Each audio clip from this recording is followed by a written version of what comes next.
I declare open this hearing of the Senate Committee on Productivity in Australia. I begin by acknowledging the traditional custodians. The committee will be conducting today's hearing in person and via video conference. I'm Senator Bragg, Chair of the committee. I'm joined by Senator Duman, McKenzie and Senator Ananda Raja. These are public proceedings being streamed live via the parliamentary website, and a Hansard transcript is being made. I remind all witnesses that in giving evidence to the committee, they are protected by parliamentary privilege. It is unlawful for anyone to threaten or disadvantage a witness on account of evidence given to a committee, and such action may be treated by the Senate as a contempt. It is also a contempt to give false or misleading evidence. Witnesses also have a right to request to be heard in camera. If a witness objects to answering a question, they should state the ground upon which the objection is being made, and the committee will determine whether it will insist on an answer having regard to the ground which is claimed. If the committee determines to insist on an answer, a witness may request that the answer be given in camera. I remind senators of the obligations under the Behaviour Code for Australian parliamentarians to treat witnesses with courtesy, dignity, fairness and respect. I remind committee members and witnesses who are not speaking to mute their microphones, and I now welcome representatives of the Australian Land Conservation Alliance, the Australian Climate and Biodiversity Foundation and the Biodiversity Council via video conference. I understand the information on parliamentary privilege and the protection of witnesses giving evidence to Senate committees has been provided to you. For the Hansard record, please state your names and capacity in which you appear in that order: Australian Land Conservation Alliance, Climate and Biodiversity Foundation, and then Biodiversity Council. Thank you. My name's Jodie Gunn. I'm the CEO of the Australian Land Conservation Alliance. Thank you. My name's Michael Cornish. I'm the policy lead with the Australian Land Conservation Alliance, and we have Marnie from our contingency as well. Marnie. Thank you. Marnie Lasson, CEO of NRM Regions Australia. Good morning. This is Ken Henry. I'm the chair of the Australian Conservation. The Australian Biodiversity, Australian Climate and Biodiversity Foundation. Good heavens. Hi, I'm Sarah Beckersey. I'm the lead councillor and chair of the Biodiversity Council. And I'm Liz Ashby, the policy and innovation lead at the Biodiversity Council. Okay, thank you very much for that. Now, as this is the second time we've had most of you to this committee, I was just wondering if you had a very brief opening statement, then we'll go to questions from senators. Thank you. I have an opening statement. Thanks again for the opportunity to appear today. My name is, as just mentioned, Dr. Jodie Gunn, the CEO of the Australian Land Conservation Alliance, or otherwise known as ALCA, Australia's peak body for land conservation with a focus on private and non-government managed lands. We have 23 member organisations, and they're united in seeking to protect, steward and restore land for biodiversity. Safeguarding Australia's biodiversity, our natural capital, safeguards Australia's productivity, our prosperity, our cultural identity and our quality of life. Despite nature being essential economic infrastructure, its role is underpinning Australia's productivity. It's too often overlooked. Indeed, national discussions about productivity rarely consider the impacts of the accelerating decline on Australia's natural capital stocks. We need to look no further than the key findings of the most recent Commonwealth State of the Environment report in 2022-21, which reports that our declining nature is reducing the environmental capital on which current and future economies depend. It goes further to say that social, environmental and economic impacts are already apparent. Australian governments have failed to systematically forecast the impacts of our declining biodiversity upon productivity and economic growth. Unfortunately, what Treasury does not measure does not get addressed, and it helps to explain why less than 0.1% of the federal budget is directly spent on biodiversity. Underinvestment in nature has led to a narrowing of the natural capital base that underpins every dollar of economic output. However, nature and the economy do not have a linear relationship. Ecosystems often do not just slowly decline. Instead, they manage to hang on until they hit a tipping point and then rapidly collapse. And our economy is relying on increasingly unstable foundations. At a national level, for too long, we've been asking the wrong questions. We've been asking how much does conservation cost, when instead we should be asking how much productivity wealth does conservation and our environmental management create, and Disruptor, through his review, frames that debate neatly. Fundamentally, Australia's decline in natural capital stocks can only be overcome by reversing the chronic underinvestment by business and government, and I wish particularly to highlight 4 recommendations from our submission. Firstly, the impacts upon our economy and its productivity from declining natural capital needs to be urgently investigated by Treasury and then integrated into their forecasting. Treasury can draw heavily upon the UK government's 2021 report of the Discussed Review into the economics of biodiversity. Secondly, we can dramatically increase direct government investment in natural capital by redirecting the estimated $26.3 billion in nature-negative federal government subsidies into investments with positive impacts on nature. Third, we can help businesses understand and manage the risks they face from declining biodiversity by directing ASIC to provide guidance for entities wishing to voluntarily make nature-related risk disclosures. And finally, we can undertake a review of the tax settings for conservation activities, including environmental restoration, as per recommendation 28D of the Samuel Review of the EPBC Act. And we note that this recommendation has not yet been acted upon. I look forward to the discussion. My colleague Michael Cornish, our policy lead, is here to answer any further questions, as well as one of our member organisations, the CEO, Marnie Lasson, of the NRM Regions Australia. We also seek the committee's leave to table the Discussed Review report as indicated to the Secretariat. Thank you. Thank you. Okay, Climate and Biodiversity Foundation, do you have a couple of quick comments? Yes, I do. Thank you very much, Senator. And by the way, I support the comments just made by Dr. Gunn. I want to talk about the importance of bioregional planning, the important role that they can play in lifting Australia's stalled productivity growth. I put it this way: according to the economics that I used to teach university students in the first half of the 1980s, I know that's a long time ago, according to that economics, I would say that competitive markets, provided there was no fraud or deception or any other instances of market failure, they could generally be relied upon to deliver efficient outcomes. Back then, economic rationalists like me considered that the principal sources of economic inefficiency were not a consequence of market failure, but rather of government failure. And there was a lot to point to, because through the 1960s and the 1970s especially, governments had seized the opportunity to interfere in just about every market for goods and services, labour, capital, and of course, finance. Their tools included a set of draconian regulatory instruments, taxes and subsidies, and so on. And the economic reform efforts in the second half of the 1980s were largely about dismantling all of those taxes and subsidies and so on. I think we now know, though, that securing private property rights in land and otherwise allowing the market to rip leads to very poor outcomes. It's not an approach that served us well. It's been a substantial driver of the twin crises now challenging productivity growth in every continent, including this one. I'm talking about climate change and the loss of biodiversity across vast landscapes. It's introduced an environmental risk premium to be factored into every major investment decision. And given the political salience of these twin crises, it's also introduced a sovereign risk premium as well, because one day governments will respond, but nobody knows in which way. Investors are crying out for clarity, certainty if they can get it, but governments have underinvested massively in the set of institutional arrangements required to deliver that certainty. Recent reforms to the EPBC Act are a big step forward. I would particularly, given the limited time we have, particularly point to the capacity to develop bioregional plans, identifying upfront where the no-go zones are, where the go zones are, involving local communities, engaging local communities in decision-making, and with full assessment of cumulative impacts. And I'll conclude by saying that community-based planning of that sort is certainly a long way from the market economics that I was teaching 45 years ago. But without it, we've got no chance of lifting Australia's productivity growth. Thank you, Dr. Henry. Biodiversity Council, do you have some brief comments? I do. Unfortunately, we both have comments. Is that okay, Senator Bragg? We'll be trying to be really brief. Just a couple of minutes is fine, and we'll go to questions. Yeah. Okay. So my name's Professor Sarah Beckersey. I'm a professor at University of Melbourne and a lead counsel of the Biodiversity Council, which is an independent expert group that was founded by 11 Australian universities to promote evidence-based solutions to Australia's biodiversity crisis.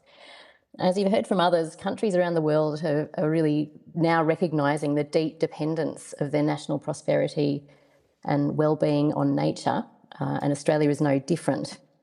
Our economy depends on nature, and this dependency is growing.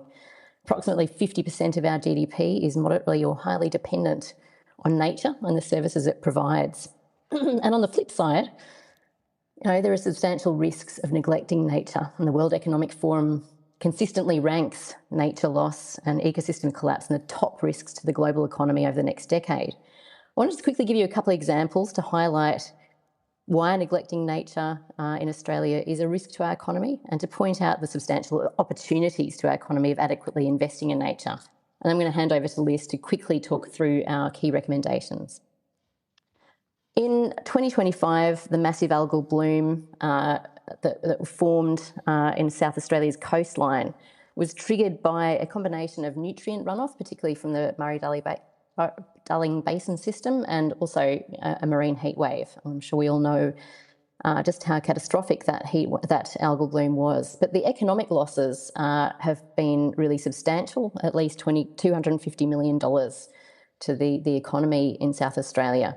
It's about 100 million losses in fisheries, 46.8 million blow to tourism, and 100 million in government relief grants. That's just one example of the kinds of risks to our economy of environmental, of biodiversity neglect, I suppose.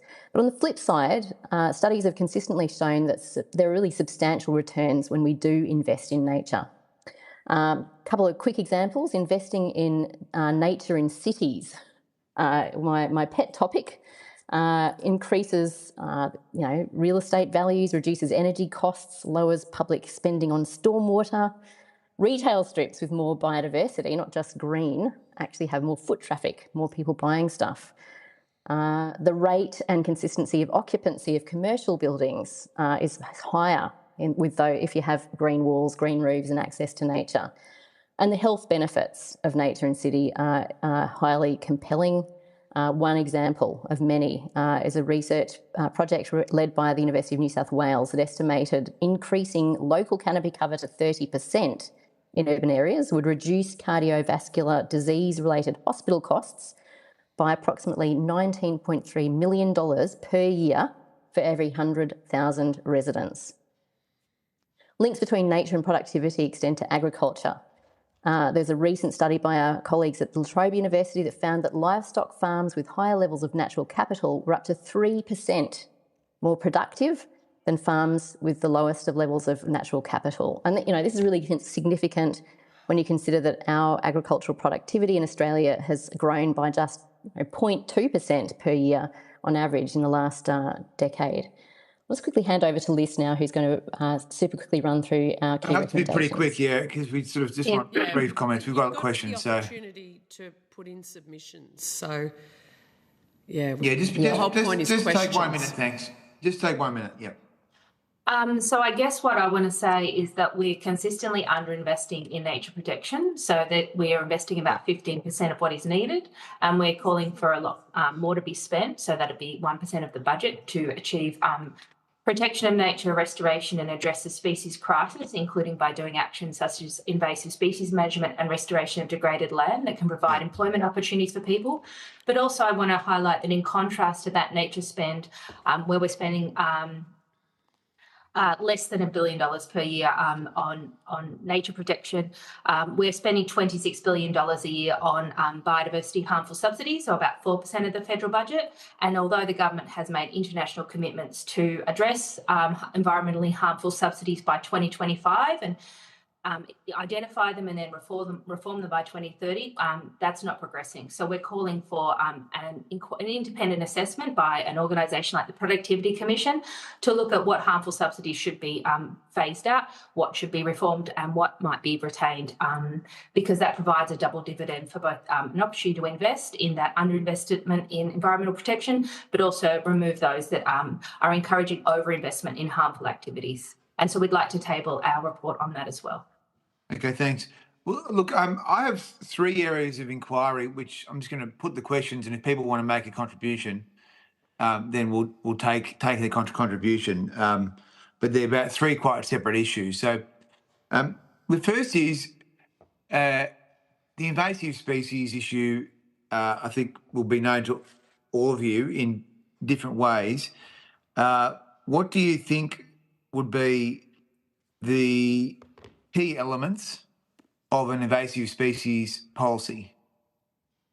So we might go, I'm sure you might all have a view, so we'll go to the Land Conservation Alliance first.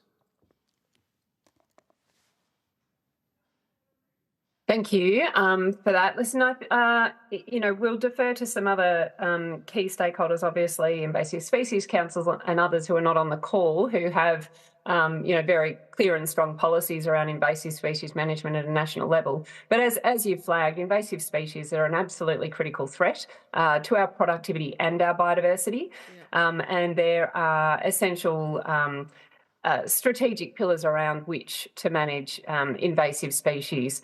It's really important to have extensive and strategic coordinated responses to invasive species management, and to have really targeted investment for the long term around key invasive species issues. So there are a couple of high-level elements of that, but absolutely long-term investment and significant investment, and really thinking about both eradication and reducing risk of invasive species management in a coordinated and strategic way. Thank you. And there's specific issues regarding different particular, invasive species, as you know. But Michael, you might have some other considerations. Yes, I would simply add that sustained investment for managing invasive species is quite critical, and that's often the problem with securing government funding, is that it's done in bite-sized pieces to do a period of activity, but then that doesn't lead to necessarily a long-term decline in the invasive species pressure. So the earlier you can work on that eradication curve that the Invasive Species Council will refers to, and we can provide you some links if it's helpful. No, we have all that, but I just wanted to know your perspective. So we'll go to the Climate and Biodiversity Foundation. Thank you, Senator. I think again, like Dr. Gunn, I would defer to the Invasive Species Council on the what should be targeted. The key question I suggest is how it's going to be funded. We're talking about a lot of money. It's either going to be funded by governments. What I mean by that is taxpayers, probably future taxpayers, given that just about every government in Australia is running a budget deficit. Yep. So that's one option. And the second option is to have it funded by the private sector. But if it's going to be funded by the private sector, we're going to need new instruments that we presently do not have. And I'd suggest that your committee have a look at what we can do to help develop those instruments that can apply private funding to dealing with invasive species. Okay, thank you. Just to follow up on that, Dr. Henry, yes, we've got invasive species already present on our continent, but would that include strengthening our biosecurity arrangements to halt new invasive species? I know there was a plan in former governments to actually have the private sector, the importers, shall we say, that are bringing the risk in to actually fund stricter border controls. Yeah, absolutely. 100%, Senator. Thank you. It's absolutely critical for those border security controls. We know, the evidence shows us that the costs of eradicating, invasive species once they're here are far more than holding them back from arriving. Yeah. Okay. Are there any sort of are there obvious options for funding instruments that could be applied here? Well, Senator, there's one that I would suggest that we have a good look at. As you know, under Australia's climate policy, land-based Australian carbon credit units are being developed. And at scale, they face substantial headwinds, of course, for a variety of reasons, but nevertheless, they're about the only instrument we currently have for providing a flow of private finance into the Australian landscape. Now, at the moment, that private finance is directed by the willingness of purchasers of ACCUs to offset their carbon abatement obligations. It is possible, it seems to me, to develop a scheme which provides premium value for ACCUs that not only sequester carbon but also achieve biodiversity enhancement. And dealing with invasive species looks like a pretty good target area for carbon plus ACCU. That's very helpful. Thank you. Yep. Jump in. If I could chime in too, Marnie Lasson, CEO of NRM Regions Australia. So as the senators likely know, we have a network of 54 natural resource management organisations right across the country, created in response to inefficiencies in the late 1990s in the delivery of the federal environment and biosecurity and sustainable agriculture spend. And so we would endorse the idea of leaning on existing institutional infrastructure that has been set up for many years and invested in for many years, and using that infrastructure, which is right across the country, does not overlap, but covers every part of the continent, and with all the partners to send the money around invasive species and biosecurity control to the areas where the local communities and regional areas know it's needed most. I'd also mention the Centre for Invasive Species Control, where they also partner with industry. And I think there's opportunities, particularly for looking at innovations, for them to have further partnerships with industry to address incursions. We do, NRM Regions Australia has been funded by the federal government for the last 3 years for a biosecurity community of practice and knowledge hub. Unfortunately, that funding has just run out. We've been unable to find further funding for that. But investing in that knowledge brokering and in the prevention, we all know, is much cheaper than cure. Thank you. Okay, thank you. Does anyone else want to jump in on this invasive species issue?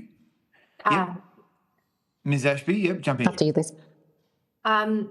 So I think that I agree with what everyone said, but I think it's important to talk about both the process by which invasive species come into the country, so to deal with issues such as biosecurity, but to recognise that things are changing fast, that a lot of people, there are new avenues for introduction to do with, trade across through, packages and things that aren't the same shipments that we used to have before, and the way that things are moving through the country has changed through time as we use a lot more e-commerce, and I don't know if we're keeping abreast of all of that. I also think that once it's established in the country, we really have to be thinking about prioritising through things like bioregional planning, integrated pest control, and opportunities that arise through particular events such as fires that allow us to do much more effective eradication events in key areas. So that's what Victoria's been doing a little bit of. Post their fires, they have a bit of money to go in and do aerial control of deer, which they can't normally do if there's significant forest cover. But that needs to be available, ready to go. And I think the other element, of course, is that, there's these threat abatement plans that are species by species. They can't be used in isolation because, the NRMs that Marnie talks about would, be more successful if it was looking at species together in a landscape, so not just picking off foxes and then benefiting the cats, for instance. But at the same time, those threat abatement plans have very useful information about specific species interventions. So, for instance, it's only recently been announced that we're introducing we're exploring new bio control for rabbits, because we're seeing that the past investments in myxomatosis and calicivirus were no longer effective. And so you can't sort of ignore those elements either. So we could just be investing in landscape and avoiding those species-specific interventions that are also required. And if we don't invest early enough, then that research takes a considerable amount of time. And so at the moment, we've really sort of backslid in terms of our rabbit numbers. And so it's also, I guess, to keep in mind that also what we see in one period of time might change. So in drought conditions, numbers drop, and when we're seeing with the mouse plagues and things like that, that suddenly we go, oh my gosh, it's out of control. We weren't really staying on top of this. So what do you think about the idea of expanding the ACCUs to deal with invasives? I think that it's really beneficial to have private flows of money, but I guess my concern with some of these mechanisms is that when we're talking about where people invest through private markets, a lot of people volunteering to say, I'm willing to, take cattle off my land or to allow natural regeneration and things like that. It has to be embedded in a broader landscape, because it's just like when private farmers do pest control and you have one farmer who's really on top of it, but his neighbours aren't. And so that's the challenge with any of this, is that integration and coordination, because the pest species generally don't, follow these firm borders, and that's both between properties and, between different states. Can I just ask, sorry, Senator Bragg, but one of the, it's often said in regional communities the worst neighbour is your state government managing the forest or the bush that's butting up onto your property, whether it's wild dogs, whether it's, every manner of pest, pigs, etc. I mean, is there something more rigorous that we can get the managers of our Commonwealth forest, holdings to be more serious about feral pest management, to assist the private sector with on-farm issues? Can I say something here? This feels to me like a Dorothy Dixer. I can assure you, Chair, it's not. We haven't colluded. Well, here's the thing. I mean, it's kind of ironic. As you would know, there is currently sitting before the Australian Parliament a new carbon method called the Improved Native Forest Management Carbon Method. My understanding is that your party, Senator, is set to propose a disallowance motion for the Improved Native Forest Management Carbon Method. That Improved Native Forest Management Carbon Method is available for those who manage the native forest public estate. Any state government that uses that Improved Native Forest Management Carbon Method to generate carbon credits will be legally obliged to manage those forests under contract law and Australian government law to deal with invasive species for 100 years. So, yeah, there is a way of doing it. Do not disallow the INFM. Well, I'm sure that's not the only reason we're going to be looking at disallowing that particular mechanism, Mr Henry, because if we really want to go to the Labor and the Green, policy positions around native forestry, harvesting, etc., I'm very, happy to have a conversation offline about that. Yeah, that'd be good. If I can also just respond back to the question, Senator, I think there are, when we talk about landholders, we've got 60% of Australia is privately managed. There's a huge opportunity and a need to incentivise, support and enable landholders all around the country. And they can look like all sorts of different things. They can look like a farmer, a First Nations landholder, a conservation landholder, but they all have a critical role to play in, firstly, tackling this invasive species challenge, as you've identified, but also managing our land for reducing the impacts of climate change, for building resilient landscapes, for producing our food, for managing our unique biodiversity in all its different ways. Incentives for landholders to be able to deliver on all of these critical issues are really important. So, I agree wholeheartedly with using existing infrastructure, and that might look like, investing through NRM regions. It might look like investing through the state-based covenanting organisations that protect biodiversity and provide stewardship payments to landholders. It might look like investing in different agricultural stewardship programs, Landcare Australia, among many others. Yep. So there are a number of incentive programs already designed to support landholders right around the country to be able to manage our land. I'd also just like to point to the fact that, when we talk about our national parks, which are also critically important for productivity, for tourism income, that comes into the country, and invasive species are a real challenge for those areas as well. What we know is that more than 50% of our national, of our protected areas, of our national parks, are managed by First Nations communities. So making sure as well, and largely also, across desert country. So investing in Indigenous protected areas is also really critical for invasive species management. So thanks for that. I might get you to just take on notice all the three organisations any further ideas you have about different funding instruments that could be deployed here. Beyond, the ACCU idea is an interesting one, but there may be other ways, as you've just outlined. So I'll get you to take that on notice. The other thing I wanted to ask you about before I hand the call to Senator Darmanin is, which is quite separate, is there was you may not know about this, but there was a Senate Community Affairs report into microplastics recently, and there's been a lot of debate generally about recycling of things like EV batteries and other things.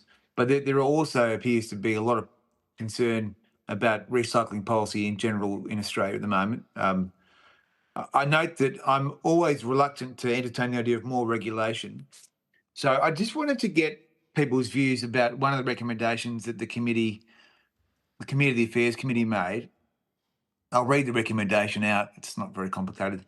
But it was recommendation 10, and it said the committee recommends that the Australian government work with state and territory governments to consider how to expand extended producer responsibility schemes to expand and harmonise product stewardship legislation and accelerate the transition to the manufacturing of products that are more durable, easier to recycle, blah, blah, blah. But the main point is really around this extended producer responsibility idea. So I might just get all your views on that, please.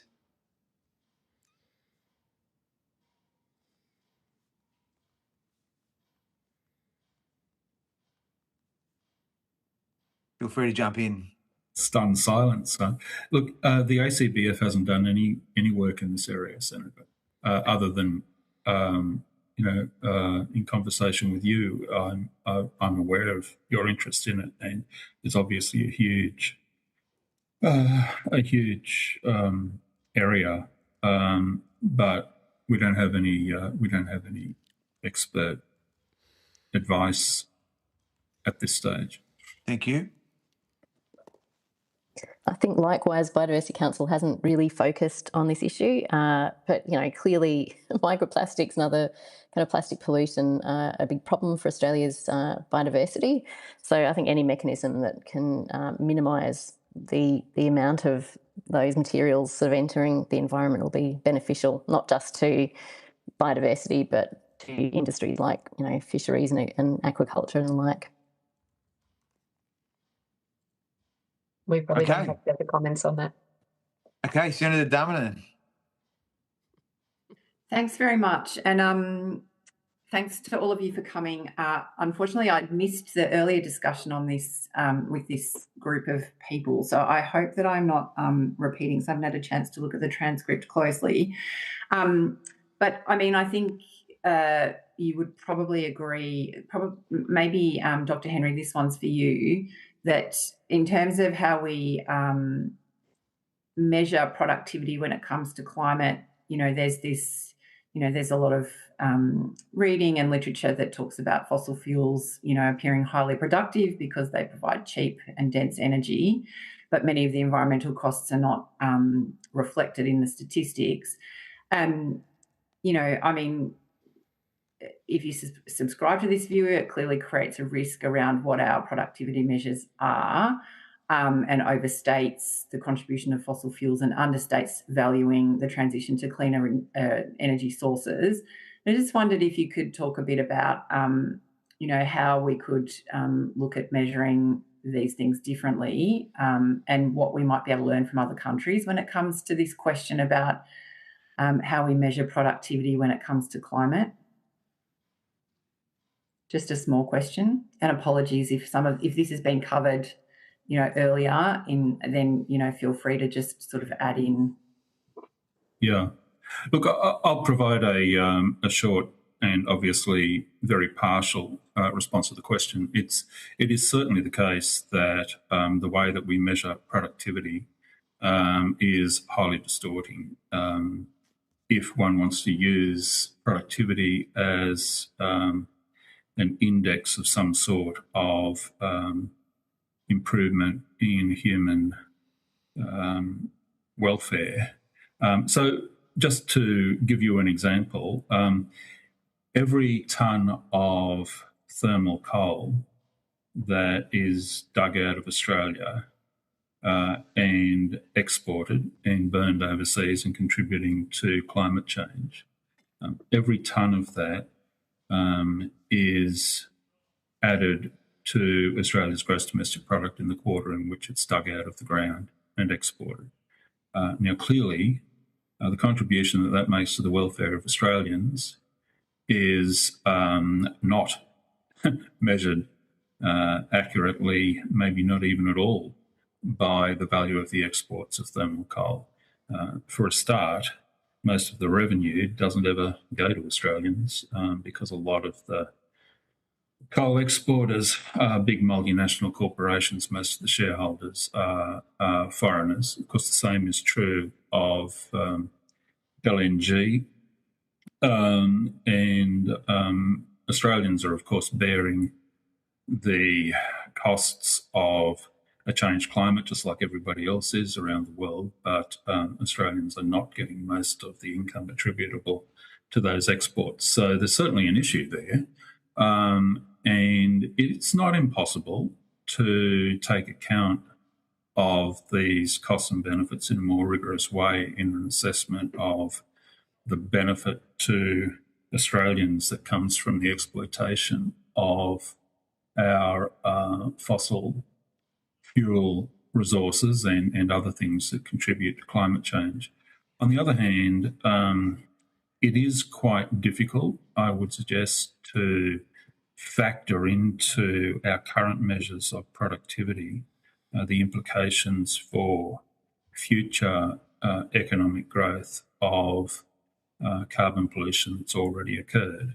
It is quite conceivable that if we do not globally act to reduce emissions very substantially in the first half of this century, that we will experience decades and decades of negative productivity growth for reasons that we've already discussed this morning.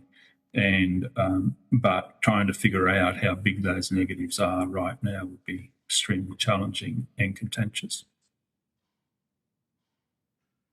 So, I mean, is the answer instead then thinking about how investment in cleaner energy contributes to the Australian economy and productivity? Like, is that an easier? I mean, that's part of the answer. But look, the United Nations Working Group on the System of National Accounts has been exploring these questions for a couple of decades now. One proposal that probably makes as much sense is to subtract revenue from or attributable to fossil fuels, subtract that from gross domestic product completely. And the reason is that whilst it is true that income, or at least cash is generated by digging stuff up out of the ground and selling it, at the same time, you've got a negative impact on the nation's balance sheet. If we were a private corporation, we would not regard this as earnings at all. We'd say it's an asset sale. And if it's an asset sale, perhaps it shouldn't contribute to gross domestic product at all. And there's a lot of support amongst statisticians and economists generally for that proposition. That would be a quicker way of dealing with it. Mm-hmm. Thank you. Ms. Ashby, did you want to? You're on mute. Sorry. I guess I wanted to highlight one of the challenge for us when we're talking about these complex systems between what we measure versus what's important. And so one of the challenges for us is often that, for instance, natural environment values aren't well measured, and I think that's been touched on with the environmental accounts. But I also think there's a problem with also the time frame from which we measure these things. So one of the things that we see over time, of course, is these long-run declines in biodiversity. We have these long-term impacts from climate change, and we're not really looking over those time horizons. So, for instance, if you look at a short time horizon, there's significant research that talks about disaster events. If you measure it improperly, you can actually claim that there's a lot of economic activity post a disaster event because a lot of people are rebuilding things. So you can say there's a big spike, for instance, of labour productivity. But no one's who's thinking about it sensibly goes, well, that was beneficial to the economy having these big disaster events. And so I think we need to think about that, more holistically and understand those interacting factors.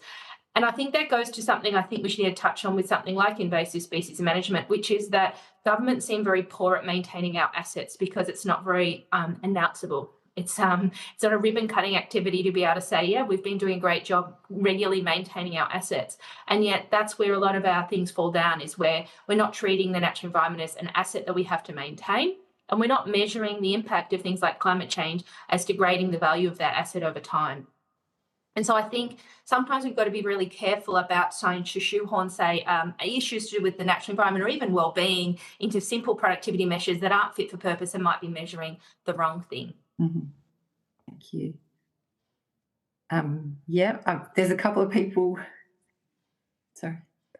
I've got a really quick comment, if that's possible. Just to add, thank you very much, Senator, for your question. Just to add to this, that I think the private sector has a key role to play as well in reporting and actually sort of disclosing impacts, particularly on the natural environment.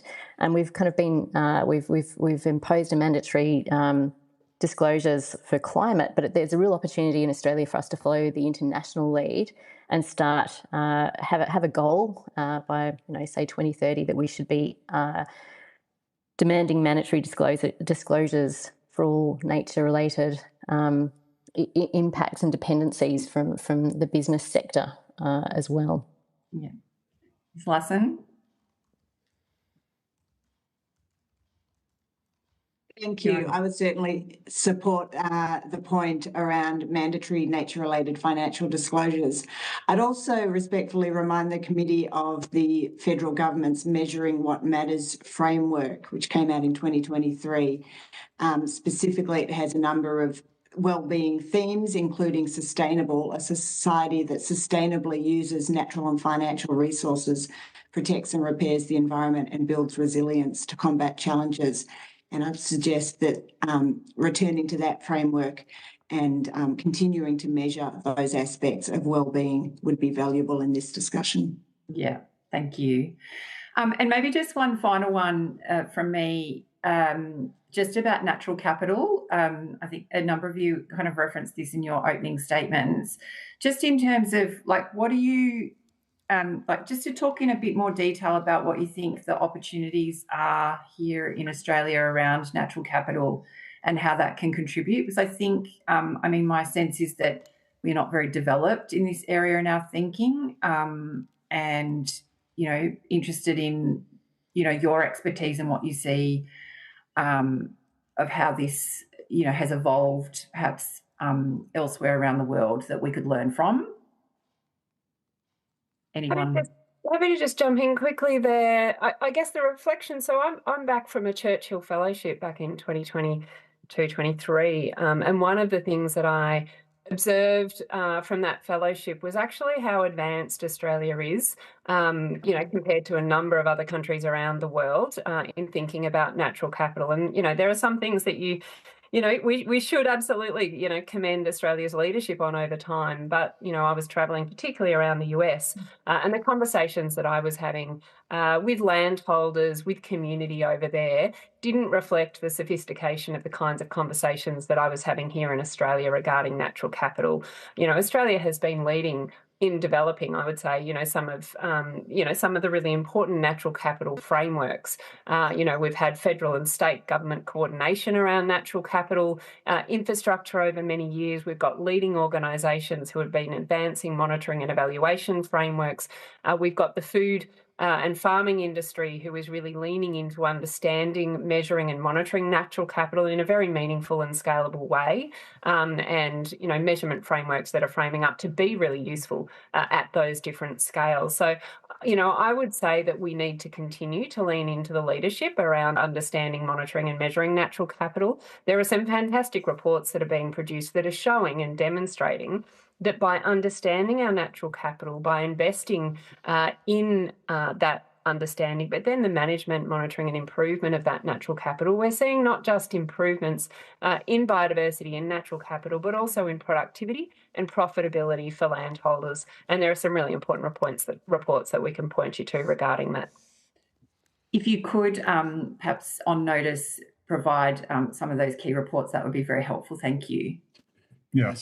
If I could just add to that quickly, Senator, I was going to say much the same thing, although Dr. Gunn has done it much more eloquently than I could have, really. But I don't think it is true that Australia is a laggard in understanding the importance of natural capital, not in respect of academic literature, nor in respect of on-ground practice. And we've got a rich history, actually, of farmers and other landholders being actively engaged in the management of natural capital and understanding that that's exactly what they're doing. And by the way, I'd have to say that NRMs have had quite a lot to do with this over many, many years.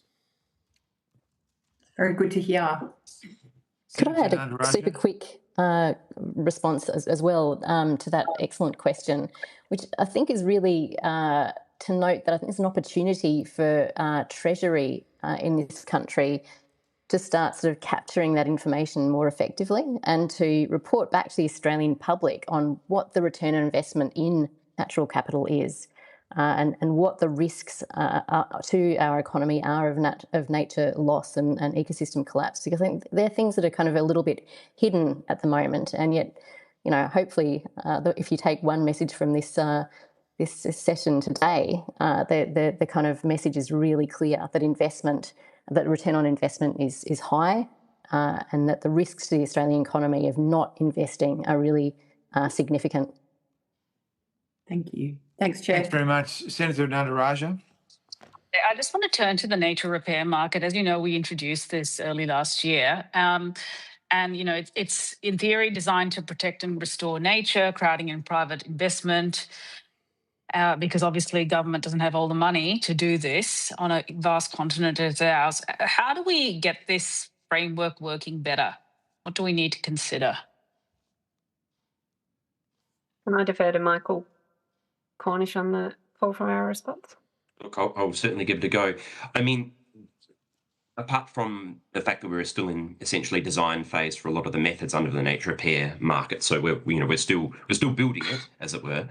The biggest question, of course, is where the demand will ultimately come from. And this is where ideas like Dr. Henry's around whether it may be that all ACCUs ought to be nature positive and whether, for example, nature repair certificates ought to be or could be attached to ACCU projects, for example. But ultimately, I think there will need to be some sort of regulatory driver to drive demand unless we simply rely on, for example, government procurement. In this space. That may change over time as natural capital markets become more sophisticated, but certainly in the short to medium term, I think we're not going to get significant demand unless we have some sort of regulatory driver. What would that look like? Well, I mean, we have a safeguard mechanism for carbon. It could well be that there's a safeguard mechanism that relates to nature. That's just at a conceptual level, but there are lots of different ways it could be done, such as the example I gave of that Dr. Henry has around nature positive ACCUs is another approach. There is some hope that when we have nature-related financial disclosures, at the moment they're not mandated in Australia. There's scope under the legislation that was passed a couple of years ago for climate to regulate in that space. So ultimately, we do expect there will be mandatory nature-related financial disclosures that could well drive some demand, but it's not clear yet exactly to what extent. So the other source of potential demand, of course, is the regulation that's happening in overseas markets, such as with the EU and their deforestation regulations, which are having impacts, or will very soon be having, impacts upon, cattle in Australia, other key commodities that they're targeting. And we can expect that those sorts of jurisdictions will bring in more rigorous metrics around or requirements around nature over time, and the nature repair market could be a way of being able to deliver or evidence that we meet the standards that are required in order to export to those markets. Could you just elaborate briefly? Since I've referenced. Could you just elaborate briefly on what the EU are doing and how that impacts our beef industry on deforestation? You just mentioned that. I've not heard this. I might defer to others on the call, but in brief, the EU has a regulation that requires you demonstrate that there hasn't been deforestation related to certain key agricultural commodities, cattle, soy. There are others, I don't recall them all off the top of my head, and that there will be certain penalties, as I understand it, if you don't, if you can't demonstrate it. I can provide it on notice though. That's more fine. details. Thank you. No, thank you. Do others have a comment on this? Is that you, Mrs. Lassen? Yeah, go ahead. Yes, I would certainly reiterate what Michael said in terms of demand being the single biggest issue around the nature repair market. But then even if there is demand, there needs to be a really careful consideration of extension and outreach to support landholders to make decisions around all the different markets that are available to them and how that affects their own productivity on their land. Because just having the market doesn't mean that they will actually come and engage in it. It's very complex, as is the carbon market, as is biodiversity offsets market, even leaving aside the markets they're actually working in terms of where they're farming. And so we're currently doing a project funded by the federal government to look at best practice outreach and extension. We know at a really high level already that you need to be delivering property and regionally specific advice. And so that whole ecosystem needs to be part of the delivery of these markets to make sure they're delivered efficiently and strategically and in line with government priorities, right from the federal right down to regional. And Dr. Henry, do you have a comment there?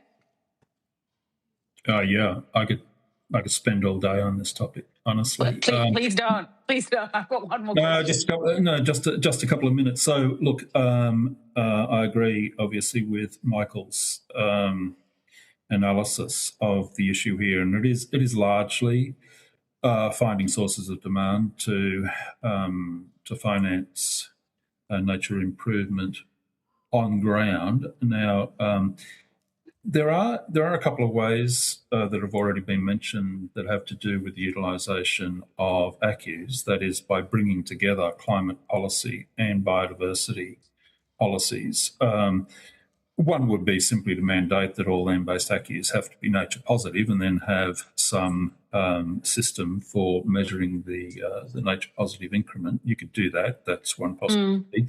Another would be to levy some sort of royalty on all ACCUs created from the Australian landscape and to use the revenue from that royalty to fund nature repair, nature restoration. We've done a lot of work on that topic using the LUTO model that was developed initially by the CSIRO some years ago now and enjoyed worldwide acclaim. And the modelling that we have had done suggests that it would be possible for Australia to meet its net zero by 2050 commitment in a way which also has about $7 billion a year spent on nature repair for 30 years. There would be enough revenue generated. It would impact, of course, land tenure. That is, what is presently farming land would be converted to nature restoration. We think about 10% of prime agricultural land probably would be, but Australia's agricultural production would nevertheless continue to increase. And by the way, Australian farmers would have their profitability increased on average, so this is across all 85,000 farms in Australia, on average by 12%. Uplift in productivity, in profits, so through income diversification. So yeah, there are certainly models here that are well worth investigating, but as others have said, there is a need to do a lot of on-ground work involving communities. A lot of decision makers have to be involved, and I would emphasise the importance that the important contribution that could be made by bioregional planning in this process. Those new tools that have become available through the reforms to the EPBC Act at the end of last year, they're in their infancy. There's an opportunity now to develop some bioregional plans that are really smart and do both. That is, do more than both. Assist with the rollout of renewable energy projects that are presently stalled in many parts of the country, buy social licence for it, or secure social licence for that rollout. At the same time, find places for the restoration of biodiversity, critical habitat and ecosystems under threat, and find good places to sequester carbon that enjoy community support. So I would make those comments. Okay, thank you. Yeah, go ahead. Would I be able to just add a brief comment, which is really that if the goal of the nature repair market is genuinely to repair nature, then I think what we must realise is it cannot be funded through the destruction of nature. And I think that's what sort of biodiversity offsets, including biodiversity offsets in this market, is a really dangerous pathway to follow. And I can say this because government-funded reports around the country, including those funded by the federal government, have consistently shown that biodiversity offsetting is not a successful way to protect nature. In fact, it fails nature consistently. So I think that's one sort of danger, I suppose, to avoid, that if we want to have a successful nature repair market, it can't rely on the destruction of nature elsewhere. I've travelled around regional Victoria, I must say, and I've seen a lot of, farmland that's just gone fallow. I mean, farmers are aging out of their work in some places, and it's returned to nature. In the Mallee as well, a lot of land. So, I mean, the other parts are very productive and, doing well. So I don't know. I feel like there is an opportunity here as well. Yeah, there's an opportunity, but the point I'm making is if the money to repair that land is coming from the destruction of land, for example, on the fringes of our cities to build houses, it's actually not going to succeed at actually repairing and protecting Australia's biodiversity. It's not an instrument that works in that regard. That's because we know that we consistently lose certain types of biodiversity when development happens, and then we gain other types of vegetation. And so we're not actually having a net gain in terms of biodiversity at all. I can go into it further if you like, or I could provide you with some... Go ahead. On notice, if you want to provide some materials. Ms. Ashby? I think it's really important as well for us not to start with an instrument and look for what opportunities arise from that. So if we're looking at issues to do with, communities declining because of loss of economic opportunity, then that's something we need to consider and not sort of use sort of trying to make this the instrument, the methodology, the approach of the nature repair market a success by looking at all these avenues, because if it's not well thought through, it won't be the most effective and most efficient way of achieving our goals.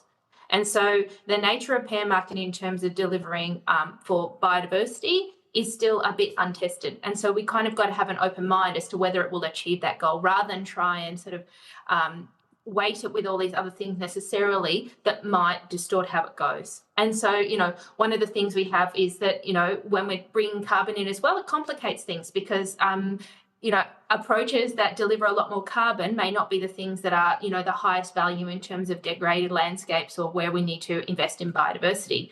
And that's same also when we're considering about rural communities. And I think that's where things that are more holistic, like the bioregional planning, are more interesting spaces to explore what those opportunities are. But I'd just be wary of trying to make the instrument or the method a success rather than looking at what the best way of solving these problems are, but potentially considering them together in an integrated way like bioregional planning. Okay, I'll leave it there. Thank you, Chair. Okay, thanks very much to all our three witnesses this morning for being with us and providing your time. I remind you that questions noticed are due by 12 August. You go with our best wishes, and we'll now move to our next witness. I now welcome representatives from Mr. Jeffrey Watson, SC, via video conference. I understand the information on parliamentary privilege and the protection of witnesses giving evidence to Senate committees has been provided to you. For the Hansard record, please state your name and capacity in which you appear. My name is Jeffrey Morris Watson. I'm appearing in my own right, not for any organisation, and I'm appearing at the invitation of the committee, invitation for which I was very grateful. Okay. Do you have any opening comments? Just very short. I suspect that this committee will be disappointed with my contribution because, unlike some of the other contributors, I've got no education nor training in the field of productivity. but I do have some experience, recent experience, especially in the building industry, which has allowed me to see things occurring which apply more broadly than just the building industry, which clog productivity. I think I can make a genuine contribution toward terms of reference D and also, of course, catch-all K. But I'll just outline very briefly where I saw these problems. I saw things which permitted corruption to flourish. And I saw things which prevented efforts to either expose or stop that corruption. And by that, I'm referring to industrial laws. I then saw things which troubled me greatly about inefficiencies in government contracting, and I can give specific examples of how that governmental role is abused. But I also saw conduct by contractors which, to my mind, showed that they were willing to take advantage of it. That's all I wish to say by way of opening. There's a good reason.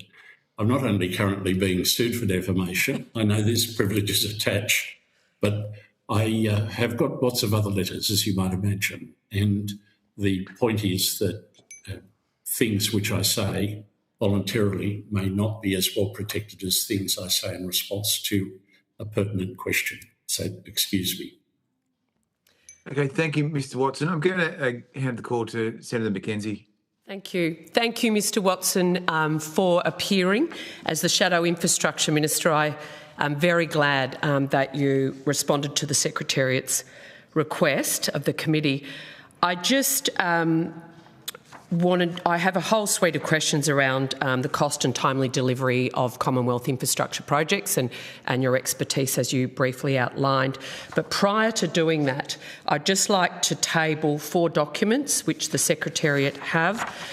One of them is Rotting from the Top, the CFMEU in Victoria during the sector era, 27th of January 2026, Violence in Queensland, CFMEU, 17th of June 2025, Exhibit to Queensland Commission of Inquiry into the CFMEU, 11th of February 2026, being page 6 marked up version of the draft, Rotting from the Top report, and another document, Exhibit to Queensland Commission of Inquiry into the CFMEU, being pages 16 to 18, marked up version of the draft Rotting from the Top report. So I, Chair, seek to table those documents.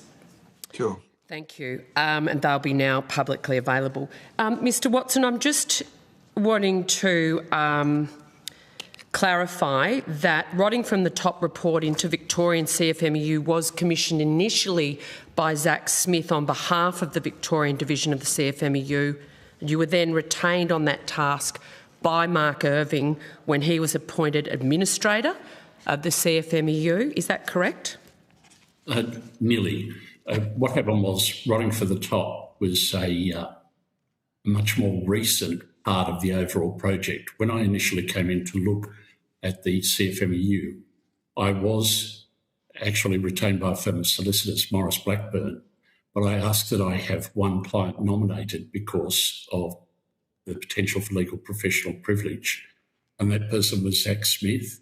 Now, when the administration came in, it was very highly probable that, legally speaking, the ownership of the legal professional privilege passed to Mark Irving, but just as a precaution, I got a release from Zack Smith. I don't think that mattered because Mr. Irving could have just compelled me to reveal what I'd found out to that point in time. Rotting from the Top came much later in the project. I think it, I don't have the date in front of me, but I think it only really started in around 2025. Okay, thank you. The project started just after I provided that report about violence in Queensland. And you Yep, okay. So in undertaking the investigations into the CFMEU, I note that your report that says hundreds of potential witnesses were approached, a substantial number refused, a small number were interviewed under compulsion. What powers did you have to compel witnesses and under what authority? At the time when I commenced the inquiry, of course, a lot of the officials were still employees. The union hadn't been placed into administration. And what I saw were directions from their employer, the union, that they attend an interview with me. So there's just a handful of people attended because it was an employer's direction to an employee. There were powers of compulsion once the administration came in. Right. But unfortunately, there was a constitutional challenge to the validity of the administration. So I didn't think it was appropriate. It just was not appropriate for me to exercise those powers while they were under a credible constitutional challenge. The challenge failed, but that's not to say that it was silly. Yep, fair call. Did you have to offer any witnesses protection? I offered plenty of witnesses protection in the sense that I said, I'll keep your conversation confidential to me. Many of them were free from that. They didn't worry about it. But a few did take it up. Senator, there are people who are not mentioned in the report because of that, and instances, case studies, which are not in the report because of that, and I can tell you they are some of the worst. But I felt that I could not publish the stories, even if I used pseudonyms. I could not publish the stories because they'd be identified. And some of the people involved in this area are dangerous. I'm not exaggerating. They are dangerous. Is there anything you'd like to add under privilege to that? Well, no, because where I've kept people confident... It's to protect their physical... Events, it's not just to protect their economic outcomes, but to actually protect physical person. Personally, there are a couple of people, some of them have stayed in touch with me. I'm not saying we've become personal friends, but we've certainly become friendly. But I now regard my duty in respect of particularly a couple of people that I've got in mind as something. I'll never reveal their names unless they tell me I can. So I've written to Catherine King several times around assurances that Commonwealth infrastructure money is not being used in projects that have been subject to corruption allegations.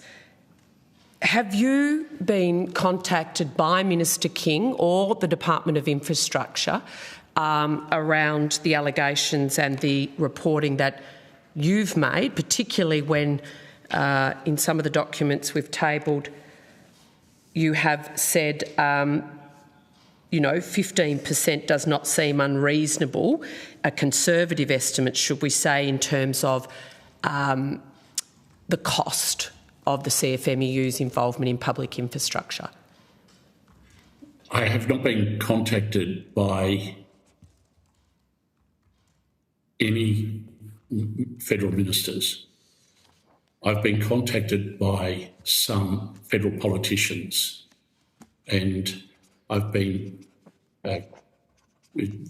contacted by them in the context of getting advice about how they should react to certain legislative proposals. On the issue about the federal involvement in the infrastructure projects in Victoria, I think it's probably also important that I say, when I spoke, that I'd had some experience. You shouldn't regard it as limited to Victoria. As you've pointed out, I did issue a major report on Queensland, but I did also look at New South Wales. Things are very different in the different places. In terms of federal money being involved in the infrastructure projects, I know only from what I read that there had been federal grants provided to the Victorian projects. That did not mean that I was going looking for money trails of that kind. And because well, to be honest, I had enough of my plate. I don't even recall that it crossed my mind. No, fair enough, but my job is to follow the money trail for the federal Labor Party's spending on these projects. When you say I guess I want to be quite specific, because often it's not ministers that will call people like yourselves personally. I want to understand, has the federal government departments, agencies or officers or staff of federal ministers been in contact have you been in contact with the federal government? I should have made that clear. Thank you for that question. When I said ministers, I was really talking about ministers, their staff or senior bureaucrats. Fantastic. Thank you. Just wanted to have that clarification. The federal government recently introduced legislation to enable, a bit like the BPIC framework out of Queensland, recently introduced legislation to enable the government to discriminate in favour of businesses who have union EBAs when awarding contracts and grants. Given the experience of the big build in Victoria, is there a risk such union preference laws could give rise to further corrupt practices? In my view, yes. And I might say that is a matter upon which I did receive inquiries from a number of people, including federal politicians, personally, to get my impression on that. I'll just say for the moment yes and allow you to ask any questions why, but I should point out I'm not really sure there's a direct link between the elements of BPIC in Queensland and those recent proposals, but I do know the proposals of which you speak. And so in your expert opinion, the laws passed by the federal Labor government recently could give rise to further corrupt practices. Could you outline why that is your belief or your perspective? First of all, I'm flattered by you saying expert. I've always said I'm not. I did do a little industrial law as a younger barrister, but I came into this quite cold. But what I did see told me that something was radically wrong with the enterprise bargaining agreement system in Victoria, because it concentrated the power for the allocation of EBAs. It concentrated the power in the hands of very few people. Now, if those people were willing to abuse it it was. It also meant that it made it susceptible to external corruption, that is, people who were coming in as fixers and saying, well, I can mediate with the CFMEU and arrange for you to get a valuable EBA. I saw this very specifically. There's a reference in Writing from the Top to a case study which involves Farouk Orman, a close associate of Mick Gatto, acting as an intermediary to sell a civil construction EBA to a third party for $250,000. I had hard evidence on that. A lot of rumours go around about this. It's real. So if the new laws, federal laws, mean that there is the possibility of the concentration of that power in very few hands, you're asking for the same problem to arise. Now, when that was proposed, and this is what I told people, not just politicians, by the way, but industry players, was my view. It wasn't that the legislation or the proposal be abandoned. It's just that it be taken into review to examine it for this particular issue. And I was worried that that wasn't happening. I'm going to tell you right now so that you've got it and there's no problems with disclosure. I personally am very politically, almost emotionally sympathetic to the trade union movement. I'm a member of a trade union, and I come at it from that picture that trade unions have done a lot of good and can continue to do a lot of good. I was worried about abuse of power by a corrupt few rather than the whole of the industrial movement. But nevertheless, I wanted it reviewed for that purpose. Thank you for that clarification, Mr Watson. We're actually indebted to the Queensland Commission of Inquiry. in your report, you concluded the leadership of the CFMEU has cost the Victorian taxpayer something like $15 billion. There's another point to this, as will be seen. Much of the $15 billion has been poured directly into the hands of criminals and organised crime gangs. Some people, including the Victorian Labor Party government, have criticised that figure. Your report noted that witnesses said CFMEU had increased costs by up to 30%. You said 15 billion is probably conservative. That's a direct quote of the document I've tabled. How did you reach that $15 billion figure? Well, it's not only the Labor Party who were critical of the figure. I was internally critical of it. I said I do not have the expertise. I didn't have access to the appropriate information. And this has got to be done properly. The announcement of a Royal Commission is like music to my ears because this figure can be worked out. The reason why I came to it or how I came to it was complex. I looked at, in particular, the fact that the big infrastructure projects are mainly what's called civil work. You need to understand that in the building industry, there's construction which goes vertically and civil which goes horizontally. Historically, civil work was covered by the Australian Workers' Union, the AWU. The CFMEU had very brutally pushed the AWU off sites all over Victoria. So all of a sudden, the big build, which is 90% civil work, was dominated by the CFMEU and the AWU left. Somebody will need to ask the AWU why they went so lamely. I spoke to some organisers of theirs and got private information, but my attempts to contact the AWU at a high level were rebuffed. Now, what I worried about was that I wasn't getting a feel for what the impact. So I went to the civil contractors rather than construction contractors. I said, what was your experience? And one after the other, they were saying, the CFMEU came in at an increased cost by 30%. Now, that sounded quite valid to me, but it was also proved because they would show me documents. Right. And I would see things where the labour hire, just as an example, could be $85 per hour to get a person on a labouring job, was increased to $125 an hour. Now, that kind of additional expense is one thing. Now, in working out what the percentage was and what the overall cost was, of course, it's not all labour. Labour makes up, I think, 30% of the costs, maybe sometimes 40% of the costs on major building sites.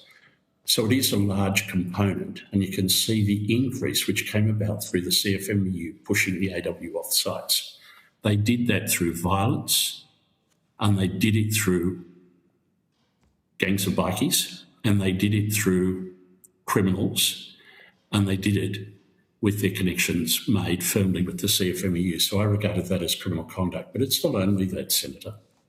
Just thinking about it now, when you've got these EBAs in very limited hands, you're getting quotes, tenders from contractors, big and small, which are being inflated because they know there are no competitors in the market. Yep. And the fact is that all prices were being bloated. There's another problem. When I say it was being poured into the hands of criminals and corrupt people, of course, from what I saw, many of the contractors who were located on these sites had got there because they'd paid their way to get in. They'd used their connection with a powerful figure, whether that was Gatto or whether it was a fellow called Harry Corris, and they were getting their EBAs through these connections, so that you had a whole lot of, well, I'll be blunt about it, crooked contractors who were the only contractors available to bigger builders. What's the cost of that? Then just think about it. What is the cost to the general community? The people who are honest builders are no longer able to participate because they can't get access to the enterprise bargaining agreements. When I did this, I became very sad. I think that's the right word. When I thought about it deeply, and one of the young barristers who worked with me on this, she was wonderful, but she rang me on one of the days I was giving evidence up in Queensland, and she told me that of her experience talking to her friends in medicine who were saying that at hospitals they were struggling to get money. If you think about it, spending on a big infrastructure project means that there is less money on other infrastructure projects, whether that's a school or a hospital. I do not know how to measure these things in dollar terms. I did take a very robust figure and I described it as such. I'm happy to be shown wrong. Yeah. Again, I'm sad to say, I don't think I will be. No, I would agree. As given your experience, what further action could the Commonwealth take when structuring funding agreements with state governments to have a more active role to ensure Commonwealth funds, taxpayer money, isn't being siphoned into the type of scenario that we've seen in the Victorian big build? Well, let's start with the project which didn't work, which was the creation of the ABCC, the Australian Building and Construction Commission. The ABCC didn't work because the CFMU were just not scared of it. It just could not deter the conduct.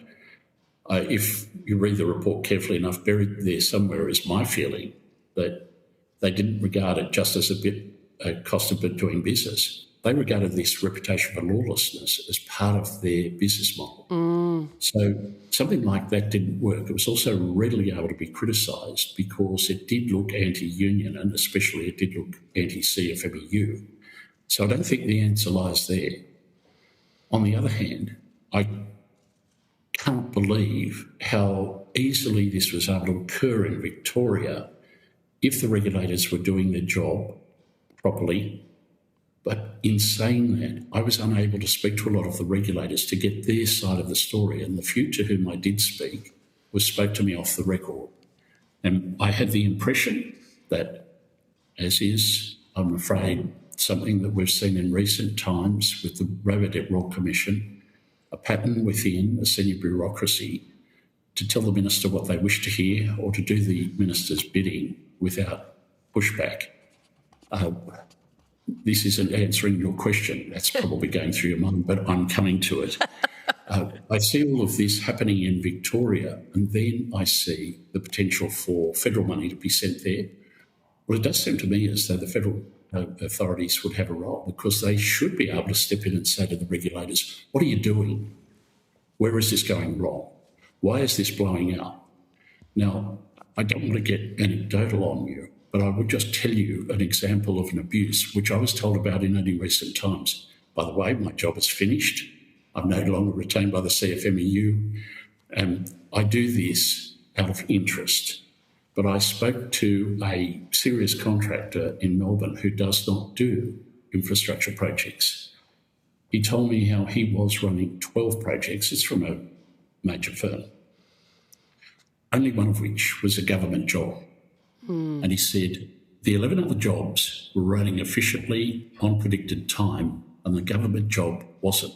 So he went through it. He wasn't costing him money in the sense that he's going to be paid. Yep. But he went through it to work out, why is this taking so long? And you know what it is? There were a whole lot of people with CFMEU EBAs for the supply of heavy equipment who had the heavy equipment located on the sites and they were picking up the daily rate for the heavy equipment. So no work was going on in those sites. And that one job in this contractor's experience blew out while the others didn't. That tells you something, and I think there's a lesson there to be learned. Thank you. I guess it goes down to the procurement, right down from the project, then the procurement of contractors and therefore subcontractors. How much oversight does the state government infrastructure provider have over subcontract tenders? Do state departments have sign-off? Does there need to be greater oversight from government funders? On paper, they had 100% control. They could dictate the lot. But in practice, that just wasn't the way that it was happening, partly because the CFMEU was stomping their foot and saying, no, we want this contractor, or we won't deal with that contractor. So was that happening at the Tier 1 level, or was it happening directly to departments of infrastructure? Tier 1's got a particular expression in the building industry. It means this very small select group of multinational building companies. So I'm not using it in that sense. The Tier 1 companies were not affected by this, as best I could tell. They were putting together packages which were so large. Where the problem was occurring was none of these Tier 1 contractors employ labourers anymore. Everything is brought in under a subcontract, and there's an incredibly complex system of subcontracts.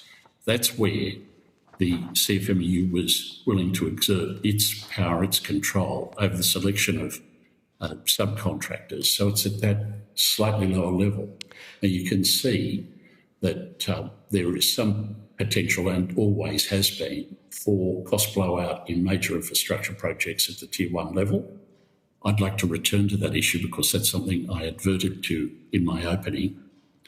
So that's below the level of direct government oversight. But in your view, I guess, going back to my first sort of question in this series, how can we structure funding agreements in a way to stop the corruption that is obviously going on?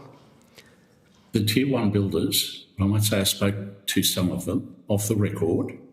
They don't want to kill that golden goose.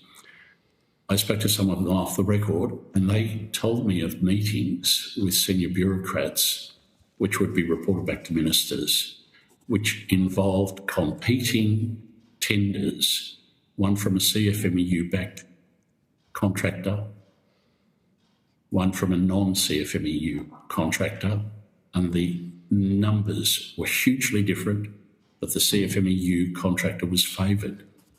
That's almost impossible to understand in a commercial world, but it's possible to understand it in an industrial world if, for example, the non-CFMEU contractor was in that status because they were dangerous or had a reputational record of failing to pay employees or were guilty of phoenixing, etc.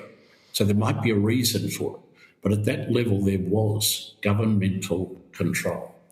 And so the idea of value for money from the Commonwealth or Victorian taxpayer, bureaucrats were disregarding their responsibility to provide value for money in infrastructure project designation for some other nefarious purpose of which it's not public, whether it is the phoenixing or is that they've got a preference themselves to back CFMEU projects.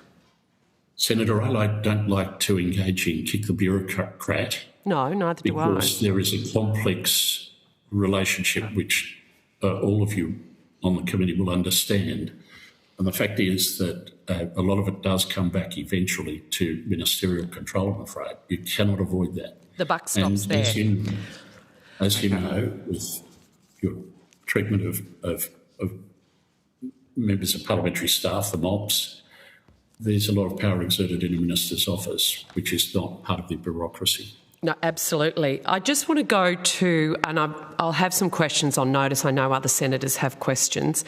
On the 28th of June this year, you participated in the 60 Minutes segment on the Big Build. 10 businesses were highlighted, which the investigation found had provided payments to Mick Gatto. Of the 10 companies the Victorian Labour Hire Authority website shows, 2 requested to have their licences cancelled. 1 licence renewal was refused. That was Women in Construction. 4 weren't listed on the Labour Hire Authority, not as Labour Hire, and 3 were still listed as active, and that's as of yesterday.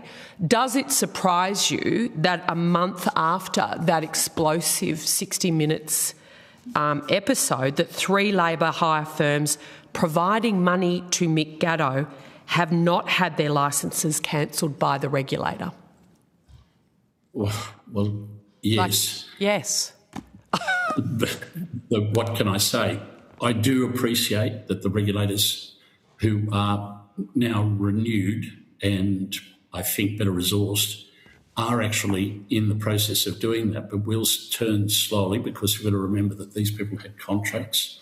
If you start cancelling somebody overnight, you could be setting yourself up for a major damages suit. So they move carefully, and that's appropriate because that's public money as well that they're talking about. Yet, I mean, I've been going to Melbourne a lot over the last couple of years to look at all of this, and I just cannot believe how it was allowed to slide. And just my final question is, did the Victorian government prevent you from speaking to regulators? You said you were unable to speak with the regulators. Was that their own independent decision, or were they advised not to speak to you? I had no suggestion, evidence, anything to suggest that ministers were interfering like that or politicians were interfering like that. Rather, it's that the bureaucrats, recognising their proper role, were reluctant to speak. I understood that. Thank you. Thanks, Chair. Thanks, Senator McKenzie. Senator Kovacic. Thank you, Chair. Thank you, Mr Watson, for taking the time to appear today. We very much appreciate it. My first question is going to be a bit of a follow-on to an answer you gave to Senator McKenzie, where you referenced the ABCC and said that the CFMEU were not afraid of it. And I'm curious, what would they be afraid of? What do we need to do in order to reel this back in, or has this effectively gone too far? What would deter this conduct? What do we do? I just don't think that the ABCC model is one which is workable at any level.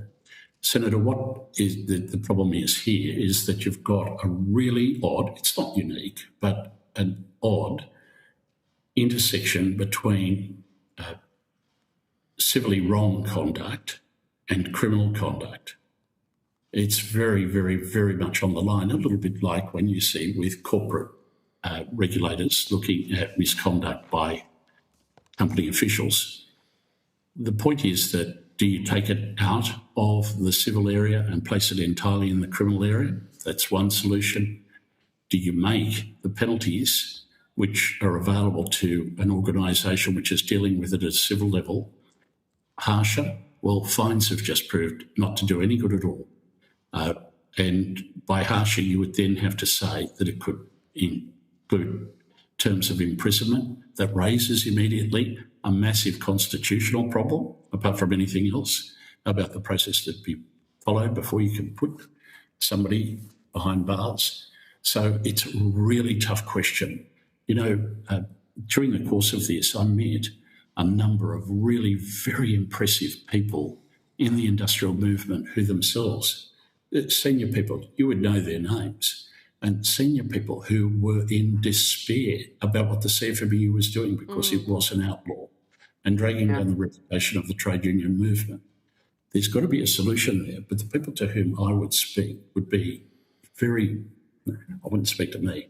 I'd be speaking to the wonderfully qualified people who have spent years at the ACTU. Sorry, that's my dog. At least you didn't yell at it. Yeah, that's right. No. There's still time. Well played, Michelle. Well played. It struck me that Best practice on how to deal with a dog. Mr. Joy should be renamed the Dog Whisperer, except it doesn't work that well. But I spoke to really good people in the trade union movement. How do you do this? And there's really good people at the ACTU, for example, to whom I am sure you could speak. You could speak to Mark Irving himself and ask him, how can you fix this? Does the ABCC model, he may disagree with me, I don't think he would, work? Or is there some other way? Because the whole of the trade union movement wants outlaws driven out. Yeah, thank you. And that sort of leads me to my next question. And you noted in your opening statements that you saw things that permitted corruption to flourish, and you also mentioned industrial laws. And I'm very interested in one of your reports found that the control over enterprise agreements became a gateway for corruption in major projects. And the patent agreements between the Tier 1 builders and the CFMEU remain in place. Are those agreements, one of those avenues that permit corruption to flourish? Are they a handbrake on productivity? And can they be fixed, via renegotiation under the administration? Or do they really need to be set aside and do we need to start again? How do we manage that problem? It's not a real issue for the administration. If you're talking about the CFMEU administration, it's an industry-wide matter, and it goes well outside the building industry as well, to all kinds of industries. But as I said, as a junior barrister, I had some experience in industrial work, but it all predated the enterprise bargaining system. So I took myself down to Melbourne and immediately tried to familiarise myself with the system. And I looked at the way that these things were being organised, and I asked a question of one of the really senior people in the administration who was very skillful in this area. And I said, but where is the bargaining? And he laughed. There's no component for bargaining. These things are patent agreements, as you described it, Senator, or they are hammered out between, say, a Tier 1 builder and then passed on to a two-man subcontractor. Yeah.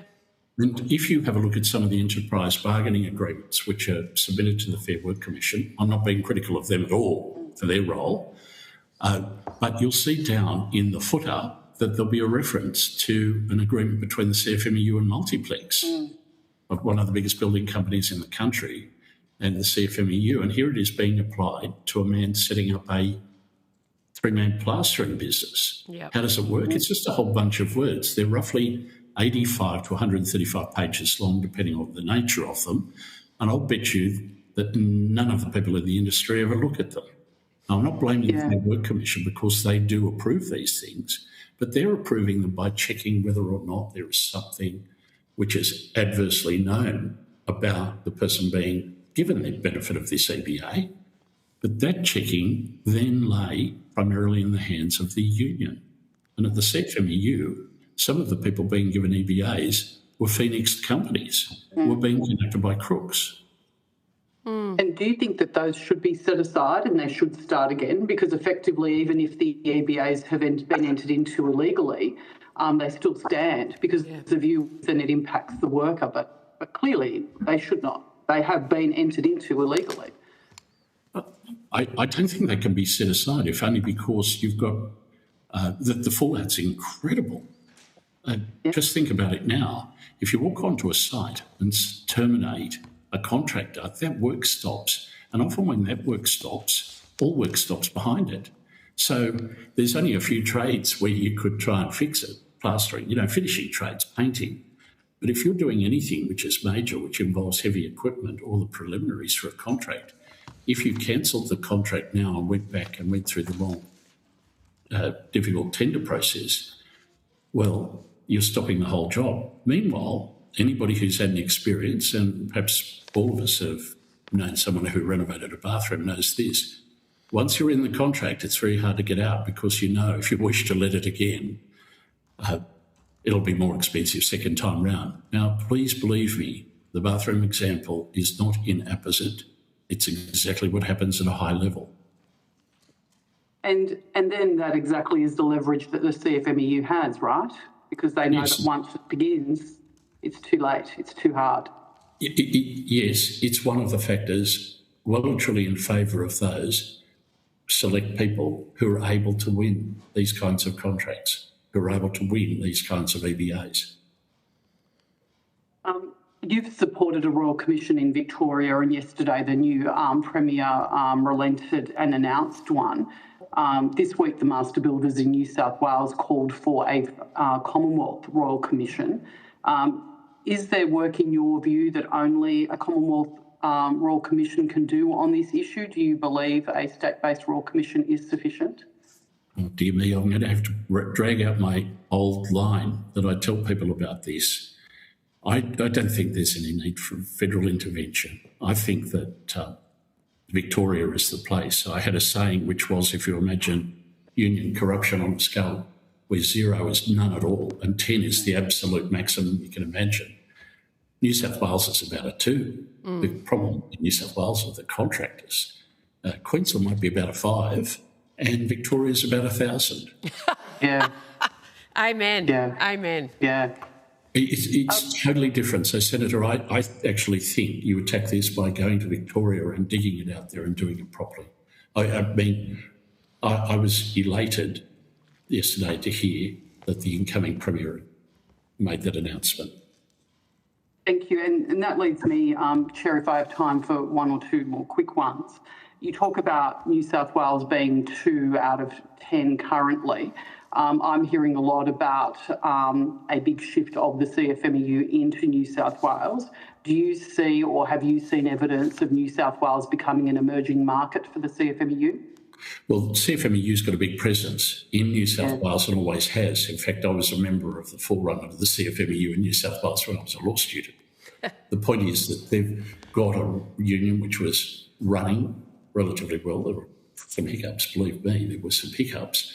But the point is that I'm concerned that what was happening in Victoria might have been seen as a model which could be adopted in other places. That, in my book, is clearly what happened in Queensland.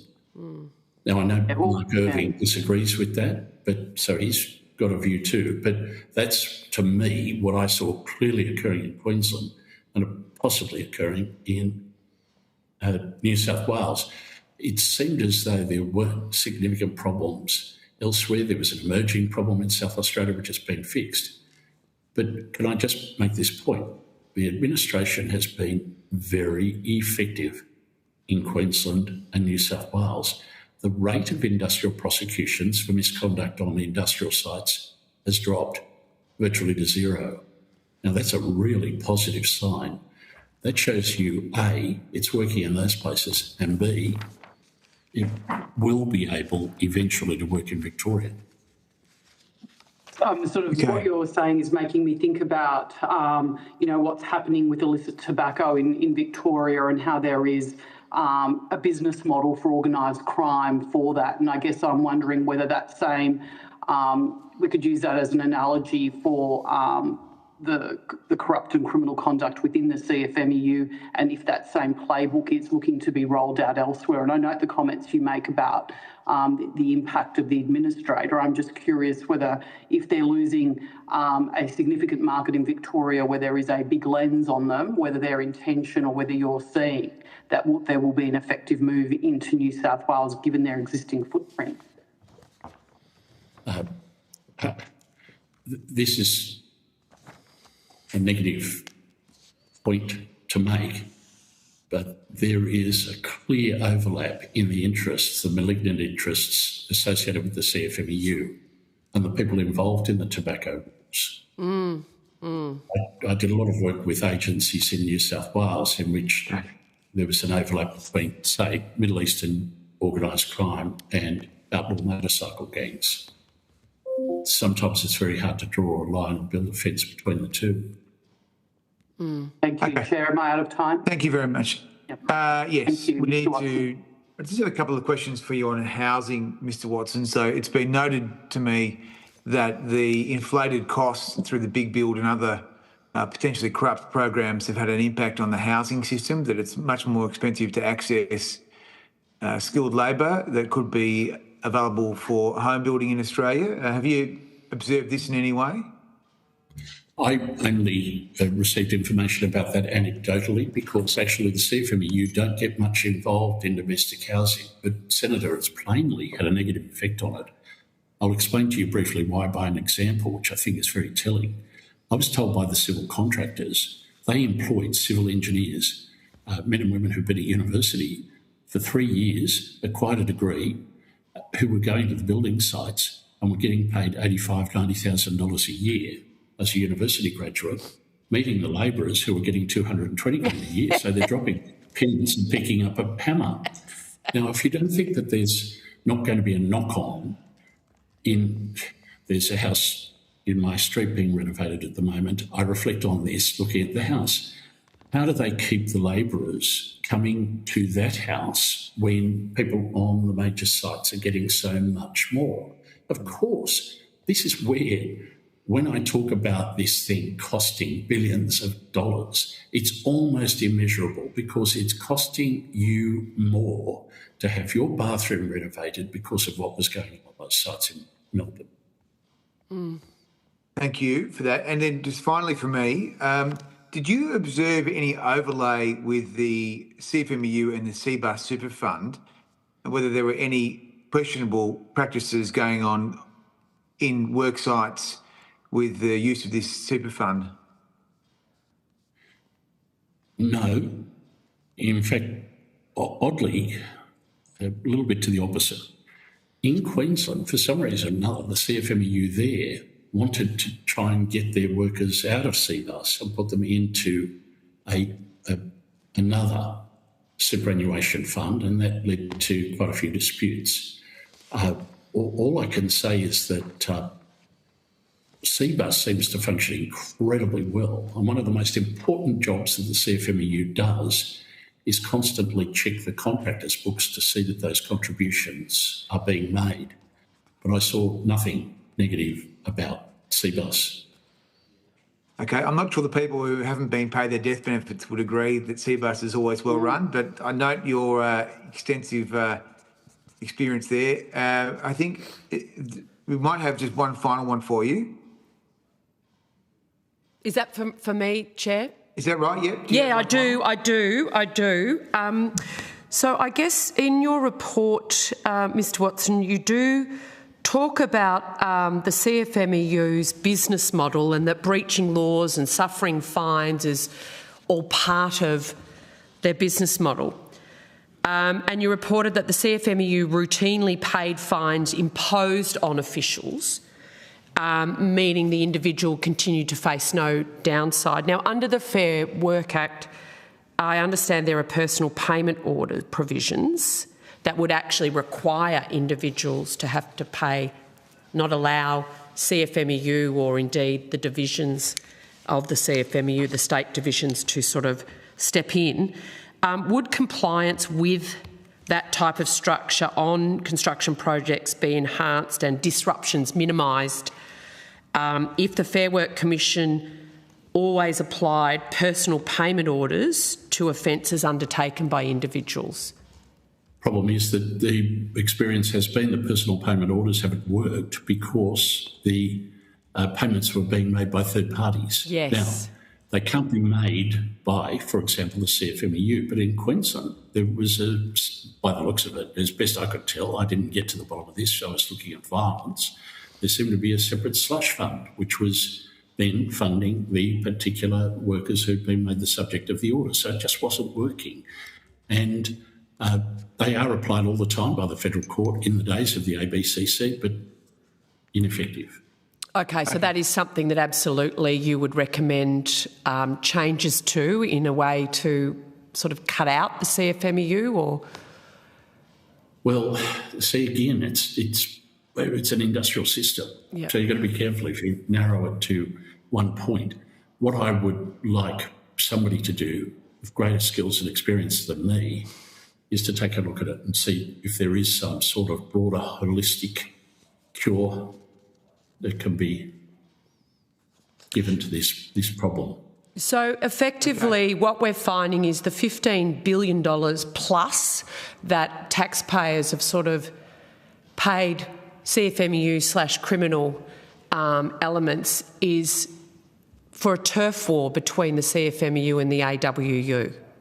Not only that, it's more complicated than that. It's also the abuses from the outside, including abuses by the contractors themselves. Yep. The tier ones have got a responsibility here, and I don't think that they were taking their fair share of that responsibility.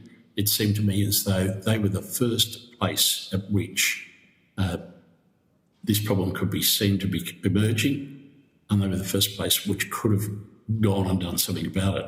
But unfortunately, government-structured infrastructure projects are paid in a way where there's no real incentive for them to shut it down.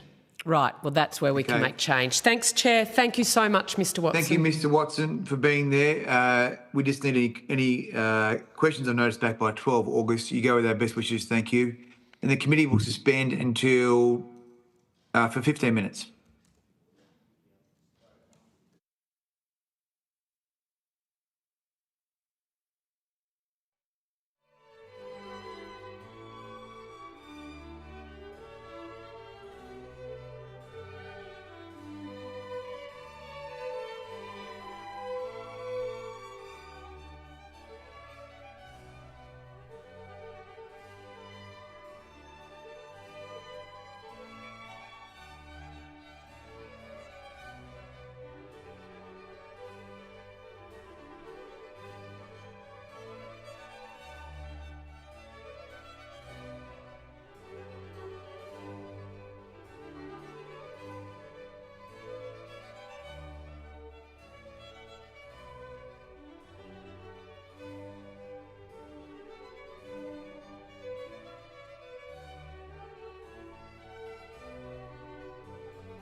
Now welcome representatives from Infrastructure Partnerships Australia. I understand the information on parliamentary privilege and the protection of witnesses giving evidence to Senate committees has been provided to you. Please state your name and capacity in which you appear.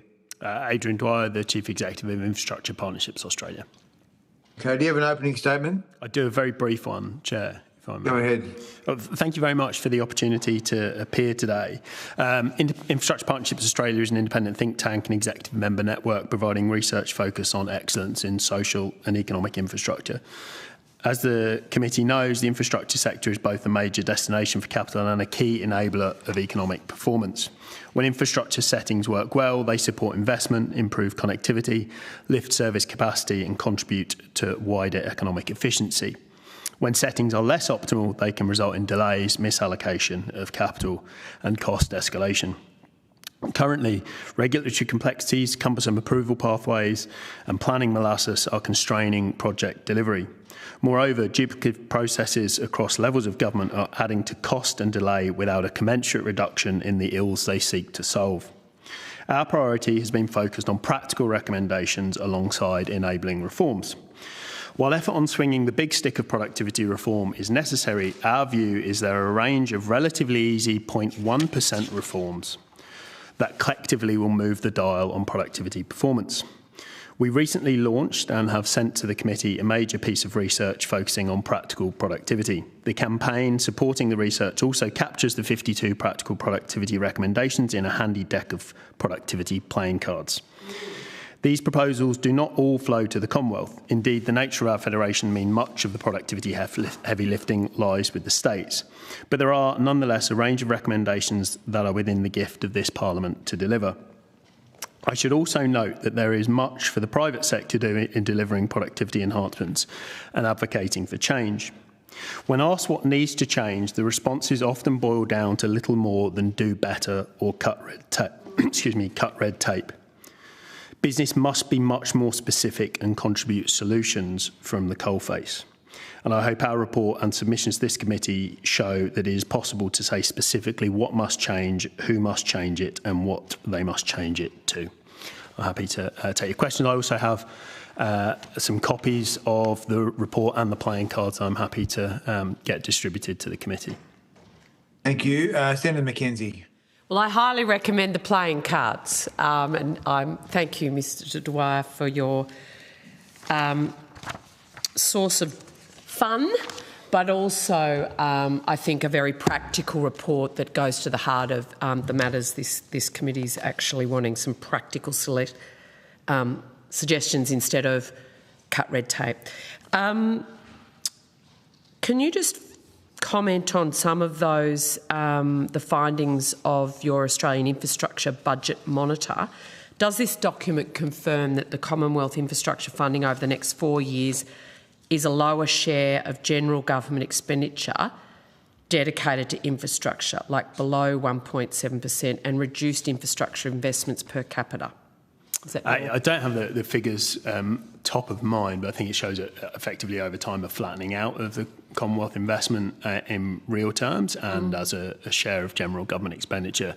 In fact, that observation is true across all jurisdictions, with the exception of Queensland and WA, but the reduction is most dramatic in Victoria, and that's reflected in the rankings we use. We produce a league table of the states, which has 4 different factors that contribute to that league table. Victoria has gone from being the top of that league table to much lower down, and Queensland's elevated to the top. That makes sense. There's an Olympics to deliver and significant population growth as well. So how does this play out with the fact that we've got, if the budget papers play out, an additional 2 million people arriving in this country, with a reduction in infrastructure investment?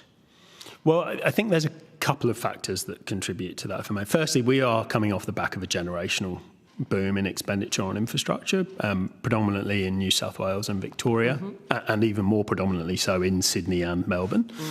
Yes, I can attest to the roads outside of Melbourne. So you cannot have perpetually increasing infrastructure investment, it would be impossible and frankly not desirable for that to be the case. So you would have expected that to moderate over time. The other influencing factor is just the fiscal capacity of the states.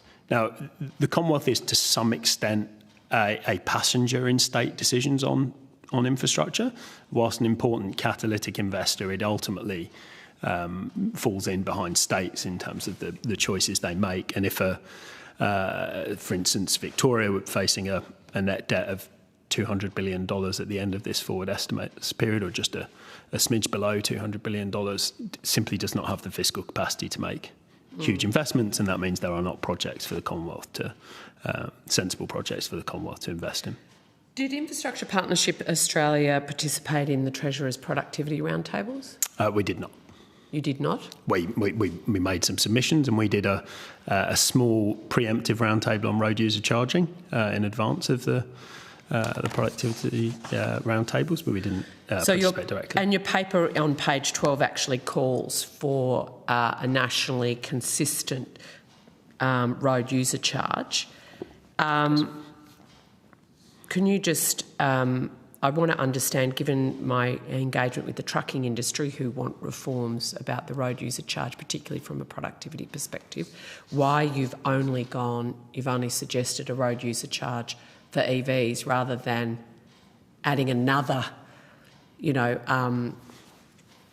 road user charge to an already complex system, why you wouldn't be advocating for a more holistic approach? Well, in fact, we have advocated for a more holistic approach. I did a piece of work in around 2014 with the motoring clubs advocating for a whole of network, whole of system road user charge. What emerged since then, and it was around 2017 where we first suggested this idea of, well, I was working for Infrastructure Australia at the time, and a recommendation in a report we did was for there to be an eminent person panel to look at the issue of road user charging, sort of broadly consensus in the policy space, but clearly with some implementation challenges. That recommendation never got off the ground, but one of the things that emerged at that time was an opportunity with the growth of electric vehicles to actually from a fairness perspective, apply an equal and equivalent charge to fuel excise. And then when I took my current role on, we did an extensive amount of work in that ultimately led to the Victorian, New South Wales, South Australian, and the announcements in other jurisdictions of a road user charge on EVs. My personal view is that that's a good first step to correct a lack of fairness in the system, but there should be an ultimate extension to other vehicle types, as there has been or is about to be in New Zealand. Yeah, no, I favour the New Zealand kind of approach. Just in terms of your report, we've just heard from Mr Watson around corruption in the construction sector. You've got a whole suite of recommendations around practical productivity. Why doesn't your paper actually address the corruption in the construction sector that is like endemic in Victoria, but is of concern in other jurisdictions as well? Yeah, I've observed the news that's emerged on what's happened in Victoria and elsewhere with as much surprise and distaste as others have, and I think I echo the prior witness's view that it's good that there is a Royal Commission that's been announced. That's the right place to investigate those matters. I think, however, there are a number of recommendations in our practical productivity report that would go to helping guard against some of the concentration risk that Geoffrey Watson spoke about earlier. There are things that the Commonwealth can do with the way that its money flows to help guard against that, but there are also things like the use of more transparent contracting, use of private finance, etc., that can be a transparency mechanism to expose some of that behaviour. Yeah, that was going to be my next question about the procurement processes that governments use, state and federal, around contracting. Wanting to understand whether the Commonwealth government should have a more forward-leaning position in terms of agreements with jurisdictions around infrastructure funding, because, you know, streamlined procurement models can also have perverse outcomes as well. So how do we actually get a infrastructure funding framework and contractual arrangement that minimises corruption and delivers value for money? So I'd step up from just talking about potential for corruption and just to a higher order issue of how the Commonwealth deploys its dollars or taxpayers' dollars to the states to spend on infrastructure. And it's long been my view, and in fact, I think anybody that's looked at this issue closely, is that there should be much stronger requirements beyond simply that a project gets built that are attached to the dollars that the Commonwealth Government spends on behalf of the taxpayer. There are what were national partnerships agreements. They've changed over time that have some conditions within them, but in my experience, they're rarely fully executed, and there could be a much more active role for the Commonwealth in saying, if you want these dollars for this project, here's a wider set of things that we want to deliver. What would we include in those wider set of things? I would include some of the reforms in this piece of work to say, if you want dollars for projects, you must also commit to, for instance, a live, a nationally consistent live project approvals tracker, which is a recommendation, the King of Spades in our report, which is, it is bonkers to me that I can track a $12 parcel through Australia Post, but I can't track a $12 billion project through the planning process. It's insane. What needs to change to sort of, is it as simple as actually just putting a clause in the agreement? Well, I think you have to adhere. There are a number of clauses in those agreements. Or do we need certain tech? I mean, is it the tech's all out there? I don't think that stuff's terribly complex. Yeah. It's just a commitment to do it. It is now more true than perhaps it's ever been with the fiscal constraint that exists at the state level, that every dollar of Commonwealth money that defrays the cost to a state of delivering something is ever more important to that state. Therefore, their willingness to comply with the requirements of the federal government to deliver those dollars are... Never had a more willing partner. So I think we should leverage that and say, well, let's sign up to some of these pretty universally agreed good ideas, things like being able to see where something is in the planning process. Seems to me like an opportune moment to drive some productivity. Yeah. I'm just wanting to understand page 17 of your submission. How does it enhance national productivity to impose on the construction industry new and additional mandatory reporting frameworks for so-called whole-of-life carbon impacts when you're tendering and proposing infrastructure program? Yes, this is the nine of hearts. You work in page numbers, Senator, but I've come to know them all by their suit and number. Just for I can't actually claim to have memorised all 52, but I'll give it a red hot go. Okay.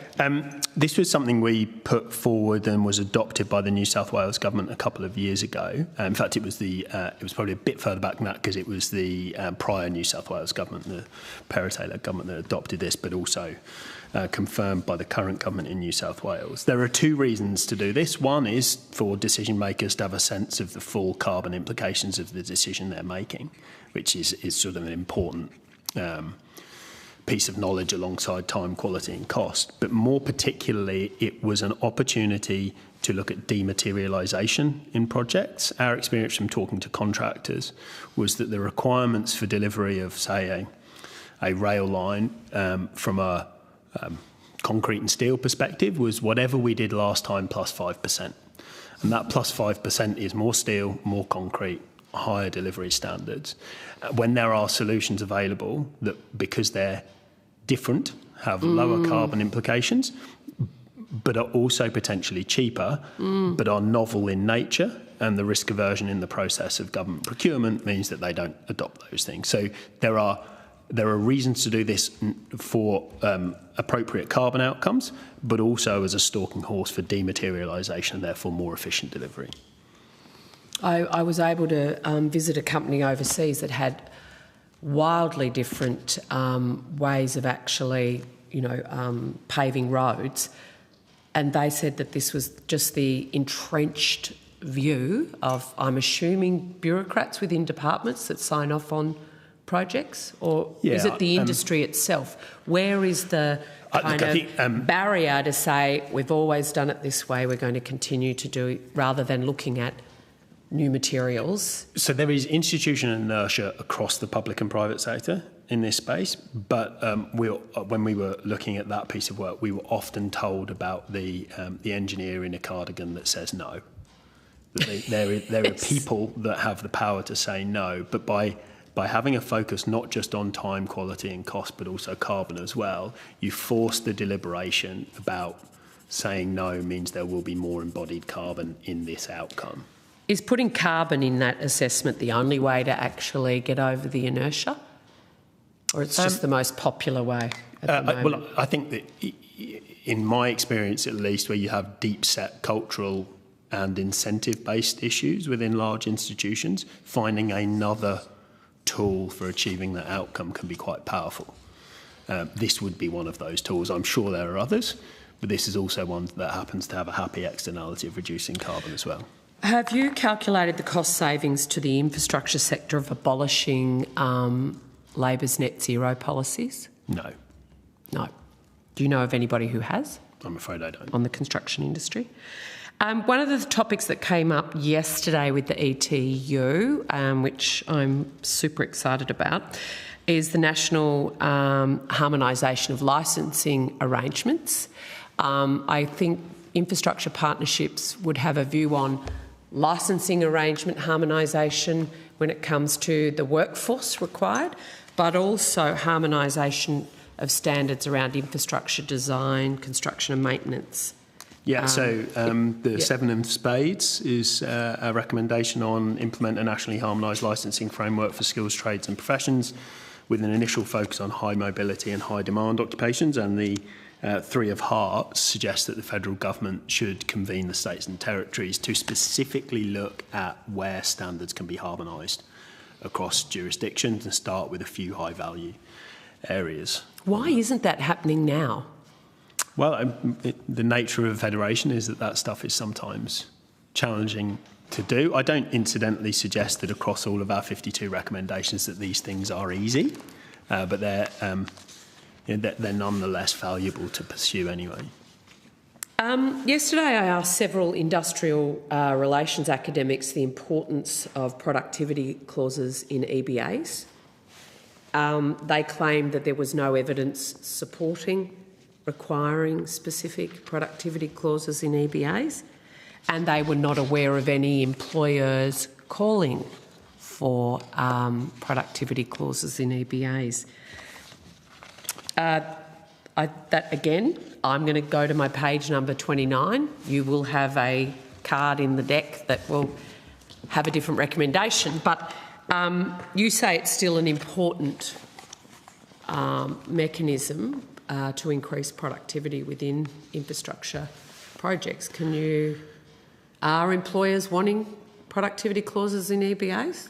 Certainly the principle is something we heard repeatedly when we did the consultation on this piece of work. Our recommendation, which is the 10 of diamonds, suggests that we get back to the kind of broadly agreed principle that existed a decade or more ago, where above CPI wage increases should be tied to the productivity improvements that pay for those increases, so a sharing of that productivity improvement between employers and employees.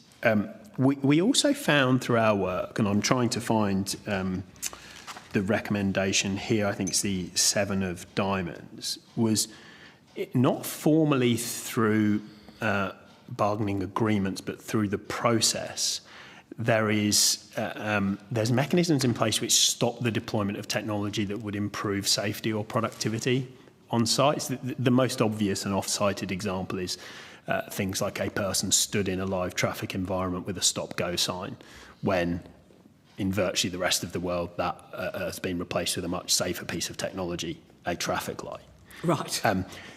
There are also examples of things like smart technology to monitor no-go zones in construction sites to maintain safety outcomes that don't seem to emerge onto sites because of a concern around them being used to monitor productivity or other activities that might be happening on a site. We think that just needs to be explicitly stopped through the bargaining process. If there is a technology that can improve productivity and can improve safety, then the bargaining process should not have the capacity to limit the deployment of those technologies. And that just gets to the crux of where we see some of this productivity on construction. Is not about the existence of the technology, it's not about wages and conditions, it is that technology adoption is impeded by the bargaining process. Okay. I might have some further questions or notice on that. And just when it comes to, and this is my final question, Chair, the federal funding agreements for land transport infrastructure projects, do you think that payments to states should be halted if they're not meeting specific clauses to for, as you said, a live tracking of the project, that actually would be accompanied with you're not getting your next milestone payment, State Minister X, until you meet these quite specific requirements? I think the principle behind that is sound. There's some practical challenges to delivering the outcome, but in all the pieces of work that I've done have recommended this. They all come back to the central principle that you must have some capacity to withhold money in order to derive an outcome. I don't think that's a particularly controversial thing to say. A number of Infrastructure Australia reports, a number of our own, a number of others have suggested that as a mechanism for ensuring compliance, even with simple things like a post-completion review on a project to learn lessons from what went badly and what went poorly. Now, when I think you use the words pause payments, that is potentially quite a blunt mechanism. But there are things that could be done with retaining final payments to states, for instance, until certain things are delivered, milestone payments on the way through, there be an explicit approval that the targets have been met. I think there's a whole spectrum of mechanisms that could be used to ensure compliance. So we've found out that Commonwealth partnered infrastructure projects are subject to harassment, bullying, corruption, fraud, allegations and prosecutions. We've got Watson's evidence in both Queensland and particularly in Victoria that the Minister knows about. Do you think it's acceptable that a federal government continues to pay Commonwealth taxpayer money to these projects, despite it being very public and the premiers themselves making the federal government aware of these allegations of fraud and, as I said, a range of criminal behaviour on site, that money should still flow? So I'll answer the question this way. Is it acceptable that any taxpayer dollar ultimately lands in the pockets of organised crime? Absolutely not. I don't know enough about the mechanisms available or that should be available. But you've just given evidence that we should have mechanisms within our federal funding agreements with state governments to pause or have milestone payments reviewed, etc. Well, surely that would include these type of incidences that are driving up $15 billion in Victoria. Yeah, so our work has focused on the requirements between the federal government and the state in terms of productivity performance. We've suggested... Well, I would suggest it's very unproductive. We've suggested, for instance, the National Productivity Fund could be expanded and enhanced to attach broader reform outcomes to those dollars. And you can also do that at a project level as well. It is within, I presume, the gift of the federal government to be able to say, well, our dollars on behalf of taxpayers are restricted or otherwise based on certain performance criteria. There's no reason why that couldn't be attached to the sorts of outcomes you're talking about, notwithstanding the caveat that, of course, those things need to be real and proven before you can take action on them. Of course. Thank you, Chair. Thank you very much. Senator Darminen? Thanks. I can be really quick. Just, I think it's your 8 of diamonds recommendation about reforming your future, your super. I understand that consultations are underway. So really, I mean, I'm presuming your recommendation here is around ensuring that infrastructure can be deployed around some of the items that you've said around social housing and social and economic infrastructure. Are you involved in those consultations? And I guess what are the kind of key infrastructure developments that you see the test sort of preventing you from investing in now?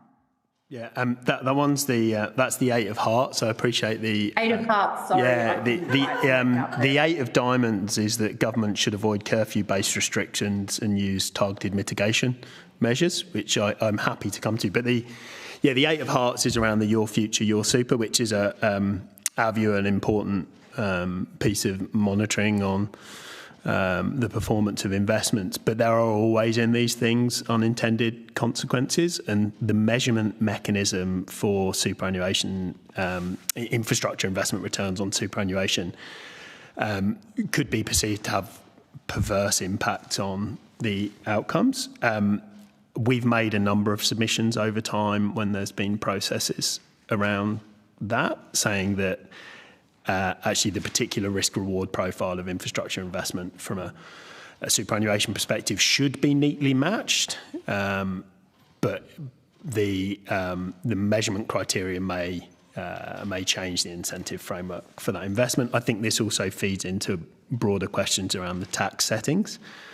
For instance, currently there's a piece of legislation before the Parliament on foreign-owned CGT, implications for infrastructure projects and definitions of real assets versus land that has some pretty profound implications for changes to tax treatments as well. So these things need to be looked in a very holistic sense to get an appropriate amount of investment flowing from superannuation to infrastructure investment, or that just one slight caveat to that is absolutely the objective of superannuation should be returns in an appropriate risk-weighted way for superannuants. It shouldn't be nation building as the target.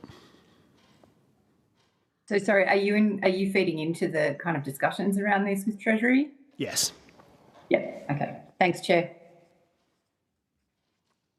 Senator Darmanin. Senator Nataraja.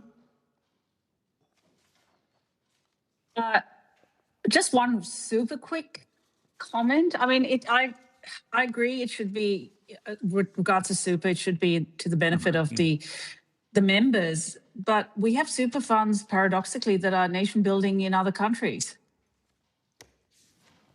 Yes, we do.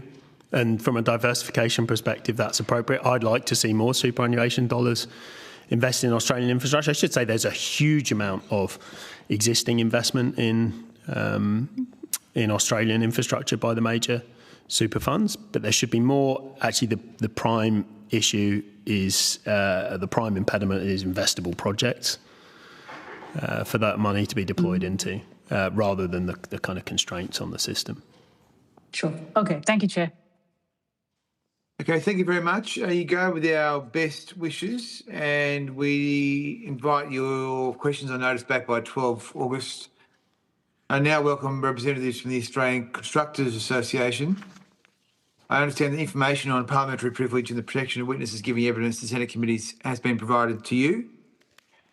Please state your name and capacity in which you appear.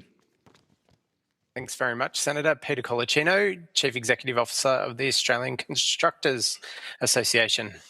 Okay, have you got an opening statement? I'm happy to jump straight to questions, although it is really just worth iterating that there is a couple of issues of incredible importance around productivity in this space. One of them is a clear, certain, transparent pipeline of investment. Another is a focus on enhancing the focus of the industrial relations system on productivity and really making productivity the core of the industrial relations environment. Another is the move towards industrialisation of the construction sector. So, you may be aware, but the industry is characterised by severely outdated practices, and there has been a real decline in productivity in the industry in the period since the advent of the mobile phone and indeed the widespread use of the internet. It's also worth recognising the really clear role that government has to play in supporting a more productive industry, with a focus on front-end productivity through the procurement, design and planning processes, as well as the importance of commercial approaches that support value rather than lowest cost. Where we see an environment that supports value, it provides the opportunity for industry to invest in the development of skills, new methodologies, new tools, new equipment. And of course, those sorts of investments are exactly the investments that enable the industry to perform at a level ahead of where it's been historically. So very important discussion for the construction sector, as I say, against the backdrop of declining productivity over recent decades. Thank you, Senator. Thank you. Okay, I'm just going to see if we have any questions. Who wants to kick off?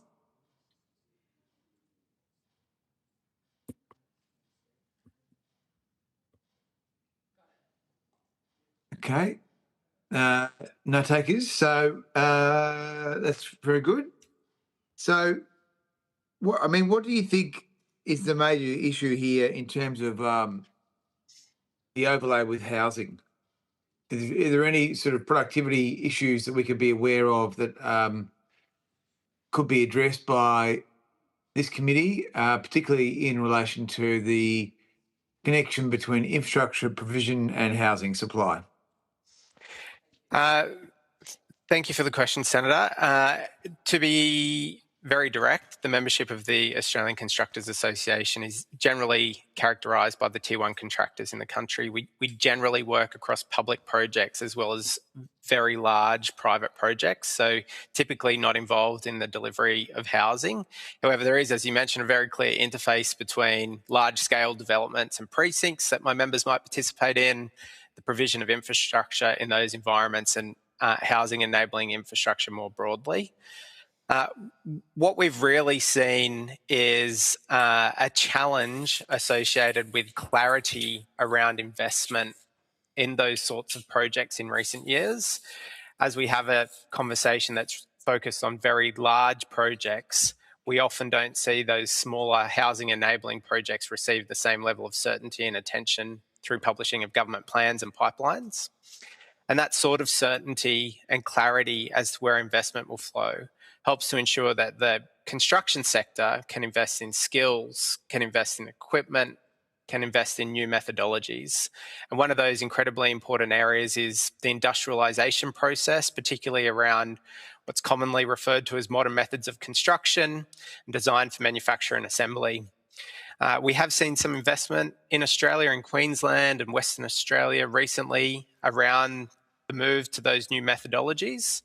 And what we're hoping to see through the high-speed rail project, which has flagged this as a potential opportunity, is further investment in advanced manufacturing and modern methods of construction, in componentry and modules that can be used both in the housing industry and for public projects. So a wall in a house and a wall in a school and a wall in a train station obviously all have a great deal of similarity. And if you're thinking about the common production, common standards and common production of those sorts of components, you have the opportunity to drive down cost through taking work off work sites, exposed to weather and the vagaries of working out in the field, and into a more controlled environment in a factory. And as well as the very direct benefit on productivity that can allow, you have advantages around providing a workplace that is more attractive to a more diverse workforce. It provides opportunities for mums and dads who have obligations around caring. It provides opportunities for people who might have live with disabilities, mobility disabilities in particular, to find work in the industry in a way they may not have been able to on site. So that change to modern methods of construction is incredibly important for productivity.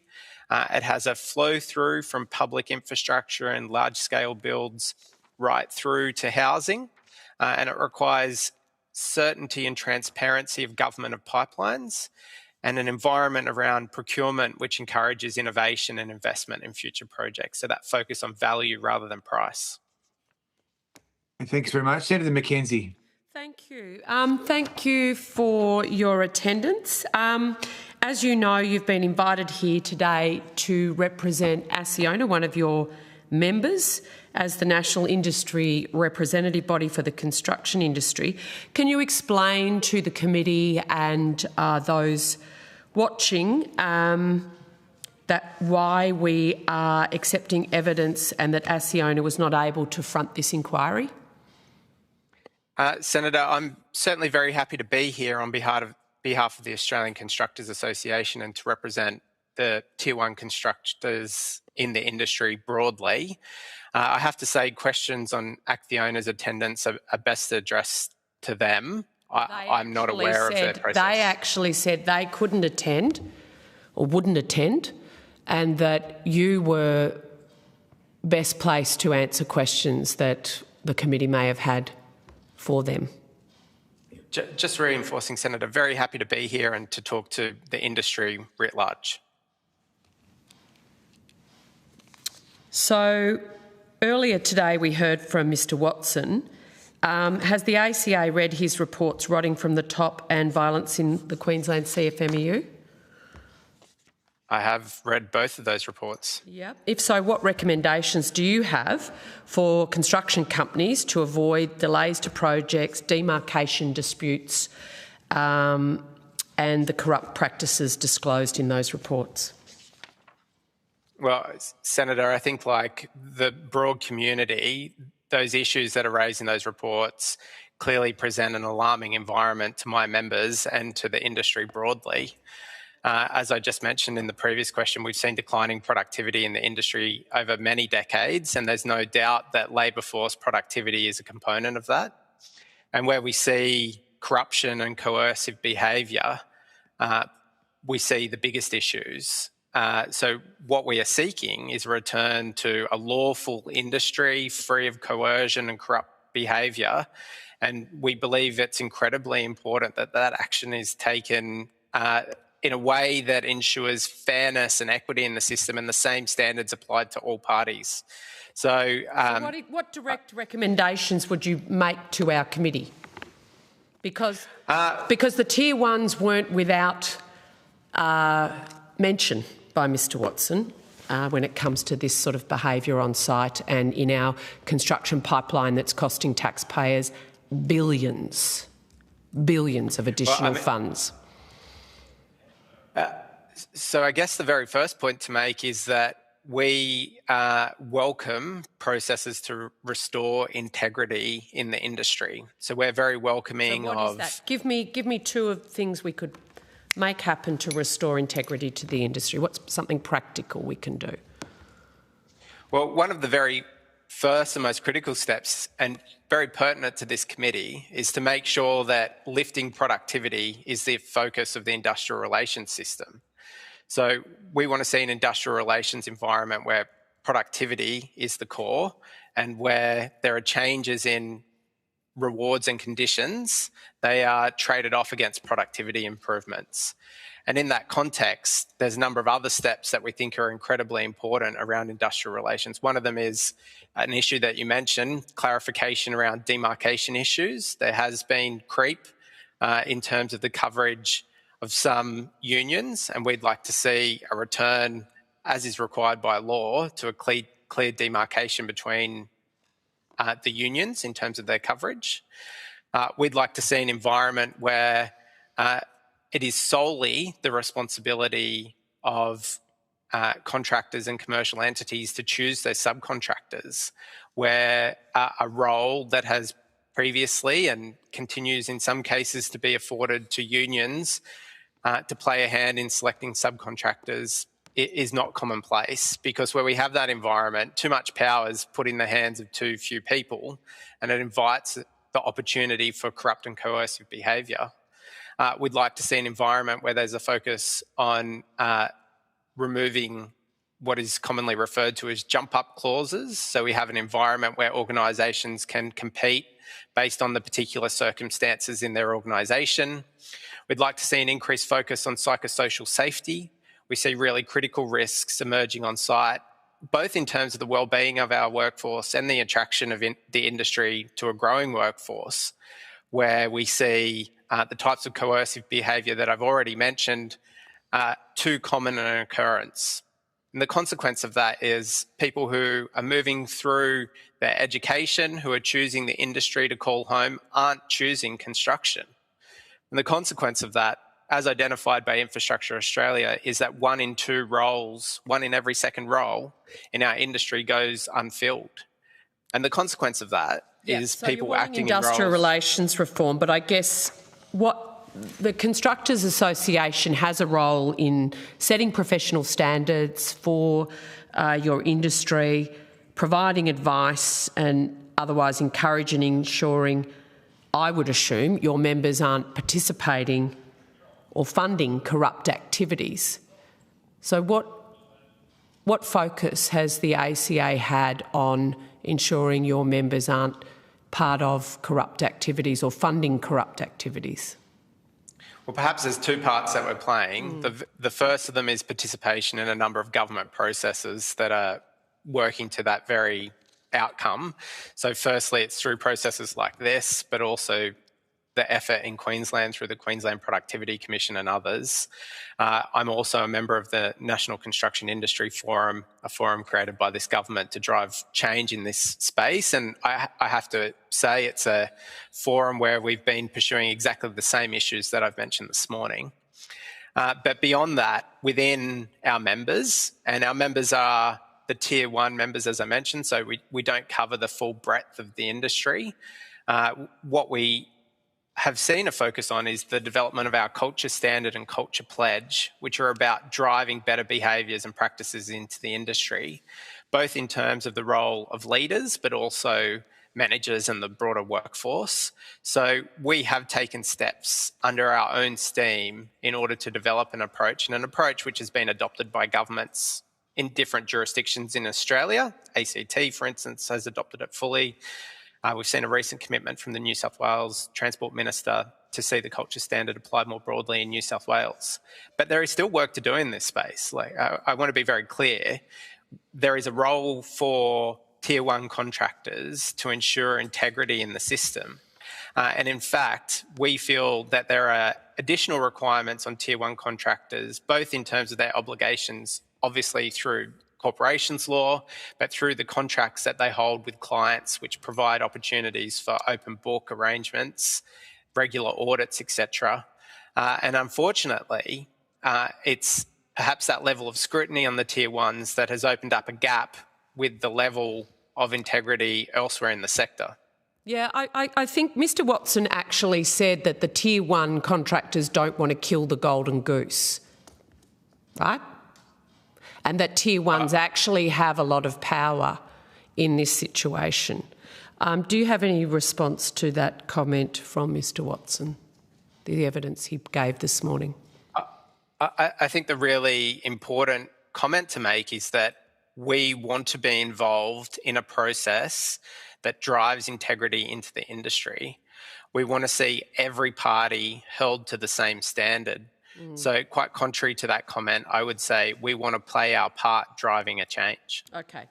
Are you aware of any of your members, whether any of your members have employed or otherwise engaged on their construction sites any former CFMEU officials who were removed from the organisation following the union going into administration?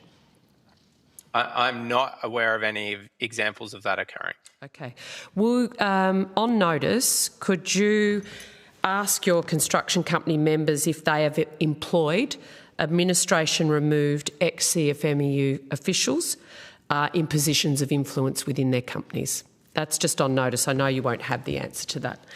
The Commonwealth's providing $30 billion towards Victoria's Big Build projects, a program where we know at least $15 billion has gone to CFMEU and criminal gangs. What additional steps can we take as a Commonwealth to ensure that future federal taxpayer-funded projects is not misappropriated towards corruption? What can we actually change at a Commonwealth level? Yeah, so thank you for the question, Senator. I think there's two really important points to mention, and I want to start with something incredibly practical, which is well-resourced regulators. So we have an environment currently where there has been a change in the role of regulators in the recent period, obviously with the ABCC no longer operating. We want to ensure that the regulators that are in place are well-resourced to provide timely responses and to ensure that the system is, frankly, lawful and ethical. So the very first step is a focus on resources. The second is, of course, ensuring that we have an environment that requires all parties. And I really want to underline that point. So there are a lot of processes that can require contractors in order to comply with a series of different rules and approaches. It could be through legislative requirements, it could be through tender processes, it could be through the application of different standards and approaches. And we see that with the Federal Office of the Safety Commissioner at the moment, where my members who are participating in Commonwealth-funded projects have an obligation to be part of that system. Those same requirements don't apply to employee representatives, i.e. unions, and there are some areas where there's a critical risk that challenge opens up. And I really want to point to the risks around psychosocial safety. So in my industry, in the construction industry, you are 7 times more likely to die from suicide than you are from a workplace injury. And that risk comes from a risk to well-being and a risk to psychosocial safety from what can best be referred to as an aggressive environment, worse, as we've observed, coercive, criminal and corrupt. What we want to see is an environment where all parties, i.e. unions, union delegates and representatives, also hold the same responsibility for ensuring psychosocial safety on site when their representatives are present. And that is not the case today. Yep. So who should pay for the well-resourced regulators? Well, that's an interesting question. I'd say that, first of all, it's a responsibility of government. You know, where you do have costs moved to contractors, for instance, government ultimately pays that cost indirectly through the price on projects. We already have an environment, a productivity killing environment, frankly, where large D&C contracts, just to bid that project, and often we have 2 or 3 different individual organisations or consortiums bidding, is the cost of around $150 million. So you could say that each time you bid a large project, 2 of those tender responses are dismissed, and that's roughly the cost of building 2 additional schools. Yep, so appreciate that. We need to look for efficiency. Yeah, so I guess one of the things we're looking at is whether we restructure the way Commonwealth funds are provided to states for infrastructure projects and what conditions should be on that. And I haven't heard that as a suggestion, but I'd like you, if on notice, you've got some additions to make that around that. Should we be able to halt payments on infrastructure projects if there are found to be allegations of corruption, harassment, bullying, or criminal behaviour? And how do we actually get to a system where awarding tenders also captures the behaviour of subcontractors that the tier 1s would employ? Happy to take that on notice, Senator. Okay. I'm done, Chair. Okay, thank you. Senator Ananda Raja. Thanks, Chair. I have a question regarding productivity. We know that productivity has been declining in the construction sector for a long, long time. But the construction sector is also heavily skewed towards much, much smaller operators, micro businesses and small businesses, like overwhelmingly so. So I'm interested in whether you have some data on disaggregating the tier 1 companies, the people you represent, from everyone else, and talking us through what productivity is doing in your particular cohort. So some of the best analysis in that space, Senator, is from the Federal Productivity Commission in their report looking at productivity in the housing sector. And it is the case that there are a large number of SMEs operating in the industry, but they tend to be more weighted towards that housing sector within large projects. And, you know, the capital value of some of the projects my members are working on is measured in the many billions. Obviously, they're well outside of the operating ability of those small businesses. What we tend to see in both the large vertical and horizontal construction industry is marginal improvement on what we see in the housing space. However, it is fair to say that productivity has still lagged the broader economy for the large construction sector. And my organisation has pointed to a $56 billion productivity gap. And the reason why we see those challenges is some of the issues I mentioned earlier, because there's a lack of transparency and certainty in a long-term project pipeline. It's incredibly difficult to make the case to invest in either training and developing a workforce or new equipment, methodologies and processes to allow the future projects to benefit from a productivity gain. So basically, you can't invest in new kit if you don't know that you're going to be able to recover that cost on a future project.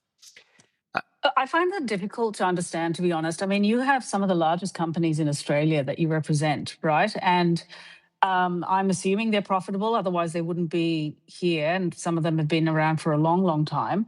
What can you tell us about the R&D spend in these companies? And if you don't have this on at hand, could we have this on notice? Perhaps a trend analysis over the last 5 to 10 years of business R&D investment in these tier one companies amongst your members, because this has been a major problem in Australia. Business has virtually vacated the field when it comes to investing in R&D, and it is a major driver in our long-term decline in productivity.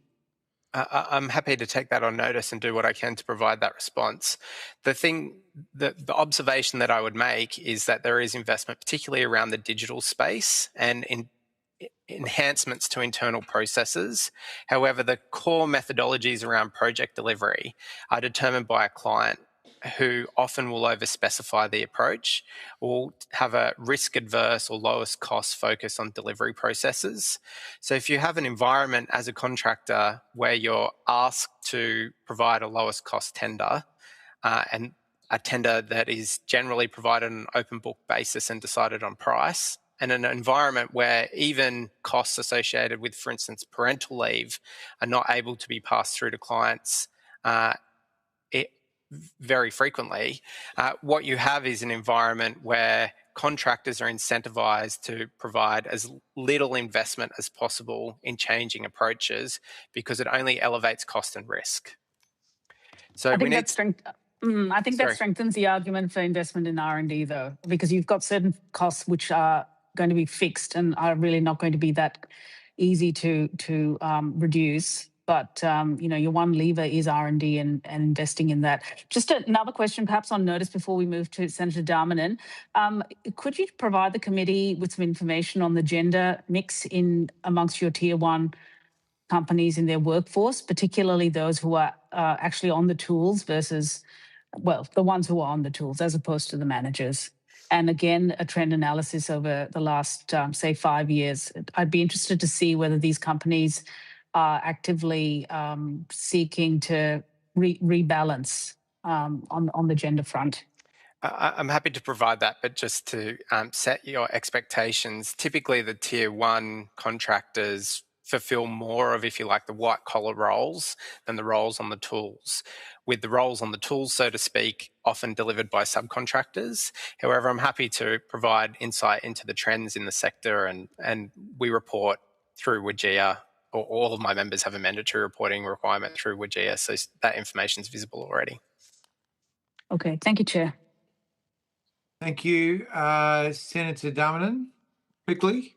Yeah, thank you. And just noting what you said a minute ago about who you employ, this may or may not be able to be answered by you, but if you can on notice, you talked earlier about the significant mental health challenges of the workforce in the construction sector.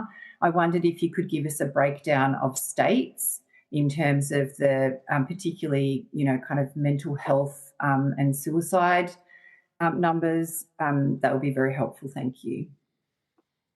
I'll do what I can to provide that response. Thank you. Thank you. You go with our best wishes. We require your answers back by 12 August. And thank you very much. I now welcome representatives from the Little India Traders Association, Sansa's Care, and Mr. Gautam Gupta. I understand the information on parliamentary privilege and the protection of witnesses giving evidence to Senate committees has been provided to you. The Hansard record, please state your name and capacity in which you appear in the order as outlined. Hi, I'm Gautam Gupta. I'm from Little India Traders Association and Sarah's Care. I'm Anya Gupta. I'm a Year 12 student at the University High School, and I'm the founder of a youth engagement program at Docklands known as Docklands.community. And I'm Praveen Kumar. I'm the Vice President of Little India Traders Association, and I work as a Director for Excel Global Services. Okay. My name is... Go ahead. Hi. Thanks. My name is Gaurav Bajaj, and I'm the board member of Little India Traders Association. And you just gone onto mute, Mr. Bajaj. Just muted yourself. Is it better now? Yep. I think we've lost you again.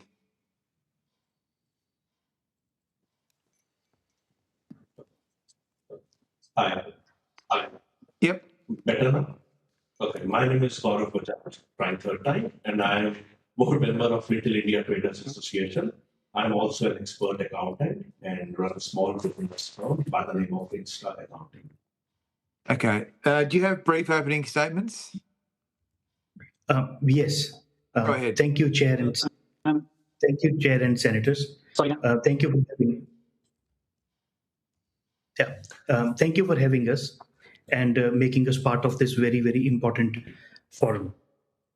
I'm joined by my colleagues over here, and all of them are founders, traders, carers, community builders, and basically from multiple generations, with one simple belief that this country is full of people who want to build, who want to be more productive. Obviously, Australia is a great nation with a great setup. We know that this country gives its people, and we have spent our lives adding to it. Our submission talks about removing the handbrake. Australia is like, in our opinion, like the best car in the world. The engine is our people, drawn from every nation on earth. The beauty is its vast land and the soil, which is as good as gold. A handbrake is not a fault in the car, but it could be a feature. It just needs to be released with one hand, and the moment the driver decides it, it just enhances it just enhances the experience of sitting in the car and the pace with which we do things. Each of us brings lived experience from our own professional lives, whether it's building community events, which my colleague Ganesh will speak about, and training programs, or advising small business through their hardest moments, which Gaurav Bajaj will speak about, or watching skilled families choose between regions and the exit, which Praveen will be speaking about, and for studying in the very future that this committee is sharing, which Anya will be discussing about. Each one of us will describe the handbrake, how we found it, and what we think can be done to enhance productivity. And we make it in three different, and we ask a couple of simple ideas that we are bringing to the table. First, we see the person as a whole. Australians prove themselves every day through work, enterprise, training, and service. And yet our systems still judge them by paperwork. We ask for a small voluntary pilot to test whether verified contribution can help decisions, whether it supports merit. It never replaces it, but it enhances people's recognition, basically to be seen as people. Second, back our own land. Our geography is not our problem. It is our inheritance, be it in resources, agriculture, energy, or regional industry. We would like to model the automation dividend where it lives, in our regions and bring them closer to metro cities. Third, help the government deliver, catch problems in month 4, not year 4. Carefully govern artificial intelligence can help accountable people see trouble early, and it must never replace their judgment. We are not asking to touch safety, environment, privacy, or merit. Our method is simple: start small, measure honestly, publish the failures with the successes, stop what fails and scale what works.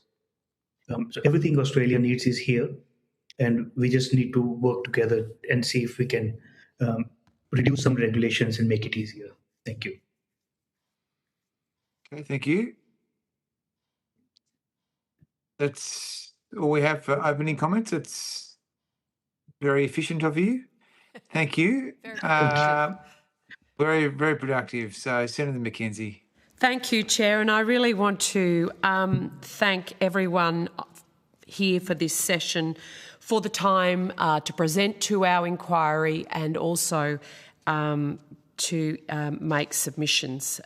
Really, really appreciate it. So, Mr Gupta, can I just start with something we've all seen in our daily life? We jump into an Uber, highly qualified engineer driving people from A to B.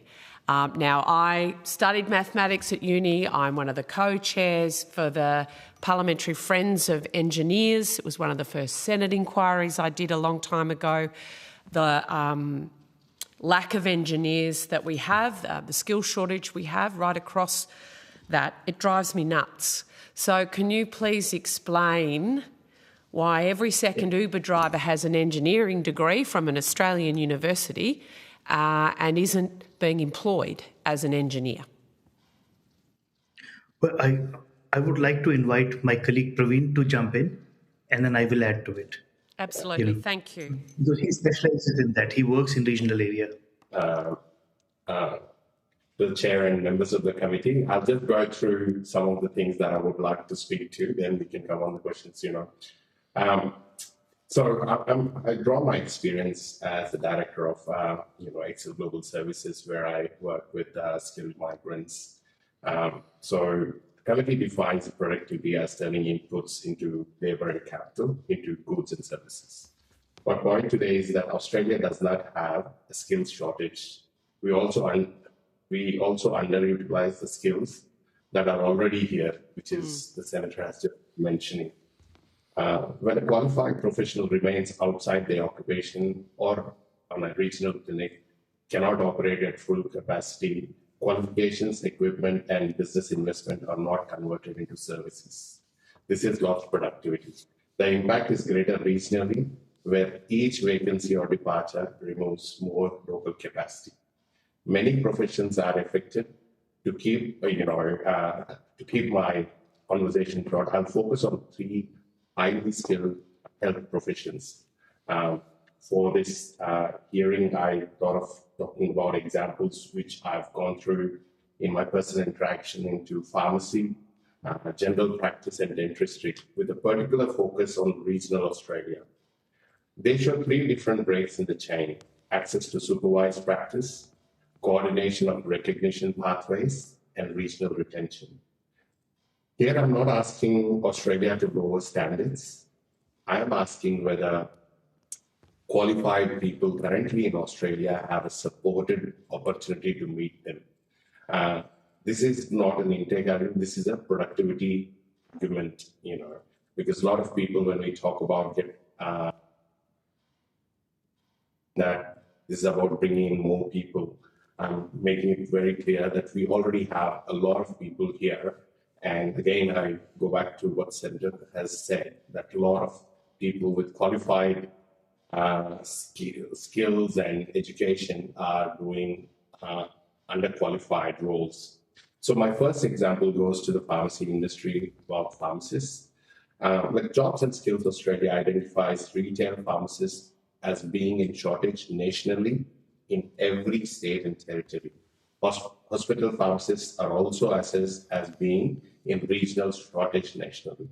Yet, an overseas qualified pharmacist currently in Australia can pass the relevant Australian Pharmacy Council assessment and still be unable to secure the supervised placement needed for registration. The knowledge stream candidate must complete an accredited intern training program of 1,575 supervised hours of practice, then give the required examinations. I understand those safeguards are appropriate, but placements are very competitive because each one needs an approved workplace, employer committed, and a qualified pharmacist with enough time to supervise. So here, the qualified applicant has completed the assessment, but it does not guarantee a placement or registration. So unmet demand can coexist with a qualified pharmacist who cannot progress into registered practice.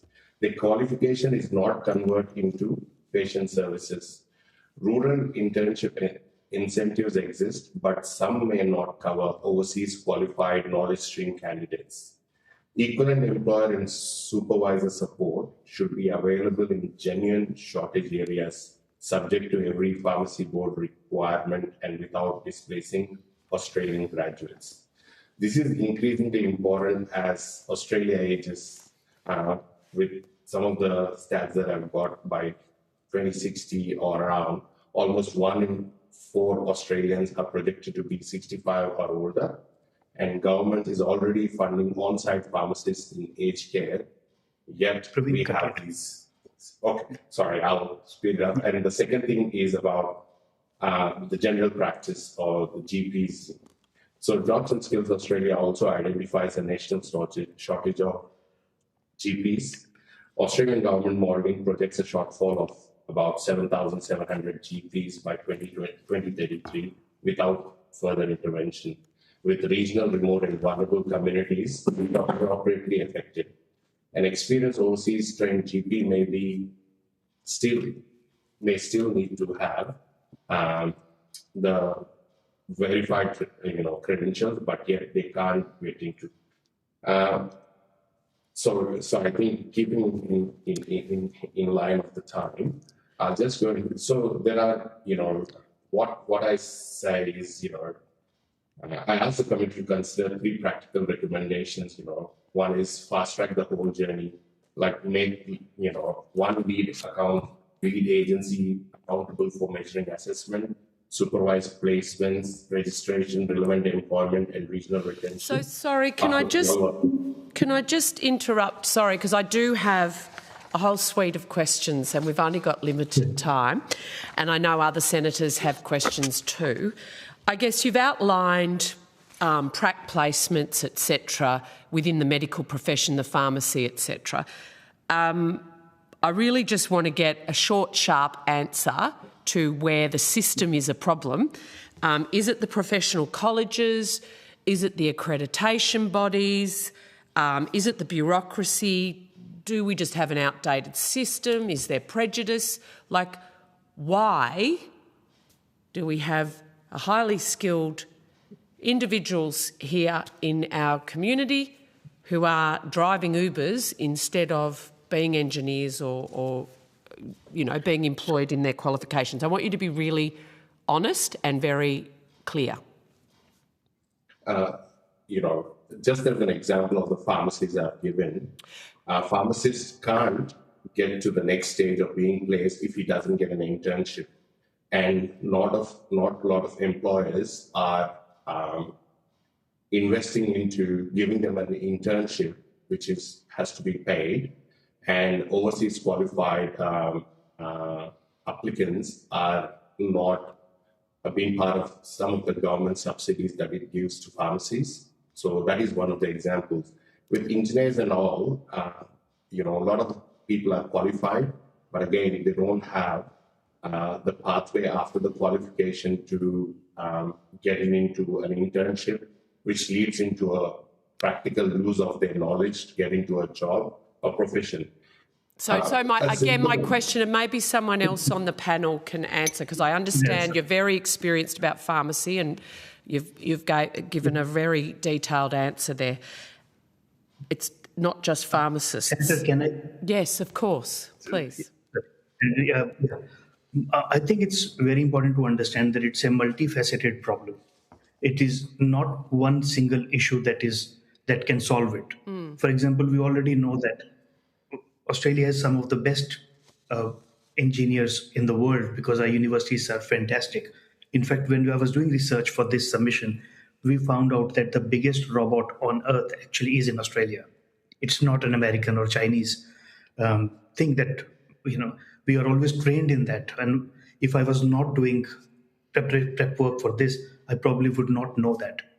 So why are the engineers not getting a job? I think is one, we have trained a lot of people, engineers, mainly IT engineers and people for mechanical.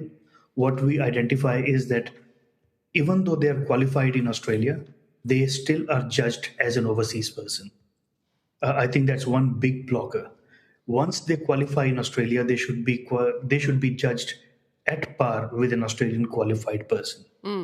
One, if we cannot mentally overcome that hurdle, I think we will always have productivity loss. I think that's a really good. I think that's a really good assessment of one of the key barriers. I guess we don't want to have a system where we had evidence earlier to this committee around people's surnames, for instance, being a barrier for them being employed, etc. We don't want to end up with a system like in America where, a Jewish man like Bob Dylan has to change his name in order to get a look in, shall we say. So can we legislate our way out of this, or is it about a cultural change more broadly in our communities and our professional sector? I think it will have to be looked at from both ends. It will have to be culture and legislation. So this is where in our submission, in my observation, we write about kind of crane framework. I've just tried to summarize it so that we understand that. It's so when I talk color, religion, accent, name, ethnicity, anything can be disruptive. All we need is one biased person in the system. It doesn't matter whether they're sitting in a public sector, private sector, someone with bias. And all we need is about 10 to 15% of such people, and they wreak havoc. Because the recruitment process goes through multiple steps. And all you need is one wrong person in that whole step, and they have to write a wrong report for that person, and that's it. And all of a sudden, the person who's applying becomes an outcast. This is where we think that if we can, so I'll give an example where it can make it easier to understand that someone has contributed decades in public life or in Australia. So let's say a small business, they run a business and they are tenant in a big building, let's say ANZ, and ANZ closes and leaves that particular premise. That restaurant cafe owner gets punished for no fault of theirs. Like they've been serving food, they've been doing good work, they've been running a cafe for 10 years, like an engineer who's completed the degree, got the qualifications, is globally recognized, but is not getting a job. It's not their fault. What happened is that we are not measuring them in 360-degree view, right? As a person that we were talking about, they have family, they have life, they have contributed to society, they may have hired people, they have done some research, whether at a university or in a workplace. No one is measuring that. So the problem is, so I see a gap in that. So one of the biggest gap is that we only can judge people at the moment by their names and the credit histories they have, designed by the banks, and a very one-dimensional measurement. Can we create something like map their contribution? So we call it contribution recognition framework. It could be called anything else. But really, please, let's start looking at whether it's a small business or an individual or someone who's driving an Uber. Maybe the driving itself should be also considered as contribution to economy. Yep. At the end of the day, they're still driving, they're still moving people, they're still contributing to economy, not sitting, and they're not on welfare, essentially. They're not losing hope. Yeah, no, I appreciate that. I've got one final question. I know other senators have questions. One of the aims of this inquiry is to actually assess whether our migration intake is properly matched to skills, whether education providers are seeing international students as cash cows rather than actually a skills pipeline in a genuine sense. Your submission is about removing friction for the people that are already here. Yes. I'd be interested for a future projection whether your view would be a smaller, better matched intake would be better for the future at the front door to sort of address the queues and backlogs that you mention in your submission.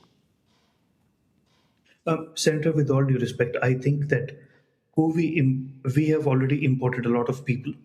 Our problem is, can we settle them first? We can continue. Exactly. So if we can't settle the people who are already here, we can't retain them. We can't get them into jobs. We have our own young people. If you look at just yesterday's Channel 9 report from Perth, the city with the lowest unemployment rate in Australia. Very young people are saying that artificial intelligence is going to remove jobs for us and we are fearful. To me, that is really telling us something. Our own Australian kids are living in fear. They don't know what subjects to choose. Me, Anya, we have a lot of discussion with their youth groups. And they're like, what subject should I take? What happens in 6 months' time, 2 years' time? It may be irrelevant for us. So in that scenario, I think planning for future becomes very, very complex. Thank you. What I would really suggest is that we really focus on people onshore first. Yep. Bring them up to speed, take them with us. Can I add something Perfect. to that, Thank you. Senator? Oh, of course. Yeah, so our intake program is very good with the skilled migration thing, where we're getting the skilled migrants. And as Mr. Gupta said, we're still recruiting a lot of people on employer-sponsored visas and bringing, while these people are already here, who've got a permanent residency. But if we have a single agency that looks at and matches these people that we've already assessed that they are highly skilled, that's why they got permanent residency.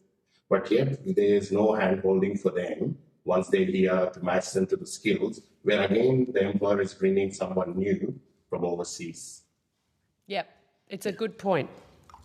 Thank you. Senator Nataraja.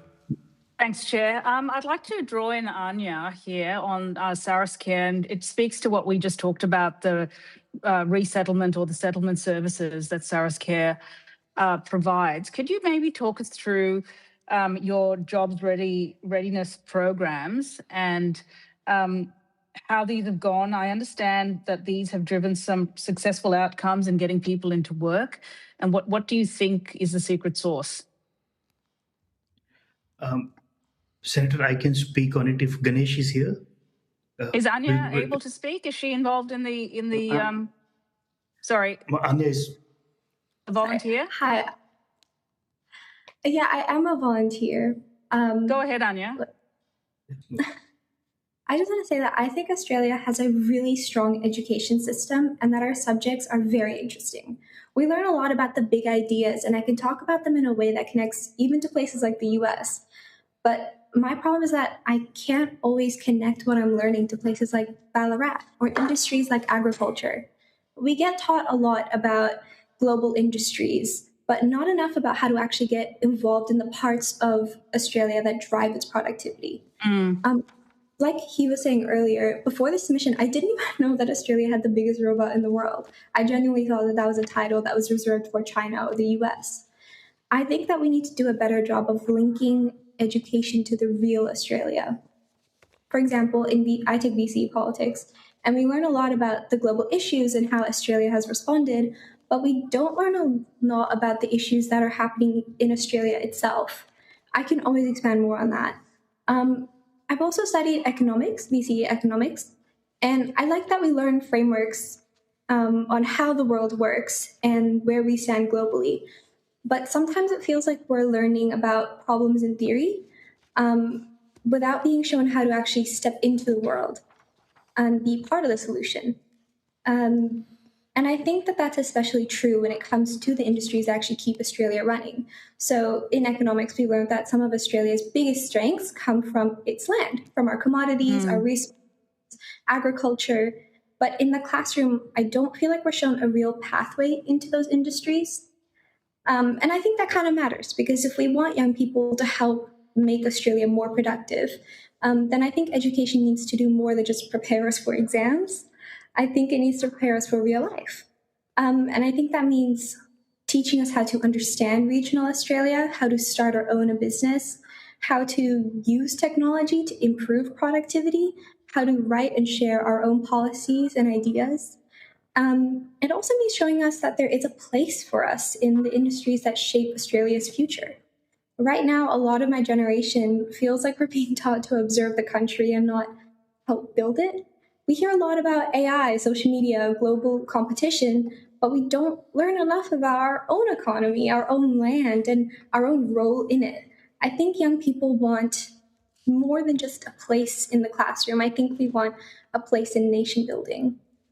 Okay, well said. And we will definitely pass that on to the Education Minister to perhaps better spruik the real attributes of this country.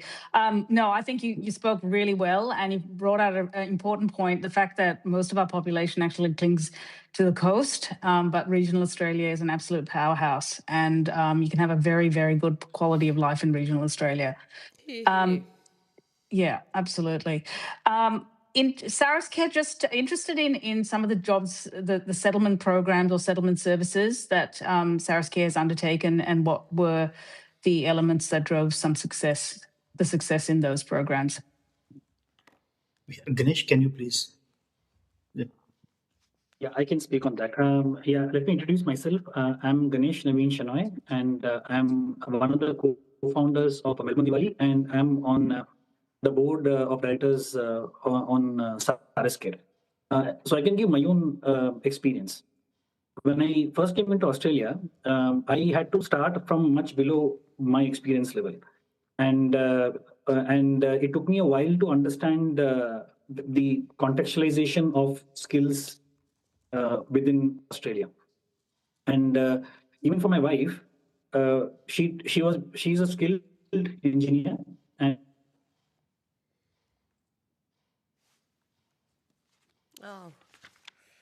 No, we've lost connection.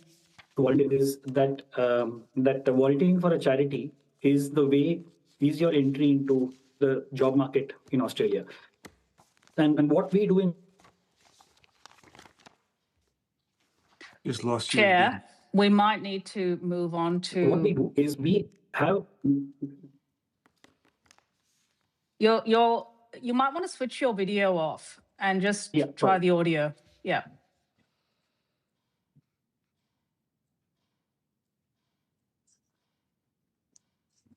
I might go. Look, we might just move on. I think this is going to be problematic just because we're short of time. Mr. Gupta, in your very nice submission, you talked about, you referenced the crane filter. Yes. And I'm keen on hearing the experience the communities have. You did cite a study here of 12,000 job applications that were filtered using AI, and basically the discrimination that is applied. And with increasing numbers of companies using AI to screen CVs, I'm interested to know what your view and concerns are around this. And we did hear from Jobs and Skills Australia. They were largely silent on doing any work in this area. I'm interested to know whether you think we need to be looking into this. Absolutely. Given that there are already enough barriers to entry into employment for the community and for many Australians for that matter. Thank you for the question, Senator, because this is really crux of the matter. We know the issues that people can have one different feature, and that is enough to keep them away from being productive in Australia. And we know that. The study that I quoted is one of very, very few studies that have been done. I think we need to do a lot more studies. Now, even people who are born in Australia can look different. And we know that their experience can vary very differently, just based on if they have a different name, if they have retained a feature that we may not have seen or we may not have observed, or the region they are born in. So, if they're born in a poorer suburb, even that can be a very big disadvantage. I would really like to see some kind of a research done on that from a productivity point of view. Is someone who's born in Australia or who is in Australia and going to make their life and career in Australia, I think we need to have all the avenues for them to be as productive as they can be. At the end of the day, we're only 27 million people with about 15 million in workforce. We cannot afford to lose people to our own internal biases. And there is a great opportunity to do that. If Senate can mandate some kind of research, it will be really, really nice. We have, for example, ABS data. Can we ask a question about what's people's lived experience on these matters? Just adding a column in that, adding a section in that, and asking people on their lived experiences, like what do they think, why they are not getting a job. If 10 people have graduated with an engineering degree, what kind of people are getting a job? What is it that they are getting a job? Are they lucky to be in a certain region, or are they unlucky to have a certain feature that they carry? Oh, so that might be a recommendation we should. Do you think that should be a recommendation we look at? Additional research into AI and job recruitment? I don't think it's to do with AI, because AI will do what the people who are designing it are going to do. In fact, what happens is that if AI becomes biased, it can be very easily traced back. The problem is human bias, which cannot be traced back. If someone who is doing a blind recruitment, and their biases will never be noted, because the decision has been done, and we'll never know why a decision was taken the way it was taken. And we see that at a community level, whether we run a charity or we do an event. When a grant application happens, we don't know why the grant is given to some and not given to the others. Oh. There's no transparency. If we ask question, we are fearful that a question will be used against us.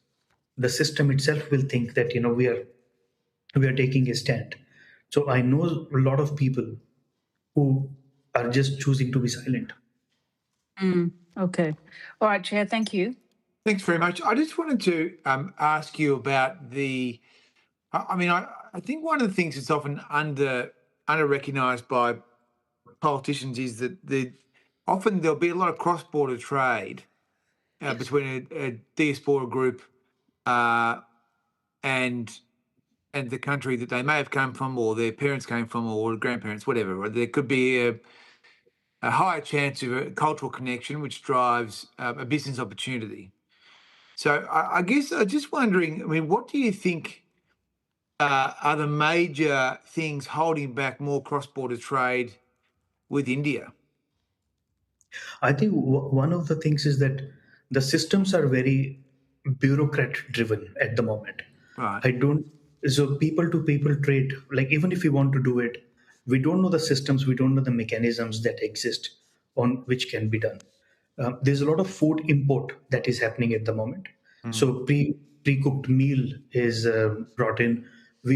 Australia exports a lot of lentils and raw food products at the moment. But that can very easily be expanded to mean a lot more. One of the things from a regional point of view is we have some of the best food products in the world. But why are we then importing milk-based products from? And I'm not talking only about India, but any third world country where the standards of the food product may be very doubtful. And can we enhance? And so these are some of the triggers that we can bring into the system, where we can say, if you're importing food, make sure that they meet Australian standards. There's a lot more check, and bring the diaspora into those food tastings and food testing. As an example, the food is one because of regional Australia. But so it can be done with other trades as well. Like we run Little India Traders Association. We host delegations from overseas. We would love to send delegation overseas. We would love to have city to city trade. Like we know that what is a low barrier within India. India is like such a large country, but where do you take a delegation, say for example, from Bendigo, which is an equivalent? What is produced in Bendigo or Ballarat or in Melbourne CBD that can be exported? It will be great, Senator, if some kind of an opportunity is created around bringing those diaspora networks and using those skills. At the moment, it's just driven purely by, I think it's more institutionalized. And once it's institutionalized, you take it away from people, basically. At the moment, it's very top heavy. Okay, so it sounds like there are opportunities there for some kind of informal matchmaking, or maybe some government to government with business engagement. So what about, I mean, given that a lot of your members are small businesses, what impact has this latest 30% capital gains tax had on your members? Is it something that's coming up? Is it something that might be inhibiting more investment? Is there any information on that? So can I get Ganesh, who's Gaurav, who's an accountant, because he handles that kind of. Thank you. Thank you. Thank you. Thank you, Mr. Thank you.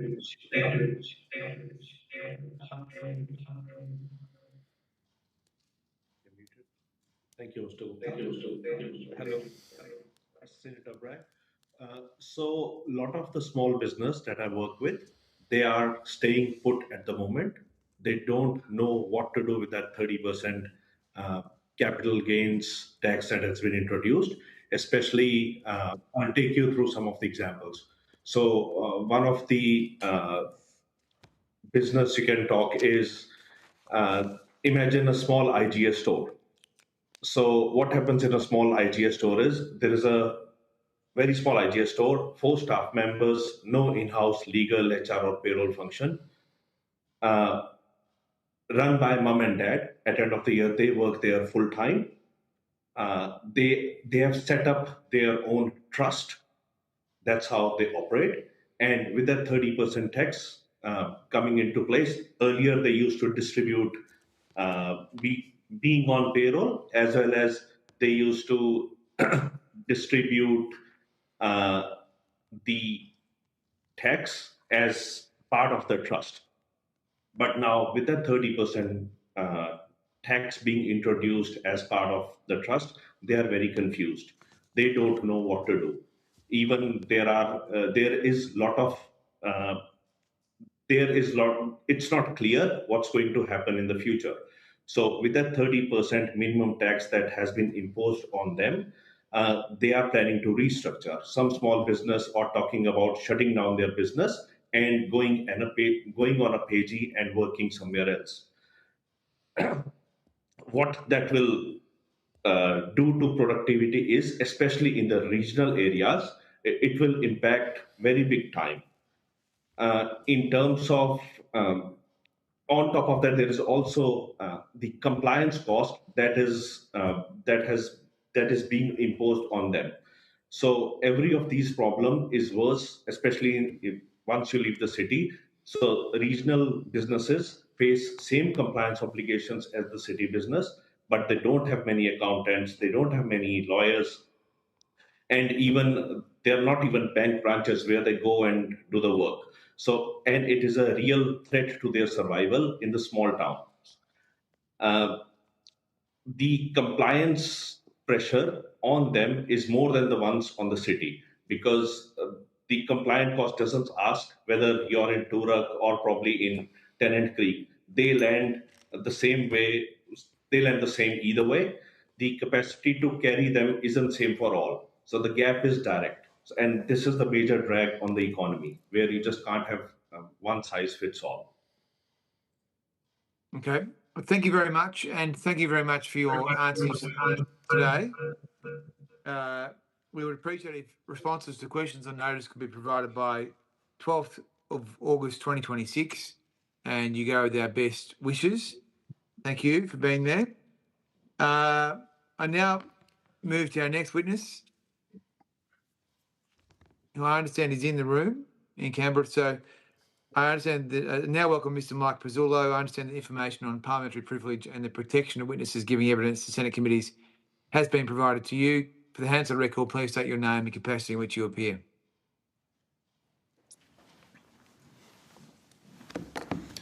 Good afternoon, Chair. Mike Pizzullo, former Secretary of the Department of both Home Affairs and prior to that Immigration, and prior to that the Head of the Customs and Border Protection Service, but I appear today as a retired private citizen.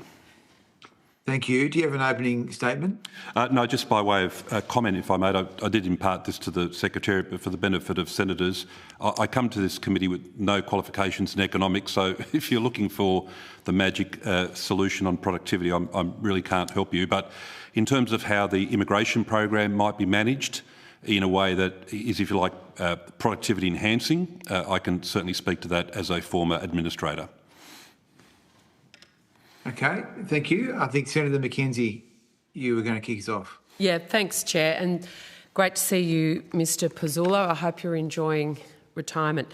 Well, not retirement, time out of the public service. You did administer our migration system in your 11 years, and during a recent trip to Europe, I was peppered with questions about how that system was run, both sovereign borders but also our visa system. And I guess the intakes have varied considerably, but the past 3 years have seen our net overseas migration figures at historically unprecedented levels. And I guess I'd like to invite you to put some remarks on the recent numbers in the light of the system that you ran, and whether, in your judgment, the machinery of government that we have actually can handle these type of numbers. What pressure does it put the system under? Well, thank you, Senator. I've not tracked these issues quite as closely as I used to in the nearly 3 years that I've been out, but in preparation for today's hearing, I did remind myself of the macro numbers. Obviously, I've followed the media like everyone else does, and I'm aware of the very high levels of NOM, the net overseas migration level. I do recall, in fact, giving evidence through the course of pandemic and as we came out of pandemic that there would have been a snapback to more normal levels in that period as the pandemic started to come off and borders started to be reopened in the latter part of 21 and going into 22. And in fact, I remember giving evidence in the main committee room when I was serving as Secretary, both in the very late Morrison period and then initially in the Albanese government period, where the expectation was that a more normalised NOM level would appear through the course of 23-24. So I must say I'm rather surprised. I don't have any analytical answer for you as to why there's been a, if you like, a stickiness or an almost entrenched high level of NOM. In part, I think initially it might have been explained by the quite reasonable decision of the Morrison government to honour things like student visas, where people had been issued visas, couldn't travel, borders were closed, and so for a period at least, if you like, you had a double flow of students. So, for instance, you had students who had visas granted on the eve of the pandemic or in the early pandemic days, and then you had students issued visas. We honoured those older visas. So cyclically, that should have come off by now. So I must say I am rather surprised. NOM, I know, is a very popular, headline figure because it does give you a sense of flow. But obviously, NOM doesn't capture just migrants because it also captures Australian residents and citizens who are coming and going and who are here for 12 out of 16 months, as you know. The number that I'd like to draw the committee's attention to that just seems to be creeping up almost on an entrenched trend basis is the number of temporary visa holders. It is a very high number at the moment. I just looked up, and I'm grateful to my former department. They've continued the practice that was established many years ago. So we're up to the 16th edition of a very good document that the Department of Home Affairs issues. This one was tabled in June. So it's current up to the end of December. The title of the document, which is available on the web, Senator, is the Administration of the Immigration and Citizenship Programs. You'll find a table there and a graph that indicates temporary visa holders at the end of last year, 31 December, so obviously the data would be further updated since, reached 3 million. Now that's over 10% of the Australian population. Now, when you then decompose that, again, all data available from the department's excellent publication, there seems to be a remarkable growth in bridging visa numbers. I've never seen numbers like this, well over 400,000. We tried to keep the bridging visa numbers, which typically are to do with people who have lodged applications, they've then lodged merits review or then subsequently judicial review. They're caught up in the court system quite properly. They're engaging. We're a rule of law country, so we respect the rights of people to engage in legal contest with the executive government. But that is a growing number, which I want to draw the committee's attention to, because in the 12 months to December of 25, it grew by 12%. I suspect in part that might be the government trying to grapple with the fallout of the NZYQ High Court decision, where a number of people have to be bridged, they're in the community, they've got further avenues of appeal potentially, but in some cases, of course, they've got no further recourse. So I think there's something in the temporary program that is, if you like, keeping that NOM number, if you like, the air in the tyre inflated. Right. Thank you, because it does seem that if you roughly, in terms of the system itself, coping with this level of numbers, you're saying you've never seen numbers like that, and obviously NOM, whether it's that, a relevant number at any point in time, I appreciate the challenges there. But when you're doubling the numbers in a short period of time, something would have to give, whether it's scrutiny, whether it's processing time, whether it's both. So I'm just wondering, absorption capacity is sometimes dismissed as a political slogan, but you administered a living, breathing program with all its challenges, positives and negatives. And I'm just wondering if you could comment on what's happening or what may be happening inside a system that's been asked to double the intake when it comes to fallout, particularly on screening. A couple of separate issues there. In terms of absorption, or what used to be when the immigration program was first set up in 1945 by Arthur Corwell, was called assimilation. We tend not to use that term, but functionally it's similar. So settlement services, assisting people to, if you like, orientate themselves to Australia, our way of living here, our norms, if you will, English language. We have largely outsourced not-for-profit providers in the settlement services sector. They provide an outstanding service, very passionate, committed people. Probably some would be, you'd be familiar in regional Victoria, for instance. Yep. That really is important for the permanent program. So when you come in through the permanent program, which is currently from memory running at about 185,000, and then you add to that the refugee and humanitarian program, it's really important that people who are going to, if you like, make a life here, like my parents did when they came here in the early 60s from Italy, it's really important that those programs be kept up, that they're not defunded, that they're really focused on their core objectives, because you really do want people over time to, if you like, overcome the shock of, a new country and settle in. The temporary group is different again. Some of them will apply for permanent visas, and some of them lodge what are known as onshore applications, either because they fall in love, they go for a partner visa, they start to form family units, or they're entitled otherwise to apply for a permanent program, but they then get picked up, if you like, in the permanent stream. The temporary program, and I can't explain to you, as I said, I'm retired these days, so I don't have access to the data. I just don't understand why that number is so high, having now broken through 3 million people in a population of 28 million. So there's something going on there that I don't fully understand. And as I said, the bridging visa number is very high. I was astonished when I read that the other day in preparation for today, 413,000. In terms of the department's capacity, if you like, to cope, it does frankly trouble me. I've just got access to what I read in the media. I know my successor is having to, presumably in order to cut her cloth against her budget, roll out quite a significant voluntary redundancy program. That always concerns me, because you don't always typically end up with the right size, but also the right composition of your workforce. Sometimes people who take VRs are some of the people you actually want to keep. And particularly in this area, Senator, you really do rely on, with all of the advances in technology, the coming revolution in AI, you still rely on those really, I was going to say battle-hardened, those very experienced immigration officers who have got a good nose for good quality applications. They, yes, assisted by intelligence and data and digital systems, but they've just got that human instinct for someone who should be screened out. There's something not quite right. You don't want to lose those officers. They are gold. In some cases, they've had 20, 30 years of experience, so hopefully we're keeping those.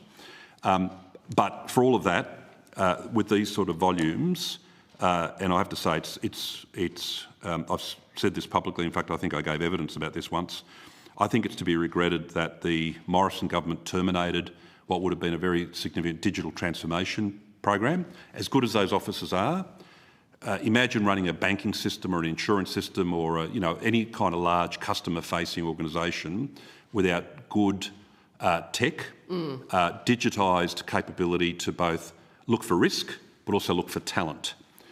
And regrettably, I suspect the department, as I said, I've been out for almost 3 years, I think is still using quite antiquated systems with a lot of manual human intervention being required to find the talent that we're looking for in our immigration program. So you wouldn't be concerned that with the numbers that there'd be any decrease in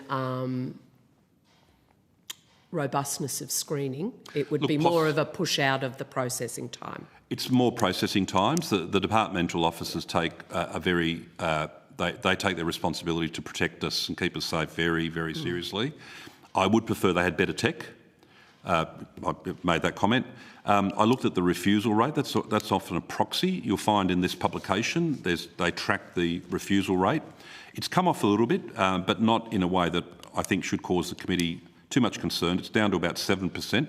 It's a bit of a gross number. So, in other words, of all applications lodged, the refusal rate, which is a human officer, not AI, but a human officer deciding that the application for whatever reason lacks merit, and they refuse it.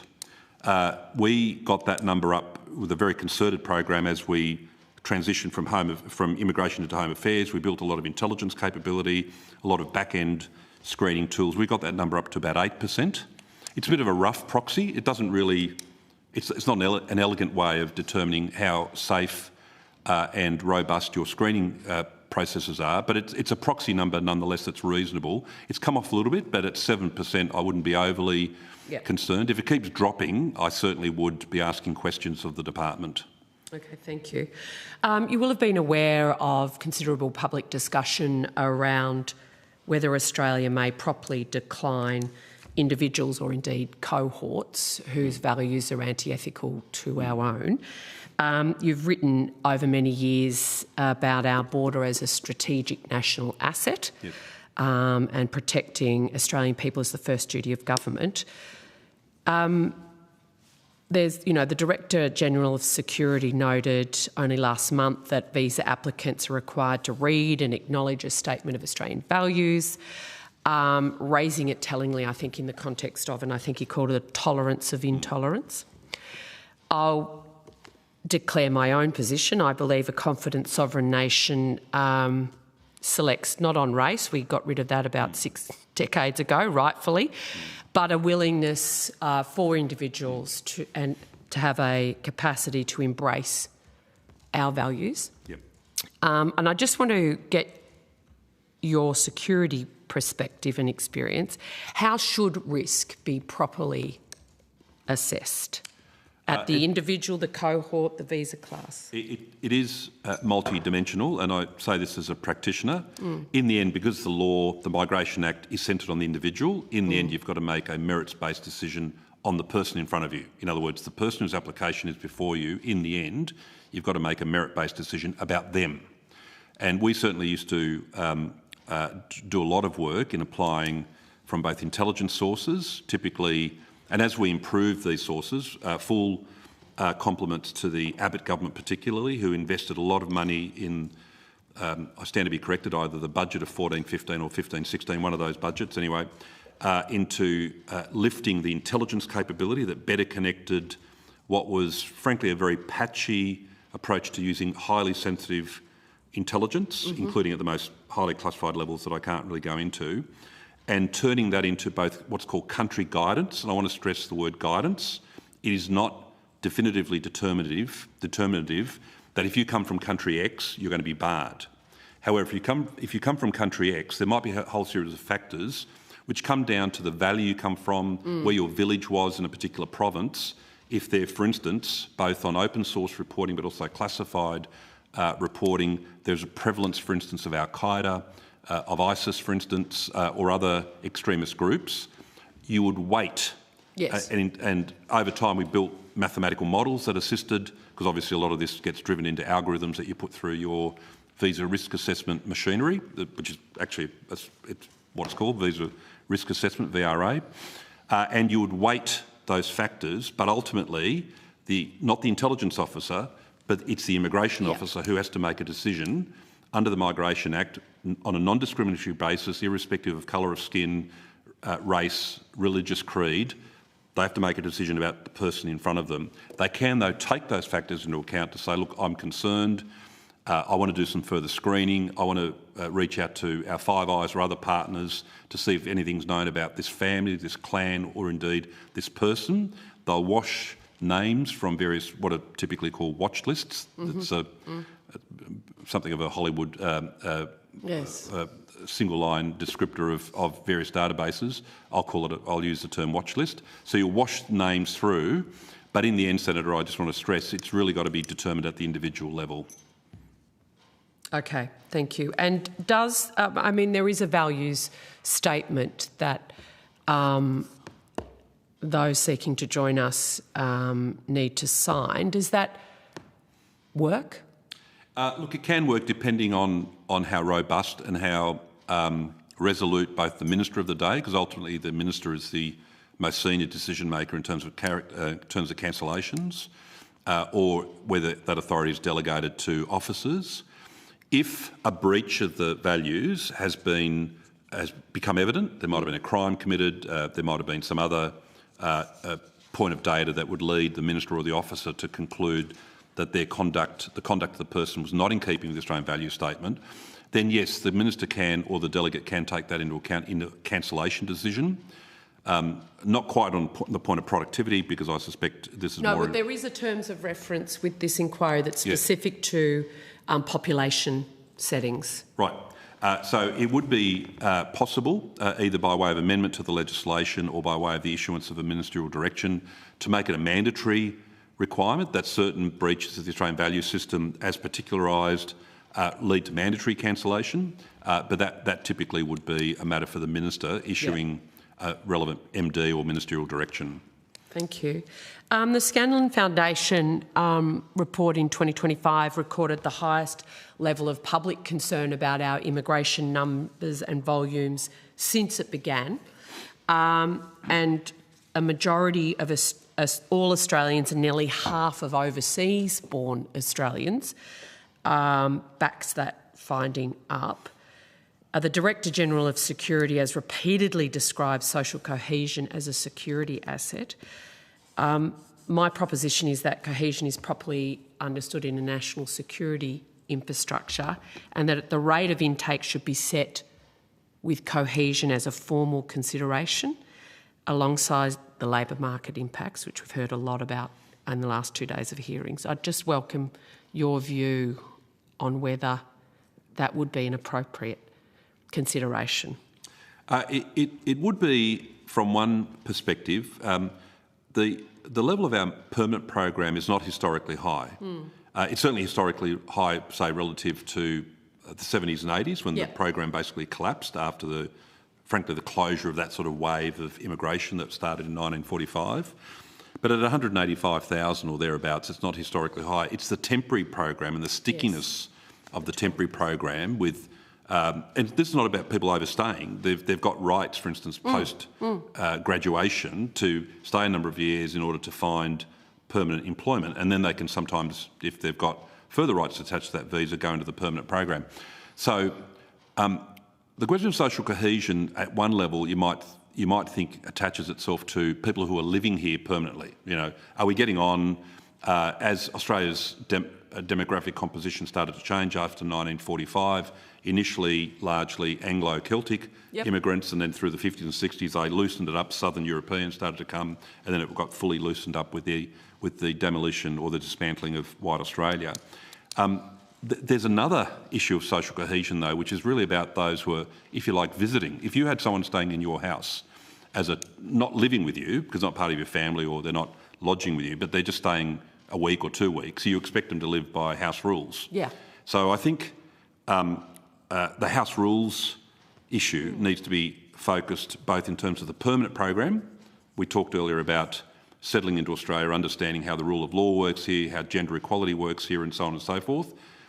I think you can make a fairly reasonable assumption with a high level of confidence. The people who want to settle here have come here because they want to live in Australia, and they know what Australia is.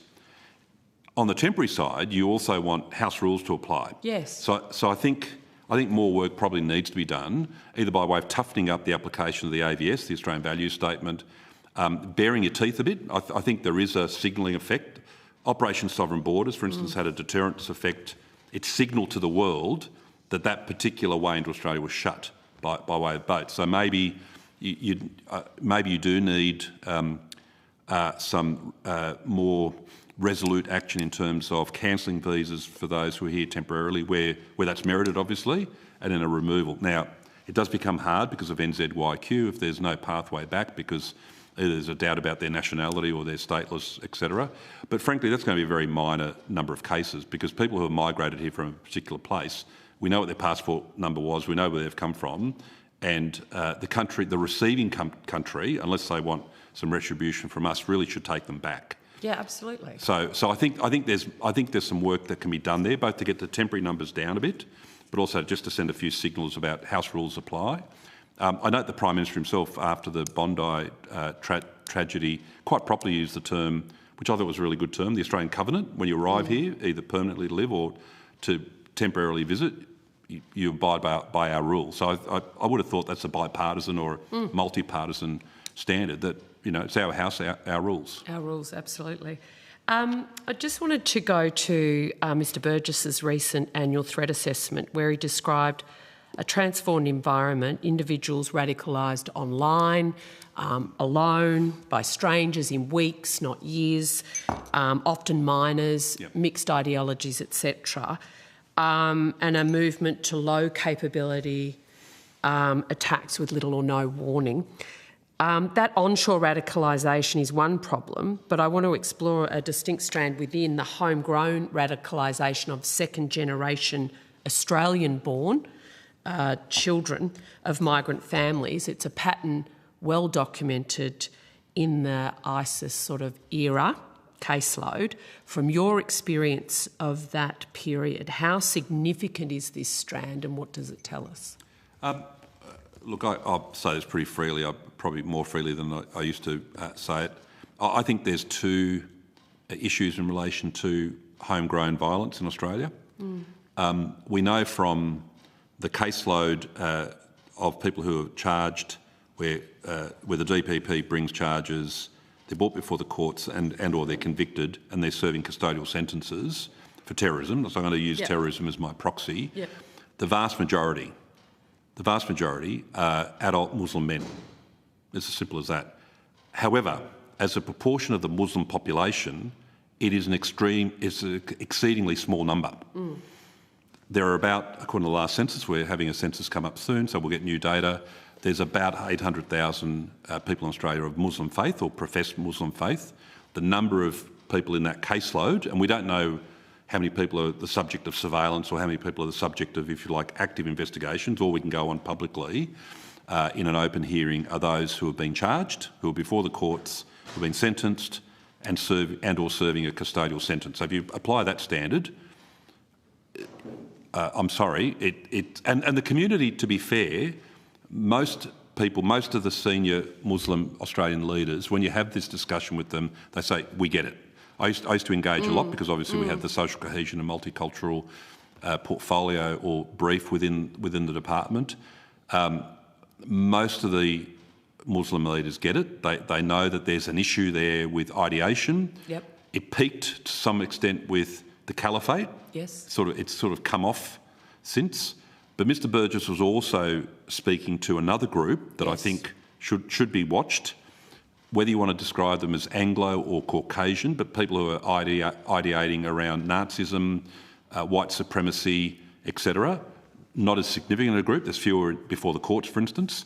That's my second target group. So if I was still in the job I used to be in, I'd be really pressing my people, saying, how are we going with second-generation Muslim men, very small numbers in relative terms, I want to stress that, relative to the size of the Muslim community, and how are we going with radicalised extremist Caucasian men? Yep. And typically, and there is a gender element. You don't find a lot of women in either stream. It's typically men. So if that second-generation radicalisation is a real strand of the caseload... sorry, I should have made clear, on the Anglo or Caucasian side, you might even be talking about fourth or fifth generation, of course. No, correct. So, right. Yep. But I'm going to go to, because we're looking at population settlement, and once somebody's an Australian citizen, as we're seeing in other public discussions, they're our problem to solve. Yes. That long tail of settlement and integration failures of a generation ago is sort of what we're dealing with that second generation issue. I'm just wanting to know whether, I guess there's one well-documented episode in our migration history. Departmental advice, ministerial decisions diverged exactly on that ground, and immigration ministers of both persuasions have acknowledged as much. You carried out the operational picture, so, I mean, do you have any comment to make around that? I do, and it was something that we were certainly tracking when I left the role, coming up to 3 years now. I think it'll become clear in the next couple of years, Senator, as to whether the breaking of the caliphate was an inflection point. Yep.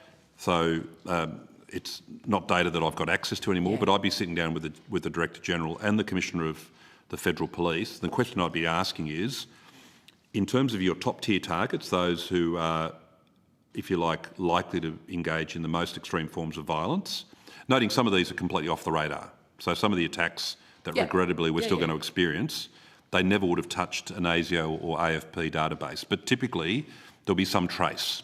And you would have seen some public commentary in relation to the Bondi shooters, that there was some connection with ASIO investigation. So I'd be wanting to look at that caseload. And is that number trending down post the caliphate? Remember, the caliphate was largely destroyed, and often it's forgotten, through the efforts of the Americans under Trump in the first administration, but working very closely with other allies in 2019. So we're 7 years on from the collapse of the caliphate. I'd want to be pressing into that data to say, is that investigative caseload that you've got against these categories, including the white Caucasian neo-Nazis, I'd want to look at that group as well, how are those numbers going? And I'm out of the system now. I don't know what the target caseload looks like. I would hope that the number at least is, or the trends have plateaued. Why do I say that? You don't have the sort of the allure, if I can use that term, of the caliphate. The number of foreign fighters just pouring into Iraq and Syria in 14 and 15 was really quite astonishing. Not just from Australia, a lot went from Australia, and we're still seeing the tail of that, but a lot went from France, Belgium, other countries as well. There's nothing like that anywhere in the world at the moment. So those repressive effects, first of all on Al-Qaeda after 9/11, and then on the caliphate leading up to their destruction in 2019 has had a staunching effect. But I'd be looking at those numbers really carefully. What's happening to that dial of your investigative caseload? Is it plateauing? And if it is plateauing, working with the community, can you take some other people out? Can you de-radicalise them so that number starts to actually curve down? Just on de-radicalisation, how successful are de-radicalisation programs? In some individual cases, the interventions can be brilliantly successful. In some cases, frankly, I don't think it made a difference at all. So you're just constantly trying to calibrate, because you're dealing with very complex psychology, psychiatric factors, because there are often mental health and other factors also involved. You'd want to be evaluating with states and territories. So typically the states and territories deliver the de-radicalisation programs in accordance with standards that are commonly agreed with the Commonwealth. The Commonwealth provides some funding. I'm not entirely convinced that it works well in a federation with fragmented systems. I think maybe a better path might be to explore a national program where everyone kind of pitches their resources and funding, and just have simply a single program with a panel of eminent psychologists, social workers and others. Look, I think like anything else, drug diversion or anything else, you're going to have some spectacular success with some people because you break through, you crack through the ideation, and people go, yeah, look, this is not the life I want, and they back right off. In other cases, they say what the psych wants to hear, and then they go on their merry way thinking about, one day I'd like to mount an attack. But in terms of the empirical evaluation, that's really something you'll need to ask the department about. I just have one further question, and I guess the temporary visa holder piece has been very interesting. I just want to give you the widest possible canvas I can. Obviously, productivity, it's the hot topic. Immigration is the hot topic out there in communities. I want to considering all the levers, the volume, the screening, the settlement piece, the post-arrival monitoring, etc., citizenship training, etc. I mean, what changes do we need to make to the current migration settings to really set our future population up for success? Well, thank you for the opportunity, Senator. I think there's some housekeeping first. I think getting those temporary numbers back to a more normalised trend and looking at what's happening in the bridging visa space, that there's something going on there that I can't explain to you. But looking at the medium term, so looking more positively at some optimal settings, I would really encourage the committee, and I've got to be slightly careful here because I can't sometimes remember as I get older what I've heard spoken around the cabinet table or in a cabinet committee and what's the subject of known public discourse. So I'm going to be a little bit careful. So I won't particularise it to specific initiatives in case I am inadvertently breaching the confidence of the cabinet. But the Turnbull government, I think, did quite a lot of good work in association with that digital transformation program that I mentioned earlier. And I think if I recall rightly, Mr Tudge might have been the minister. There's a lot of, I think, world-leading work done, regrettably wasn't fully consummated, in looking at the permanent program and regionalising it. Because one of the factors that, and I know one of your terms of reference that's mentioned in the discussion paper relates to the over-concentration of migrants pouring into Sydney and Melbourne. That's where the services are, that's where greater likelihood of finding jobs. I think if we're a bit bold, and certainly I'm retired now so I can be as bold as I like. I'm in opposition, be as bold as you like. Look, I would look at a provisional arrangement where you get more points. So you might not get the final permanent visa. Now, there's always a question about a two-tier system, but I would have a provisional visa that gave you higher points for a commitment to stay in a particular region for 5 years. We did a lot of modelling. Like a Dharma. And you stay there for 5 years, and again, I'm going to be very careful here because I can't remember if the modelling was ever released publicly, but I certainly do recall a lot of work being done on higher points, and with the digital tools that are now available with data matching. I mean, the ATO uses this sort of technology all the time. Your principal place of residence can be, reasonably accurately, to a high level of confidence, established that you are in Bathurst or you are in Wagga or Albury, and after a 5-year period, you could then become permanent. So there is a question about inviting people here provisionally, but if you want to make the program attractive to people who are willing to do the hard yards, as it were, well, why wouldn't you say, well, actually, I do want to go to Australia, and it's a provisional thing. They're trying me and my family out before they accept me fully, and I've got to go to this wonderful place called Albury, or I'm not sure. It is. Would I live on the other side of the river? I'm not sure what the main town is in your part of the world.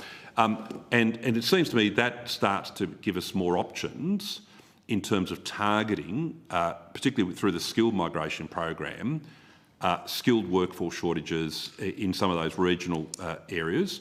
Now, a lot of the skill shortages are also in the capital cities, so you wouldn't want to make it the exclusive tool, but you could add that tool to your tool belt. And what you might say is you get more points, so therefore you get bumped up the queue because you get more points in the points process. That's one technique.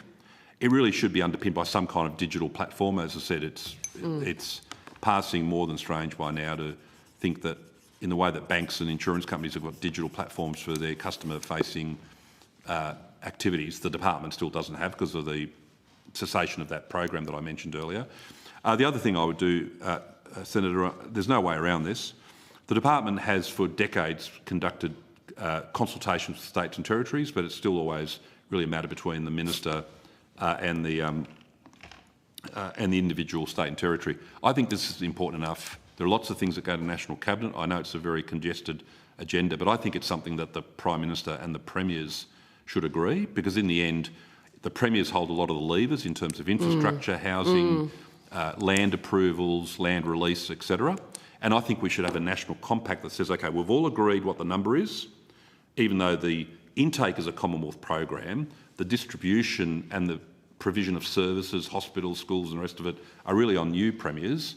I think that's the other part of, I think having a regionalised program and then having a national cabinet agreement that they all sign up to. Or how big's too big, or how, yeah, exactly. Now, what that then means, and I think this is frankly why it's been avoided perhaps in the past at this level, is that I think our system, our federal system, both Commonwealth government and opposition I suspect, and others as well, don't really want to have a too graphic discussion about what kind of population we want, size-wise and distribution-wise, at particular time points. So what's happening is, because we're not having that discussion, and I know Mr Rudd at one point when he first became Prime Minister, he talked about a number. He put a number on the table. Well, at least it was a number. And whether it's 40 million or, you know, if you get to 40 million, you're going to have to build 3 more Sydneys. OK, well, that's a debate to be had. So it seems to me, if you're not going to have that forcing function at the most senior political level in this country, the Prime Minister, the 6 Premiers and the 2 Chief Ministers, then what you're really saying is that we're just going to let these demand-driven, loose controls really just flow naturally. And then you get to this situation where none of us have signed up to this, as far as I can tell, but we've got over 10% of the population here on temporary visas. We've burst through 3 million temporary visa holders for the first time in our history. And so the sense of control that maybe plays into that angst that you identified earlier, that's come through Scanlon and other polling, maybe people are getting a sense of, well, we control lots of other things. Now, governments aren't always the best planners in life, but this is a tool that they have to plan because it relates to who they allow to get onto a plane. That's right. To come here. That's right. So even if you're a believer in, you know, relatively small government, you know, little, you know, lower levels of government intervention and all the rest of it, this is one area where everything is a government intervention, because if you're not going to give permission for that person to come to this country, they can't come here. Exactly, and we're going to end up with the 40 million anyway, sooner than we realise. I suspect if you don't get these controls back under some kind of national cabinet or some kind of federation level control, we'll just simply scale up to 30 and then 35 and then 40 million, and then at some point down the track, in a decade or 2 decades or 3, they'll look back to this time and say they didn't exercise any controls. They just let the system run rampant. Thank you, Mr Pizzullo. Thank you, Chair. Thank you. Thank you, Senator McKenzie. Just before you go, Mr Pizzullo, just wanted to check one thing with you around your historical knowledge of the nexus between migration policy and housing policy. I think a lot of Australians would find it surprising that the government hasn't historically done a lot of modelling about the impact of having a very large migration program compared to a smaller migration program, and the impact that might have on the housing system. I just wondered whether in your time there'd been any government modelling commissioned to look at the nexus between housing completions and migration.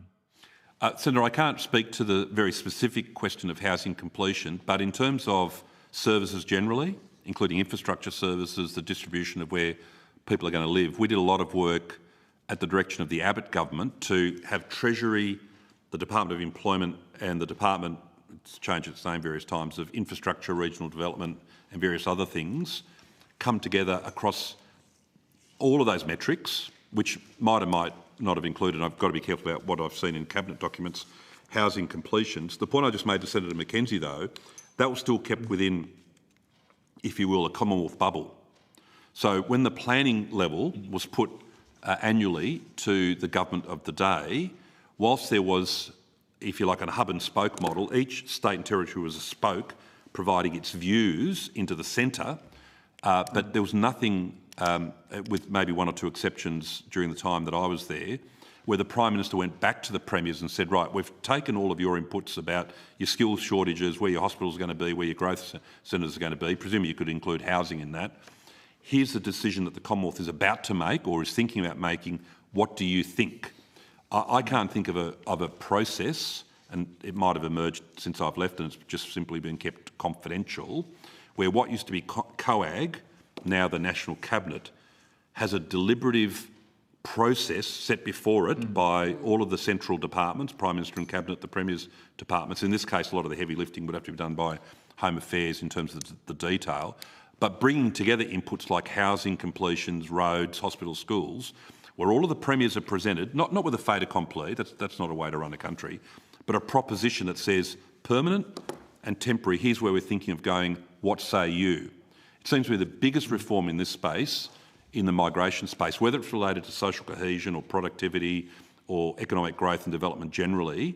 The biggest change in this space would be to have a much more active leadership role, not just by the Commonwealth Government, because this spills over into the states and territories. So, you know, in so many different ways, the tentacles run all the way through state and territory jurisdictional responsibilities. And I'm not in any way diminishing the other things that go to National Cabinet, but if this one issue is not going to National Cabinet, then you've got to wonder why so many other things are. So, like, I mean, just from an average person's point of view, they would listen to that and say, well, it sounds like governments in Canberra make decisions about migration without thinking about housing or other services that might be required. There is an annual process. I know because I supported my minister. The Immigration Minister once a year would write to premiers and say, can I have your inputs as I prepare the program? When I used to speak to my state colleagues in either premiers' departments or other parts of state systems, they used to say, we might as well not even prepare inputs because we never hear back. There's no, thank you for consulting us. We thank you for sort of asking us, but there's no deliberative process in the way there is in other areas of health funding or hospital funding or schools funding. There's no deliberative process because you not only have all the levers in terms of who comes to Australia, even though we've got all the other levers in terms of how people live, typically, using services, but you don't give us the final say. Now, the Commonwealth, to be fair or frank, has been very jealous about controlling that lever. Maybe it's just got to give up a bit of control on that lever so you get better buy-in from the government, the tier of government that's actually got to provide a lot of the services. That's right. Okay, thank you very much for that, Mr. Bazzullo. We thank you for coming and giving evidence today, and we now are going to suspend for the lunch break, and the committee will resume in 45 minutes from now. Thanks, Chair. Thank you.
Now welcome representatives of the Master Builders Australia and Master Builders Queensland by video conference.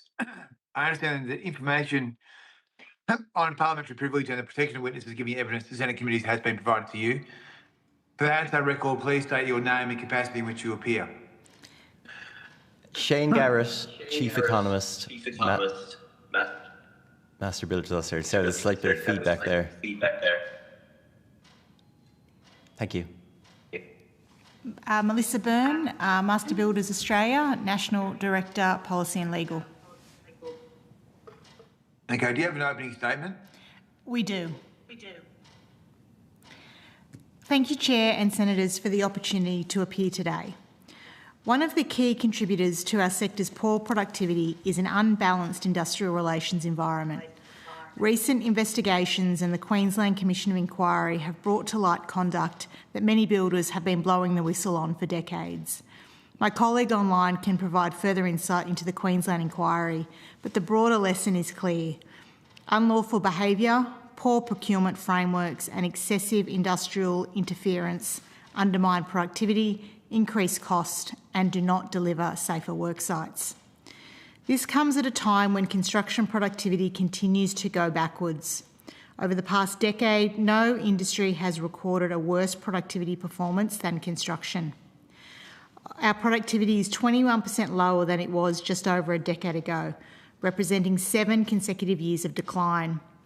Completing a new apartment now takes 33 months. A decade ago, it would only take 21. Likewise, a typical detached house now takes 11.5 months to complete, as opposed to 8.6. The final cost of road and bridge projects is 36.8% higher than it was 10 years ago. The productivity decline is not because builders, subcontractors and workers are doing less. Across Australia, they continue to deliver more homes, more infrastructure and more commercial projects under increasingly difficult regulatory conditions. Restrictive enterprise agreement provisions and unlawful conduct continue to drag productivity backwards. The conduct exposed within the CFMEU demonstrates the need for lasting national reform. When it comes to how this reduced productivity impacts the industry, we only need to look at the former Queensland Government's BPIC policy, which largely mirrored CFMEU-backed enterprise agreements. Analysis shows that up to 96 working days were lost in a calendar year because of that policy. Enough is enough. The administration of the CFMEU was an important first step, but it cannot be the last. Long-term, lasting reform is needed to ensure history does not repeat itself when the administration period ends.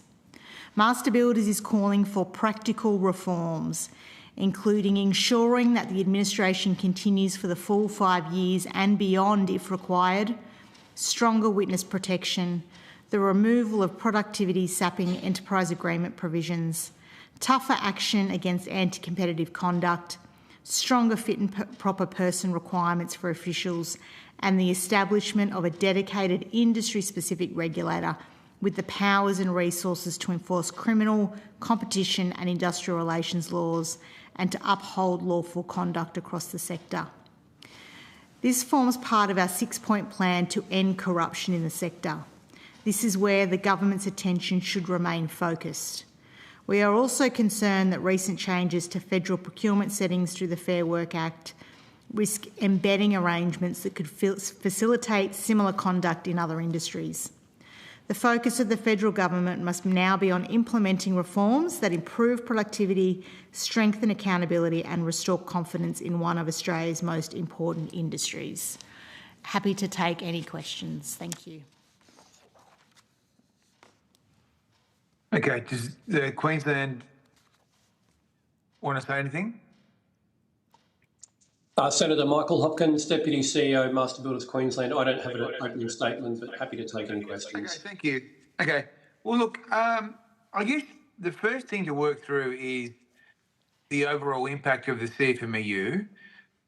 What do you think the cost impact is on an average person wanting to buy an entry-level house or a flat? Well, I think what we've seen from the Queensland Commission of Inquiry, and as I mentioned in my opening statement, That increase in time in terms of delivery of a project has specific cost implications, and I might ask Michael if he has any other specific examples from his experience in Queensland. Oh, I don't think we can hear Michael.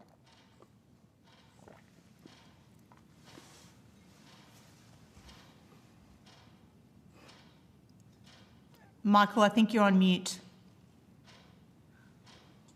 Apologies for that. Senator, Master Builders Queensland did some analysis of the impact of BPIC on the cost of building a 2-bedroom apartment in Queensland. And when I say we did an impact of BPIC, remember that the BPIC policy essentially mirrored the terms of the CFMEU agreement, the current CFMEU agreement in Queensland. So its analysis is comparable. The analysis found 96 days were lost or added to the construction time, and to the construction cost for a 2-bedroom house, it increased by 33%. So from 870,000 to 1.16 million. Now, there's been some other analysis in Queensland of the impact of BPIC. In fact, the former Queensland government allocated $2 billion in their state budget to cover cost blowouts on government projects from BPIC. And also the Queensland Productivity Commission, which has just recently reported a range of recommendations, reported project costs increasing by up to 25%.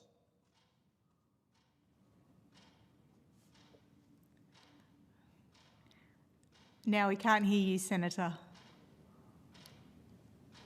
So 96 days lost and a 33% increase in costs.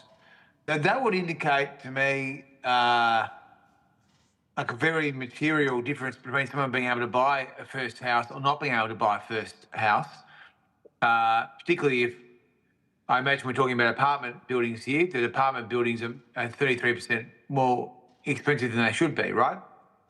Yeah, that analysis was on a 2-bedroom apartment building in Queensland. Yeah, a very material increase. Yeah, and so, I mean, one of the things I always hear is, well, the CFMEU doesn't get involved with home building, but I mean, that may be true in terms of, ground level freestanding houses where people might be building new ones on the outskirts of Melbourne, Sydney or Brisbane. That is true, but I mean, the CFMEU has had some engagement on those larger, more industrial scale residential buildings, hasn't it? Yeah, but also, Senator, one of the nasty impacts of the BPIC policy was not only the direct impact it had on government projects, but because it lifted the price of government projects, that flowed through to the entire construction market.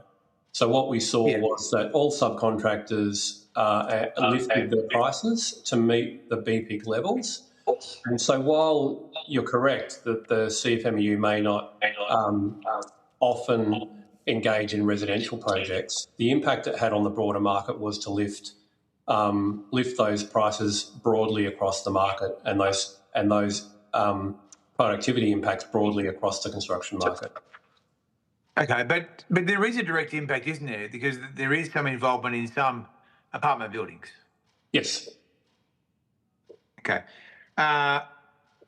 So when we go to the indirect impact, we've heard 2 or 3 times the salaries are being paid on Victoria's big build compared to someone working on a home building site.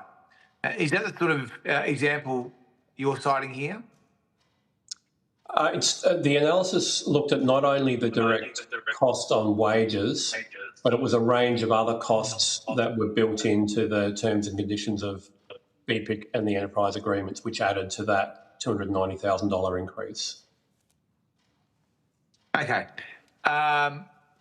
What can be done to ensure that governments aren't making this worse? Because we've already got a housing crisis. So what can the Commonwealth government or state governments do to pull back some of these indirect inflationary wage policies which are not linked to productivity?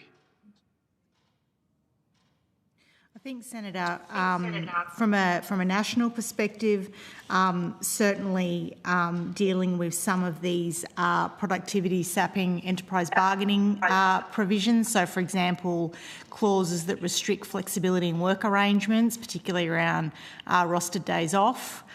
Equally, what they call jump-up clauses, where subcontractors are required to comply with enterprise agreement provisions and they flow down the supply chain. So that's how you get that increase in cost that subcontractors then take on to other sites outside government projects.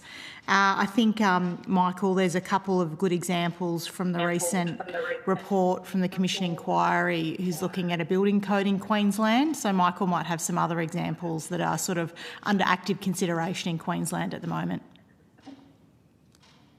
So, Senator, the Queensland Government, as well as supporting the CFMEU administration and doing their own Productivity Commission report, has also started a commission of inquiry into the CFMEU in Queensland. And something the Commission is actively consulting on at the moment is whether the reintroduction of a construction code in Queensland would assist to remove some of those productivity sapping clauses from the EBAs, but also improve productivity generally on construction sites. Now, the Commission hasn't yet completed its consideration of that, so we're yet to see those findings. But our view is that if a construction code was implemented, if it was done in a smart and balanced way, it would have a very significant positive impact on the industry, not just in the short term, but it would set us up for long-term sustainable improvement. Okay. So what about at the national level? What can be done in terms of ensuring that Commonwealth projects, building projects, don't play into this same thing that used to happen in Queensland? So the government has committed to industry standards for the building and construction industries, so specific requirements for government procurement. We don't know the detail of that yet. We are waiting a consultation paper on those standards. Equally, we would continue to say that we need a national industry-specific regulator who can carry out the role of ensuring that these enterprise agreements comply with whatever these standards might be in terms of what clauses are permitted in those enterprise agreements, but that also can make sure that the law is enforced across not only industrial relations matters, but criminal matters and competition issues, because those other two areas where some of the terrible examples are coming to light in Victoria in particular, that the agencies haven't got the resources to deal with. So we would say that an industry-specific regulator should be adequately resourced to deal with all the issues that we're seeing come to light over the last 2 years. So I guess one of the examples here is the Federal Safety Commission and its accreditation scheme and everything else. I mean, is that something that you've looked at? Well, they're just responsible for safety. So, and impose a compliance regime to permit businesses to engage in federal government work. They certainly don't deal with criminal matters. They certainly don't deal with industrial relations matters either. They are just confined to making sure that businesses engaging in federally funded building and construction work comply with that work health and safety accreditation regime. Okay, but that is an additional regime above and beyond the workplace laws and rules for everyone else, aren't they? Yes, they are over and above the minimum work health and safety requirements. So what's the justification for that? Well, I think it's a government initiative, obviously. I'm not sure why the federal government feels that there needs to be a greater level of compliance and obligation on federal government projects. We are, Senator, providing you some more detail on that scheme on notice that I think we'll get to you by the end of the day, so that might help inform your thinking on that. I think that would be helpful. Now, I want to also talk to you about the NCC. So, do either of you have any additional comments you'd like to make in relation to getting to a more sensible arrangement where people, if they wanted to, would be able to cheaply build a house? Yeah, so on the National Construction Code, we feel its contents now are beyond its original intention and beyond its original scope. We think that there needs to be a real rewrite of the code to make sure that it's fit for purpose and that it just focuses on minimum standards for safety and to make sure that we have quality buildings. We've just seen in the last 24 hours the Productivity Commission come out with another report about the impediments to housing supply. There are a lot of good observations in that report around state-based planning, zoning, infrastructure development charges that could be, if adopted, could be progressed and seen as quite positive steps to removing some of those roadblocks, all bundled up as part of this excessive regulation that we see, which obviously the National Construction Code at the moment is part of that problem. Do you have any sense of how much that adds to the cost of a new build? I think we had provided some detail on that on notice, so we can go and dig that out and reshare that. Senator, Master Builders Queensland did an analysis of the cost impact of NCC 22. Remember, that was the NCC that introduced additional energy efficiency and livable housing requirements. Would you believe that it made building a Queenslander-style house in Queensland much harder? And in fact, in the Brisbane area, it added up to $44,000 to the cost of building a high-speed fibre construction in Queensland. So that's getting towards 10%, right? Yeah. Yeah. So it's a very material change. Okay, so just to sort of summarise this, so your advice is that the enterprise bargaining arrangements should be reformed so that there's no more ongoing systemic poor behaviour, unproductive behaviour. I think the short answer is yes. I think that there's the broader cultural piece that needs reforming as well. We think that things like an industry-specific regulator would assist that and would also assist with these enterprise bargaining agreements.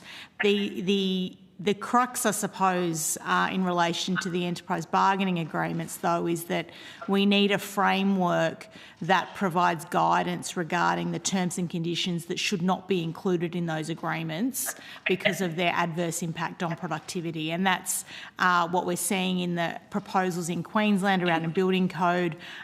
We are looking forward to responding to the federal government's discussion paper on the industry standards, within which we will again agitate that certain provisions not be permitted to be included in enterprise agreements. Okay, well, we'll look forward to your information on notice, and I think Senator Darmanin has some questions for you. Thanks, Chair. I just got a couple in different areas. In your opening statement, you talked. I didn't write down the numbers fast enough, but in terms of the sort of overall, 20% lower,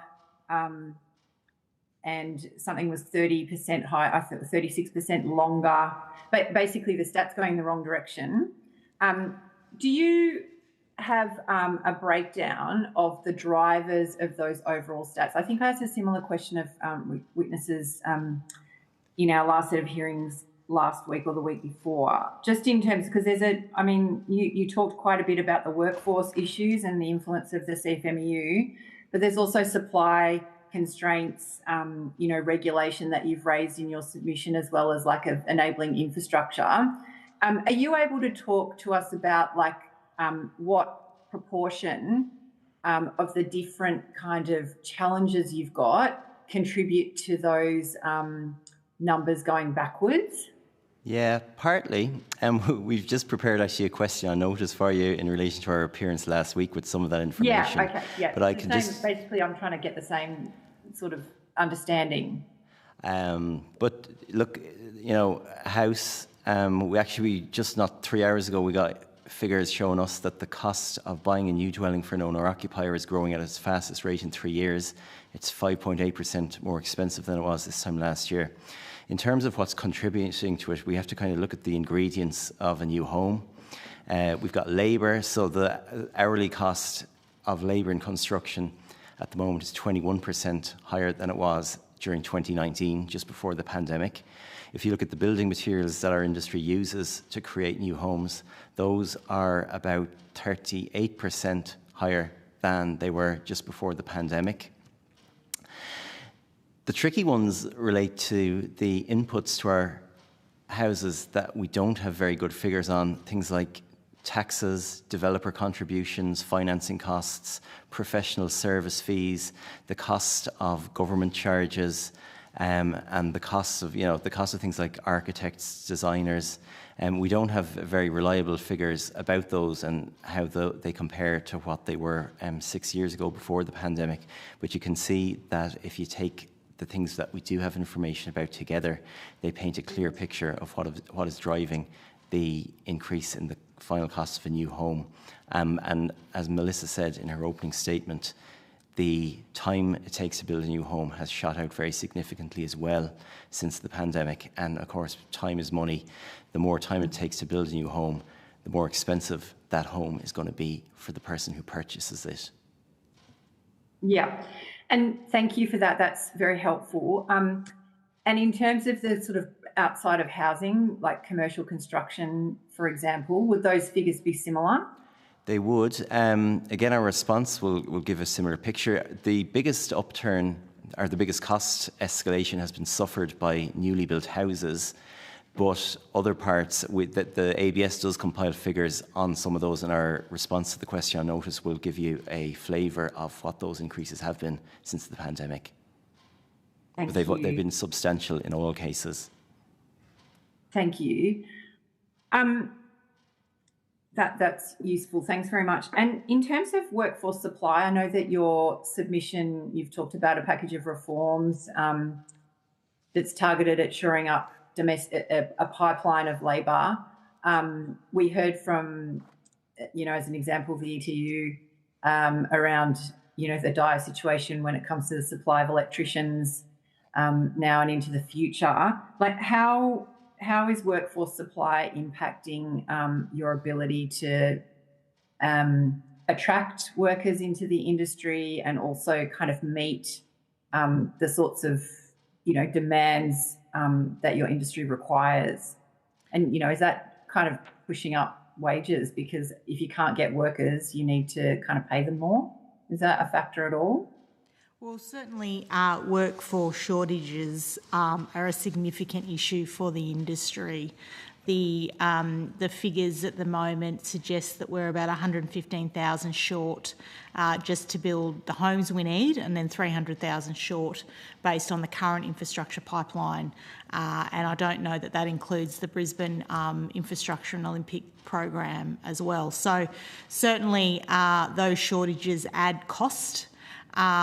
Their direct impact on wages, you would have to expect, would push up wages because there's high competition for skilled trades.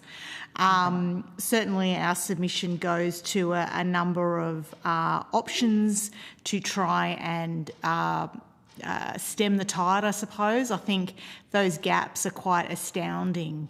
And unfortunately, the last federal budget, we saw the government cut support for apprentice funding and subsidies, unfortunately.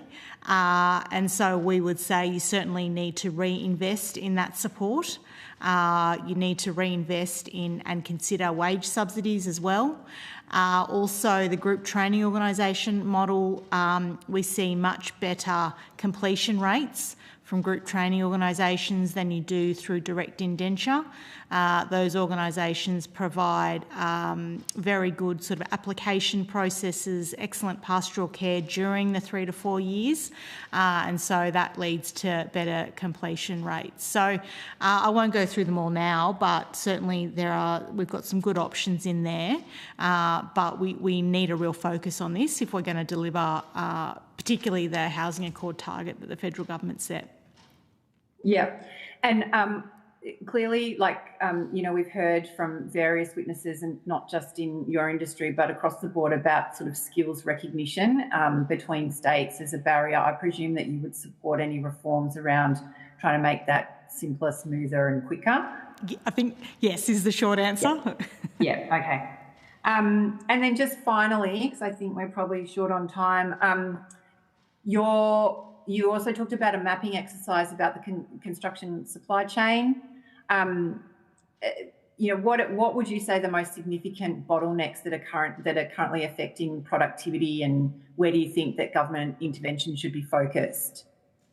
I think that's probably part of the mapping exercise to really identify those bottlenecks, because I don't think that there's been a great deal of work done, and certainly with building products there's challenges in getting raw materials. We've got challenges with importing product. A lot of product is imported now, so there needs to be a balanced approach to that too. Some product is just not feasible to import as well. So there's obviously it's a complex issue, but certainly getting some more detailed data and information would certainly help to get closer to where we need to focus. Thank you. Thanks very much, Chair. Thanks very much to the Master Builders. You go in our best wishes. And we will now move to our next witness. And I welcome the Federal Safety Commissioner. I understand the information on parliamentary privilege and the protection of witnesses giving evidence to Senate committees has been provided to you. Can you please state your name and the capacity in which you appear? Thanks, Chair. David Denny, Federal Safety Commissioner from the Department of Employment and Workplace Relations. Okay, I assume you have no opening statement. No opening statement per se, but I'm very happy if you'd like me just to give a little bit of an outline as to how my role fits within the broader safety landscape. Okay. So the OFSC, which is my office, has been in place now for about 20 years. It implements Royal Commission findings that the level of workplace injury within the building and construction industry is unacceptably high.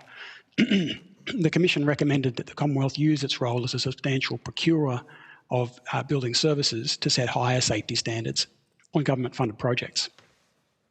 The Federal Safety Commissioner Act generally prohibits government agencies from funding building work unless the builder being engaged is accredited under the Work Health and Safety Accreditation Scheme. And my role as Federal Safety Commissioner is to administer that scheme. The scheme layers additional safety requirements on accredited builders beyond those set by state and territory work health and safety laws, and in doing so that raises the bar for safety on accredited builders. Currently there are almost 700 accredited builders under the Work Health and Safety Accreditation Scheme, and collectively those builders are delivering over $100 billion worth of government-funded building works. In terms of the scheme's benefits, historically accredited companies have reported to the OFSC lower injury frequency rates than the industry average. They also report lower injury rates the longer they are accredited. The builders report lower workers' compensation premiums and compensation premium savings, which compound the longer they're accredited. And from 2021 to 2025, an annual census of accredited companies showed that more than 95% agreed with the proposition that accreditation has improved their company's safety performance. Drawing on, I guess, the submission from my department, research shows that poor work health and safety performance is connected with lower productivity, and that health-related interventions can improve productivity, and that this complements the OFSC's mission to ensure that every building worker gets home safely every day. Very happy to answer questions, Chair. Hey, thanks very much. So what are the main areas where you impose a higher level of standard or more obligations than compared to the state work health and safety rules? Yeah, sure. So I think the easiest way to describe the difference is that the rules under the Work Health and Safety Accreditation Scheme build on what's in the Work Health and Safety laws. So the Work Health and Safety laws will serve as the general basis. We look at very similar things with respect to the high-risk construction hazards, so things like working with mobile plant or working with asbestos or undertaking tunnelling works, those sorts of things. But the scheme's requirements are more prescriptive in terms of how you would actually go about implementing the general work health and safety duty under state laws. So why does it go above and beyond the state law? So I guess if I give you an example that might help illustrate this a bit better. If we look at, for example, training requirements, work health and safety laws generally require there to be suitable and adequate training provided to workers. And then that lists some mandatory qualifications that need to be held. For example, where you might need a high-risk a high-risk work licence to undertake particular activity. The scheme then goes one step further than that and says, okay, we've got a criteria around training. What we're expecting is that a company would set expectations would identify the minimum training and qualification requirements for its workers. It would then have a process to ensure that workers are inducted into those works when they're undertaking them and ensure that workers are trained in work health and safety. So really, by following what's in the work health and safety scheme, you would be doing what you would expect a good employer to do to discharge their work health and safety duty. Well, how much does it cost to have this separate system? I beg your pardon? How much does it cost to have this additional system? Well, that would depend on your starting point in terms of either the maturity of a company's work health and safety systems in the first place. There is usually an uplift required in terms of a company's documented work health and safety systems to gain accreditation. But then what we see, as I mentioned earlier in my sort of opening statement, was that companies have lower injury frequency rates the longer they're accredited, and lower injury frequency rates than industry average. So I'm asking you about costs. So have you done a RIS or a regulatory analysis on how much it costs to be accredited? That would have been done when the scheme was first established back in 2004-05. Has it changed since then? I don't know. Well, that's not a very good answer, is it? Maybe you should take it on notice. Happy to take that on notice. You're very generous, very generous. Okay, so then what about, you don't know how much it costs. So do you know how much it costs a builder today to be accredited? As I said earlier, Senator, it would depend on where they started. If they have a mature work health and safety system already in place, then the uplift from what's required under work health and safety laws generally to what is required by the scheme is not large. If they are not a mature don't have a mature work health and safety system, then that uplift is going to cost a lot more. I mean, wouldn't it be easy for the Commonwealth to recognise the state rules in whatever state they're working in? I think the government has taken a deliberate policy decision to try and drive a higher safety standard here on the building and construction works that are undertaken in its name and with its funding. This is an industry where, sadly, tragically, 30 workers a year die, and we need to do better to ensure that workers get home safely every day. But have you seen the big build in Victoria issues? I mean, the government establishing these kinds of rules and funds and initiatives often actually inflate costs to make it harder for the private sector to go ahead and do things like build houses. As I said earlier, Senator, there is definitely an upfront cost for most builders to gain accreditation, but those costs would be recouped over time through lower injury rates and more productive time. Okay, so but you don't know how much it costs to get accredited. No, I'm not saying that. I'm saying it varies, and it's very difficult to put an exact number on what it would cost. What's the average then? What's the average? Look, I think I've taken that on notice. No, I asked you on notice what was the regulatory impact cost? I think those two things are the same. Well, there's got to be an overall impact on the industry of having to have this additional layer of compliance, and then there's going to be an individual cost for each builder to comply with your scheme. So do you know either of those answers? As I said, it depends heavily on the maturity of the company at the time. and we would expect that and we do see that cost is recouped over time. Hence the reason that companies report to us through that annual census that I referenced. You haven't given me a single number. You haven't mentioned any numbers so far. I think I mentioned a few at the start, Senator. Okay, well, how much does it cost to comply with your scheme? As I said, Senator, that depends heavily on the maturity of the safety system at the time they approach us for accreditation. And what's the average then? I'll take that on notice. Okay, and the overall cost to the industry, you also have to take on notice because you also haven't given any numbers on that. So I would have thought you would have come to this hearing knowing that we were going to ask questions about the regulatory impact of this duplicative scheme. So who do you meet with? What sort of people do you meet with in your undertaking there at the Safety Commissioner? In what sense, Senator? Well, do you meet with builders? Do you meet with unions? Do you meet with the minister? Primarily, my engagements are with the accredited builders. Okay. Have you met with any of the unions? Yes. Most recently, I met with the unions through the National Construction Industry Forum. Okay. Was the CFMEU there? Yes. Were they nice to you, or did they try and extort you or set your house on fire? They were quite nice. Okay. Well, that's good. Maybe because you're in a government role. Okay, that's good. So, and what did they say for themselves? I was presenting to the National Construction Industry Forum on safety initiatives and how we can improve safety within the building and construction industry. Okay, and what were their list of what was on their log of claims?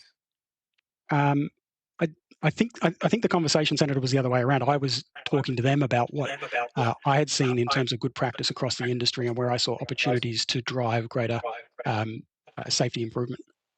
Okay, so when's the last time you made the changes to the code? To the accreditation requirements? Yeah. They were last updated in about 10 years ago.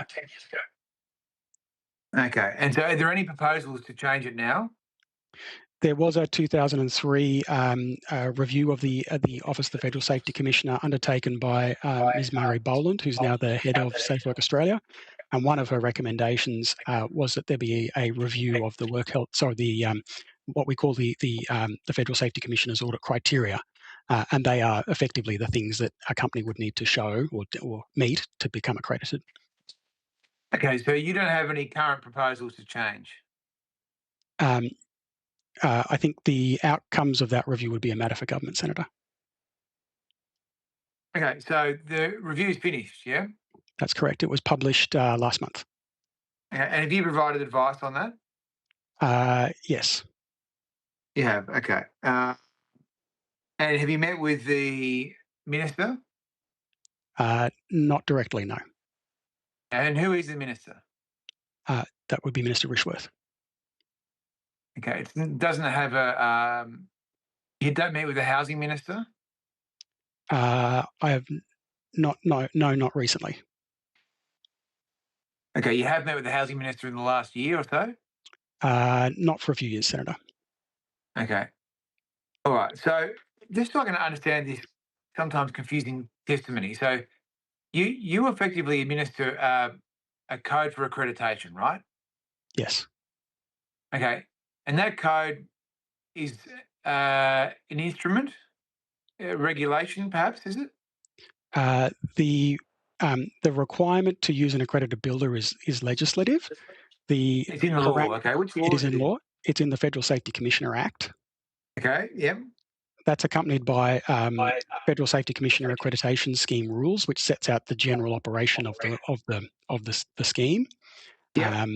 And then that's complemented by administrative guidelines, which I mentioned earlier, the accreditation criteria. Okay, and that's a reg, is it? No, it's not. It's just an administrative document. Okay, is it disallowable? No.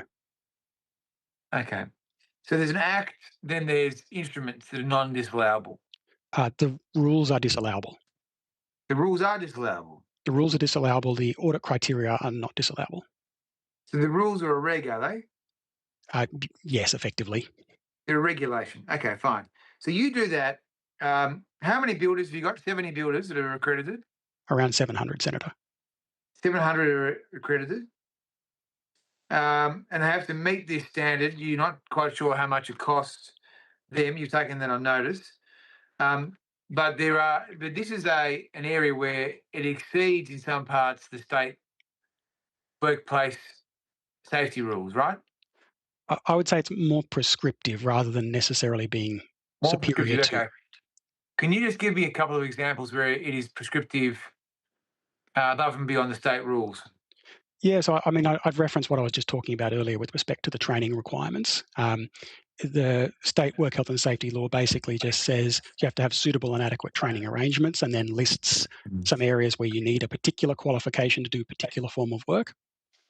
And then what the scheme does is it expands on that by saying what we would expect of somebody who is accredited is to outline or identify what the minimum training and qualification requirements are for their workers, and then to have processes that ensure that workers are inducted to perform the works that they're doing, whether that's building scaffolding or driving a crane, whatever it is, and that they then ensure that the workers are trained in work health and safety. Okay, so what impact analysis have you done on the fact that the government now has a massive housing fund that's going around building houses on behalf of the Commonwealth? How has that changed your business? So within the obviously the work of the government in delivering its social and affordable housing agenda overlaps with the work of the Work Health and Safety Accreditation Scheme, because around half of the projects that are being funded through the HAF will require an accredited builder to be constructing them.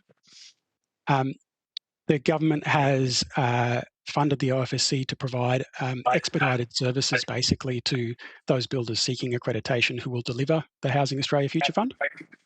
Are you giving more money, were you? That's correct, yes, including in the last budget. 4.7 million in the last budget. Okay. Sorry, 4.6 million, stand corrected. And what's the overall budget for the Federal Safety Commissioner? Staff and suppliers, it's approximately 10 million a year. And that's including the 4.7 million you got? Yes. So doubled your budget? Yes. Okay. Are you worried that not enough builders can get accreditation and might be pushing up the prices on HAF projects or even with the flow onto other projects that are not HAF? That hasn't been our experience to date. We're seeing a strong demand for accreditation from residential builders. We've got 55 who have already been accredited through that fast track process that I mentioned that the government has funded. We've got another 45 applications on hand that are kind of going through the process, and an additional almost 40 beyond that who have indicated that they're intending to apply very soon. But we've been able to achieve accreditation for those companies in approximately 5 months, which has been sufficient to meet the timeframes for their projects funded through Housing Australia. Okay. How many builders have complained about your accreditation requirements?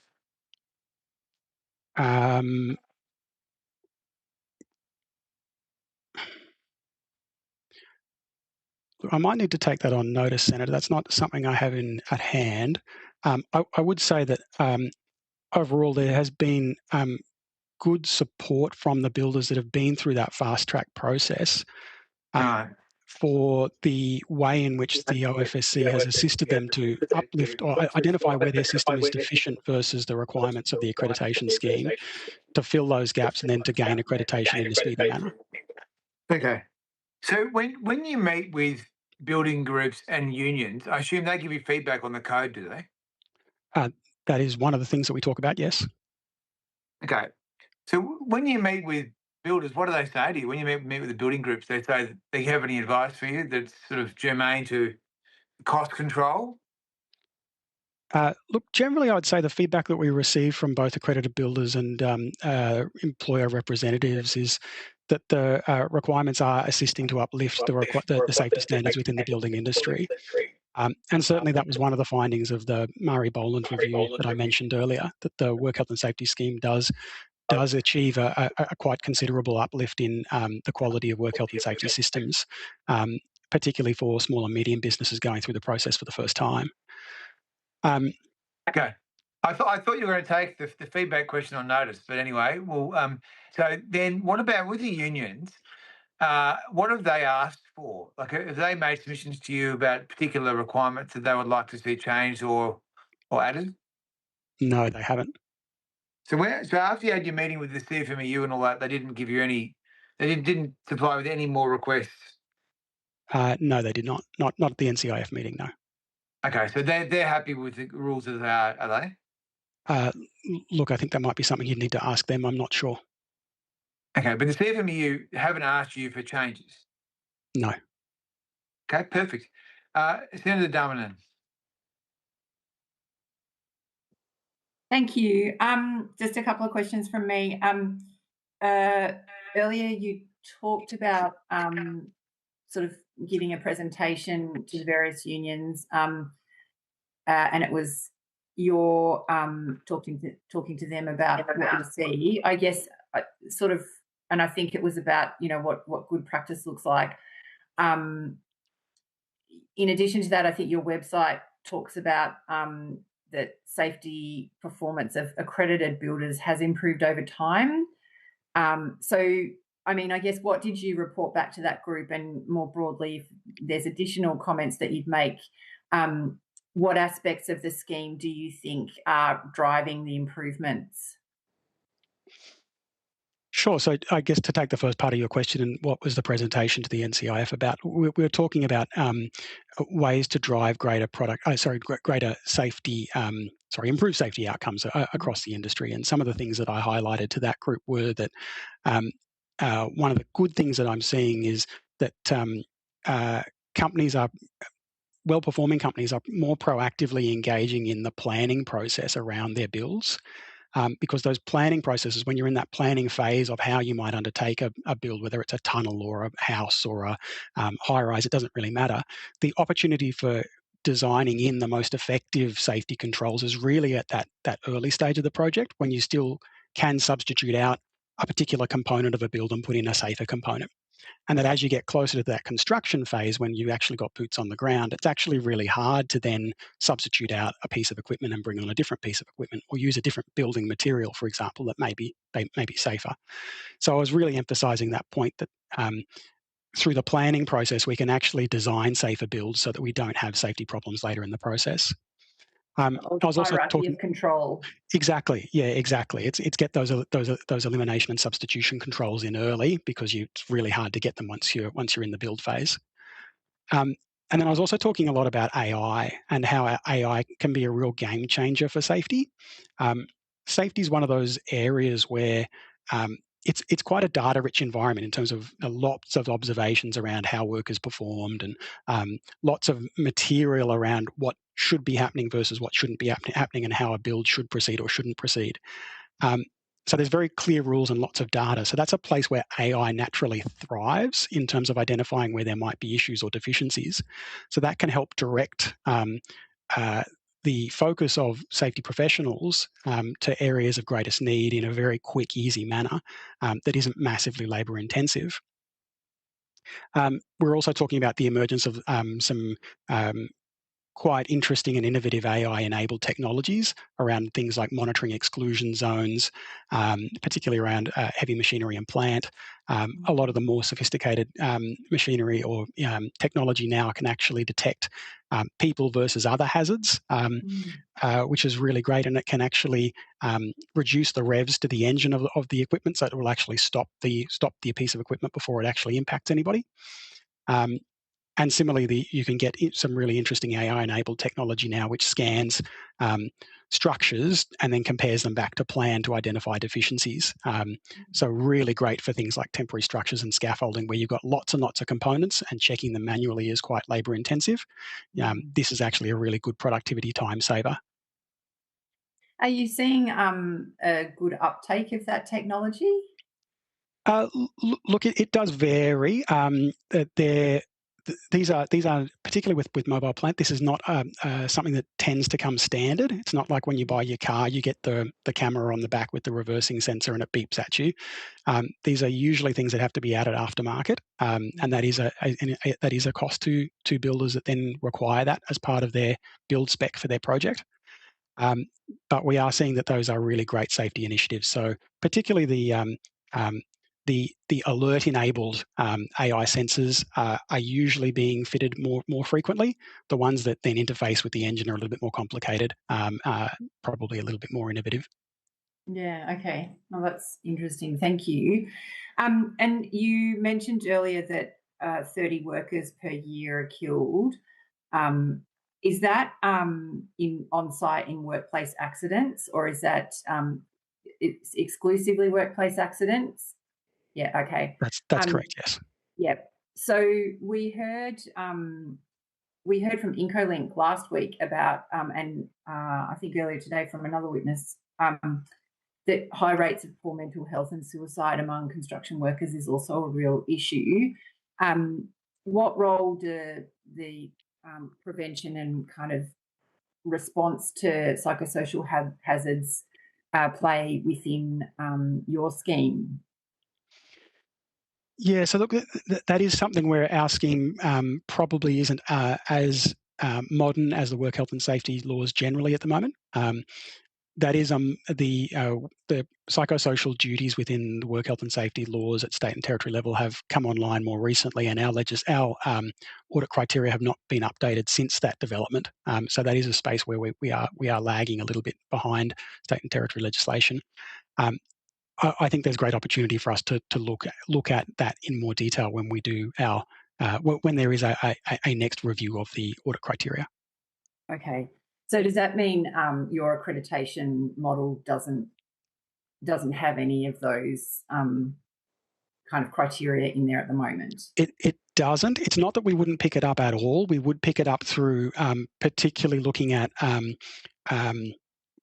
where in general terms, a builder is required to do risk assessments for the works that it's undertaking in general terms under our requirements, and this would be a risk that would attach to the work. So we would expect to see something around that in their hazard controls when we're going through a project, but we don't have prescriptive requirements with respect to what we would want to see in terms of those controls. Okay, thank you. Thanks, Chair. We have a question from Senator Mackenzie. Yes, I'd like to understand how much money from the federal budget it takes to run your agency. I wish it was an agency, Senator. I'm a small branch within a large department. I have approximately 40 staff. So look, we're about 10 million annually. 10 million annually with 40 staff. And is the 10 million include your staff budget? That's my staff budget and my supplier budget. I should flag that in addition to my 40 direct staff, I have 30 inspectors, basically. Mate, that is a veritable army out there.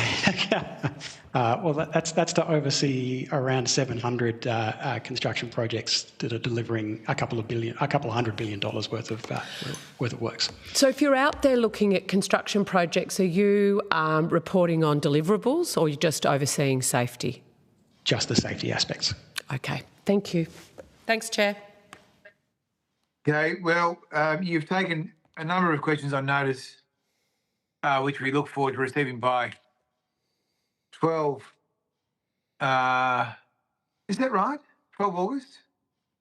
Yeah, 12 August at the latest, thanks. If you could get them any earlier, that'd be good. And you go with our best wishes. Thank you, Chair. Thank you, Senators. All right, bye. Now, for the next person, who's Mr. David O'Brien. I understand that information on parliamentary privilege and the protection of witnesses giving evidence to Senate committees has been provided to you. Please state your name and capacity in which you appear. You're on mute, Mr. O'Brien.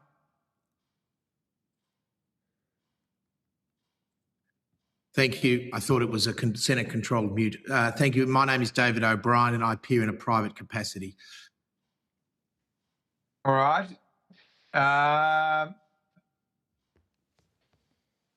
Do you have any opening comments?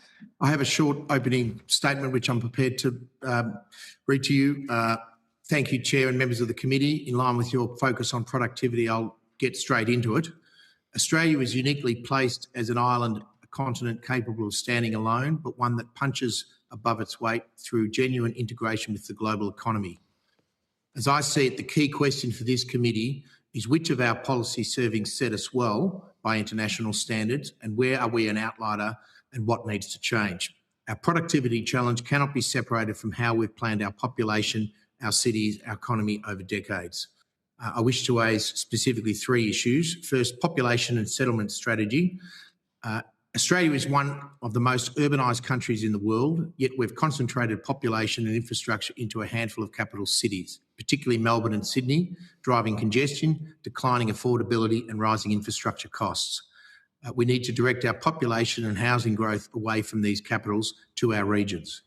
Victoria shows this the clearest. Melbourne absorbs most of the state's growth, while capable regional cities remain underutilised. Rather than allowing Melbourne to continue to expand indefinitely, we should be actively encouraging growth in centres such as Geelong, Warrnambool, Ballarat, Bendigo, Shepparton and Wodonga, and many others that possess the capacity to accommodate additional population and industry.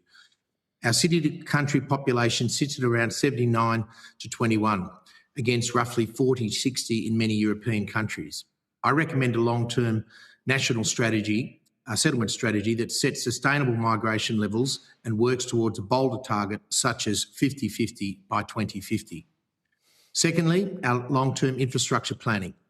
Governments at every level have repeatedly failed to reserve road, rail and utility corridors decades ahead of construction. I saw this firsthand as on the Public Accounts and Estimates Committee, whose recommendations led to Infrastructure Victoria, yet recent major projects show that we have gone backwards, driving up land acquisition costs and litigation. These recommendations are even more relevant now and should be considered for implementation on a bipartisan basis, including reinstating 30-year ahead of implementation infrastructure reservations, like the Board of Works and its predecessors did for many years with those old blue lines used to see in the Melways. Thirdly, and most importantly, trade competitiveness and reciprocity. The 2013 to 2014 inquiry that I chaired heard from 130 regional exporters and manufacturers and unanimously recommended reviewing the tariff and regulatory imbalances facing Australian exporters. Since then, we've seen China has imposed tariffs of up to 200% on Australian barley and wine with no reciprocal response, and we have just seen the Trump administration's tariffs settled at 12% across the board as of last Friday. My recommendation is simply to apply the same regulatory standards to imports that we impose upon our own producers and to review reciprocal tariffs where trading partners will not meet us on a level playing field. In seeking free trade, we must not forgo fair trade, nor try to negotiate with these trading partners in one-sided trade wars where we try to fight with one hand tied behind our back. At worst, we as a country need to have the conversation, and that is all our committee recommended nearly 12 years ago, after hearing from many exporters who put that to us. One measure worth immediately trialling in selected areas, if we're not going to openly have a tariff discussion, is reduced CGT, GST or income tax incentives in investments for sustainable decentralised communities in regional areas. And this is tying some of my recommendations together. Perhaps allowing these communities where they presently bear the load of renewables, particularly wind and solar, without reaping the benefit. As I say, bringing people to power rather than power to people. If Australia is serious about increasing productivity, then decentralisation, long-term planning, regulatory reform and international competitiveness must all form part of the national conversation. Thank you, Chair. I look forward to your questions. Thanks, Senator McKenzie. Thank you. Thank you, Mr O'Brien, for your submission. It is a very bold target, the 50-50 by 2050. And I'm just wondering, what would that actually require of governments, local, state and federal? and why you believe that the current settlement patterns we're seeing across the country is a failure of policy rather than simply a market outcome in a liberal democracy such as ours. Thank you, Senator. I do say it is a present failure of policy, and it is a responsibility of all governments, but to recognise what their spheres are. So dealing with this inquiry and the federal government, we've heard this morning a very effective submission from John Paluzzo on the migration level as a demand indicator. There's no way you can have a planning strategy at a state level unless you're also considering what levels of migration and demand are occurring. We have to recognise that there is a marketplace, but the marketplace operates in a regulatory framework. For example, for planning, a lot of the planning for those outer suburban suburbs is set presently in pre-sec planning, and a lot is driven by supermarkets who effectively engage in longer-term designation of areas to be future growth areas. Now, they obtain that land from farmers and developers prior to it being rezoned for development potential and are able to then compete in other areas such as outlying cities that are outside growth areas where they have not had the regulatory framework and that advantage that they've received from a 30-year tax advantage, essentially by picking up the land so cheaply. And that's effectively called externalities. We're not presently picking up much of our externalities. So we, for example, will rezone 26,000 homes in Armstrong Creek, which I was involved in the panel for that. There were no planners. There were only relatively few objectors because all the developers and the farmers want their land rezoned, or most of them do. And essentially you then have the residences constructed, but without as much thought to the infrastructure that should have come first.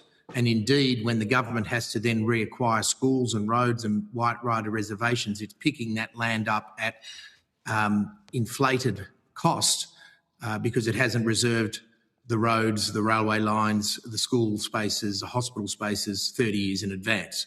So we can't, if we're to do this right, we're to look at what we want to do in 2060 now in terms of 30 years ahead.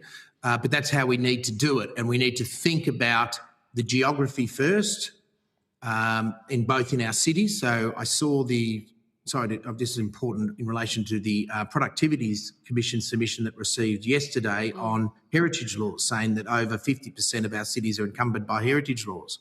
I would say that those laws and protections reflect that those established suburbs including what was built in the 1860s through to the 1890s and 1920s, are well-built, well-resourced suburbs that have got good infrastructure potential. They don't need to be demolished and replaced with three-storey buildings and with retrofitted infrastructure. There are plenty of new areas that can be zoned and planned ahead of time where that development can take place. And so to bring it together, it requires all levels of government, and your inquiry is very important, Senators, in terms of setting the direction and allowing the federal resources, who set most of the tax policies and certainly with tariffs, all the policies, to come to play, to direct investment where it can be directed. But a lot of this, if the planning is done, the market will follow. That the value capture, as Malcolm Turnbull used to say, is an old term. If you plan the road infrastructure first, then farmers, etc., will know that at the end of their lifetime, there may well be an intersection and a supermarket or a service station as a road reservation is to take place. And they can plan their activities. They can plan where they'd like to build a second house or a third house if it's a little cluster of communities, and the expectations can follow. At the moment, our planners are not engaging in the national strategy so that the road and infrastructure, for example, how do we get to Warrnambool? It mightn't be built for 30 years, but all of us would like to know, are we going to follow the Stony Rises or are we going to go through the middle? And that way we could then, and have the debate now, 30 years ahead of the acquisition, so that we know where the road is going to go. We don't do it that way at the moment, and it's, in my view, a major cost to us all. So why isn't that happening? Oh, there's a bit of feedback there from somebody. Because as you say, there were caveats put on land decades and decades and decades ago that still exist, whether the actual planned infrastructure has been built or not. And I don't know because I'm not a town planner, but I mean, at what level does, that's obviously a state government power, or I'm just wondering why it's not actually happening. Or is it happening, just not in a way you like?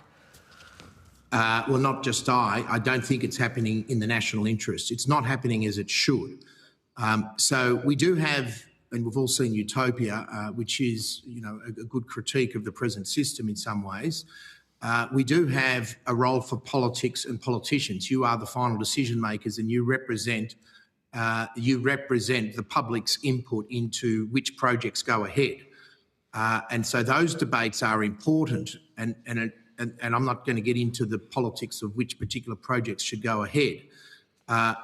What I say, and what used to happen, we used to have the Border Works, say, in Victoria. The Border Works would plan how roads are to look, and you'd see the Melways would have all these blue lines of where roads, and not just roads, schools, would look into the future, not knowing when they would be budgeted, but knowing from the geography how we'd get around a particular hill or which side of a town we would go.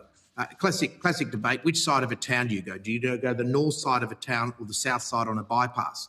There is no reason why virtually every town in Victoria can't have that debate for its major infrastructure upgrade, knowing that sometimes it mightn't happen for 50 to 100 years, but at least we'll know that when the freeway is going to go past Beaufort or go past Horsham, it's going to go on the north side of town, and therefore we'll locate our intermodal freight facility in the case of Horsham to the north side of town, and we might have some subdivisions accelerated there which can then accommodate it. And the government purchasing power will then pick up a road at reserved land from 2030 prices if it's acquired in 2060.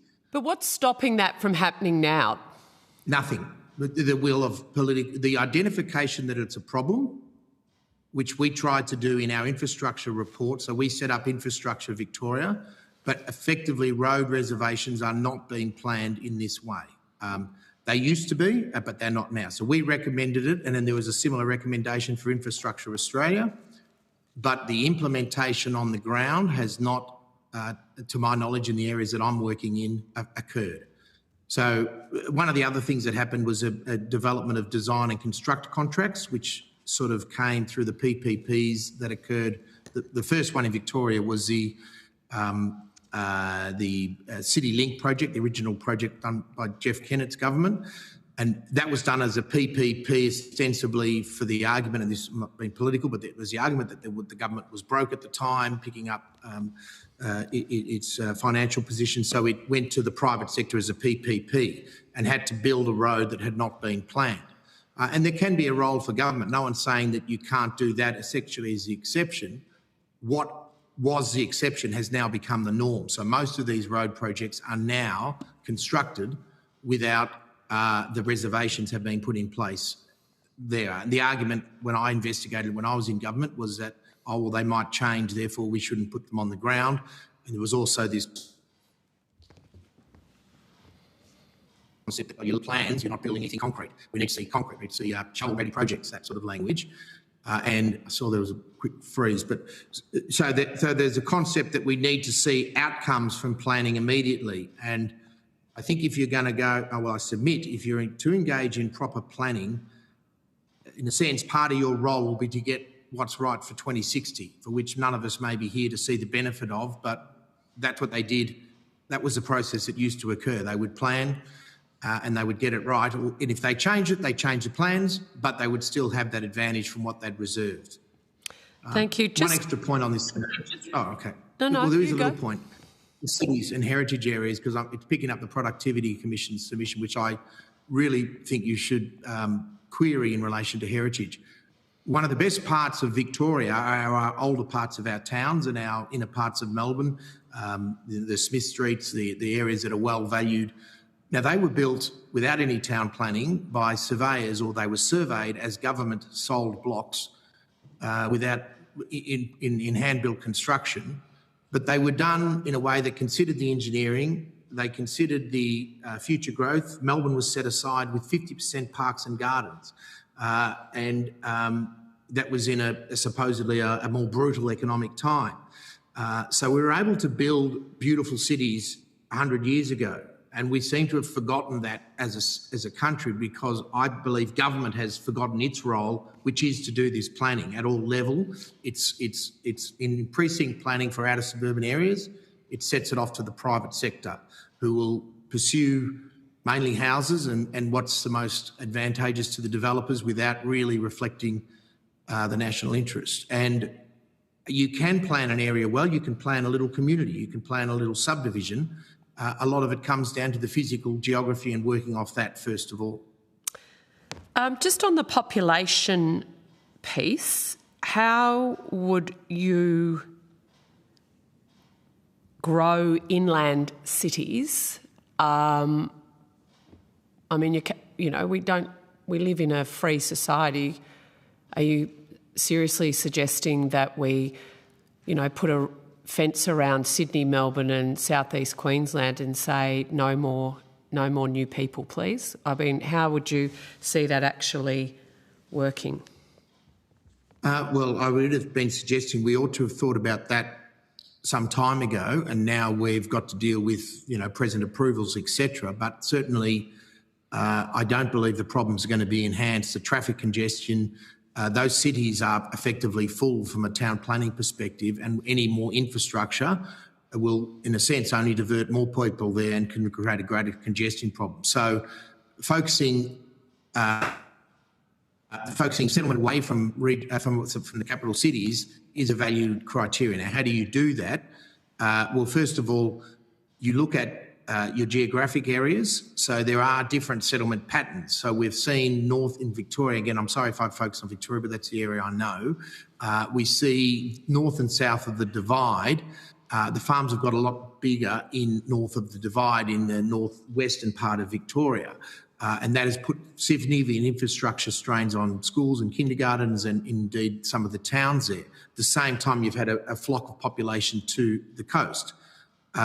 Now, in previous times, we've had soldier settlement and other programs that have helped those northern areas. I believe one of the areas that could specifically help them is, say, energy, these big infrastructure projects in relation to solar and some wind, but particularly solar up in that northwest area.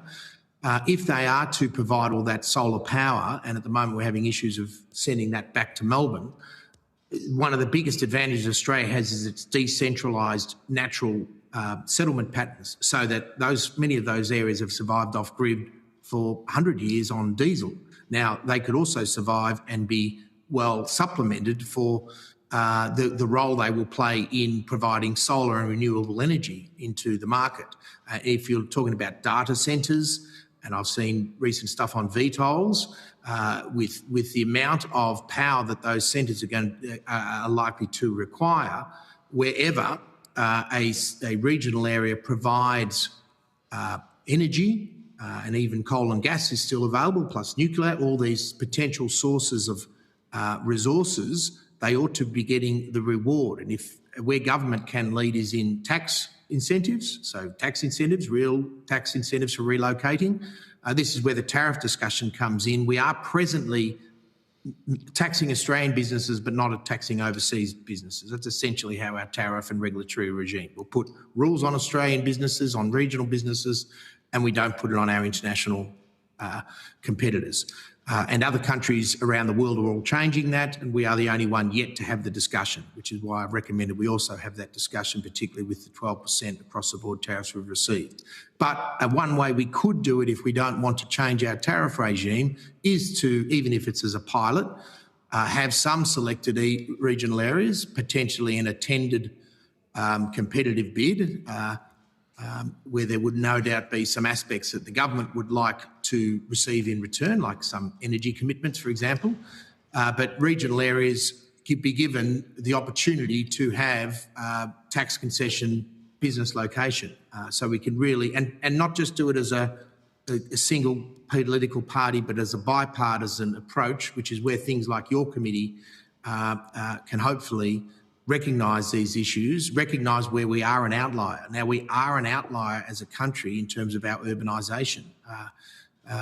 And therefore, if it's a problem, it's certainly regarded as one of the greatest problems under climate change. So if you're looking at meeting climate change targets, deurbanisation is a tier one rewarded policy for that. Well, then let's support it with national direction and then state and local planning policy over a sustainable period of time. Thank you. I have no further questions. Thank you, Mr O'Brien. Thank you, Senator. Thanks, Mr O'Brien. We now have a break until, I think it's 3 o'clock. Thank you. Thank you for your time. Thank you.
minutes to Senate committees has been provided to you.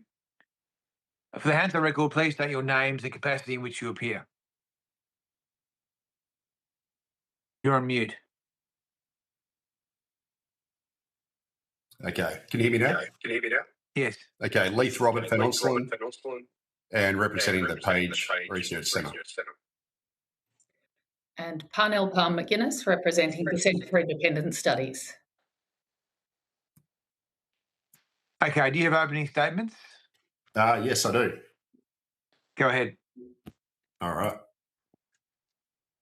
right, so in February 2023, former Labor Immigration Minister Claire O'Neill delivered the AFR Workforce Summit keynote address where she stated that Australia's immigration system was, quote, broken, unstrategic, and is not delivering for business, for migrants, or for our population. Minister O'Neill also lamented that the number of temporary migrants in Australia has, quote, exploded, noting that how in 2007 we had about 1 million temporary migrants in Australia, and today the number is, quote, 1.9 million. Minister O'Neill suggested that the, quote, explosion in temporary migrant numbers has happened through, quote, negligence and continental drift on behalf of the former coalition government, and that it was, quote, having enormous economic and social consequences. As of the March quarter of 2026, there were a record high 2.6 million temporary visa holders in Australia. That's nearly 700,000 more than the peak under the former coalition government. And as a result, Australia's immigration program is more temporary than ever.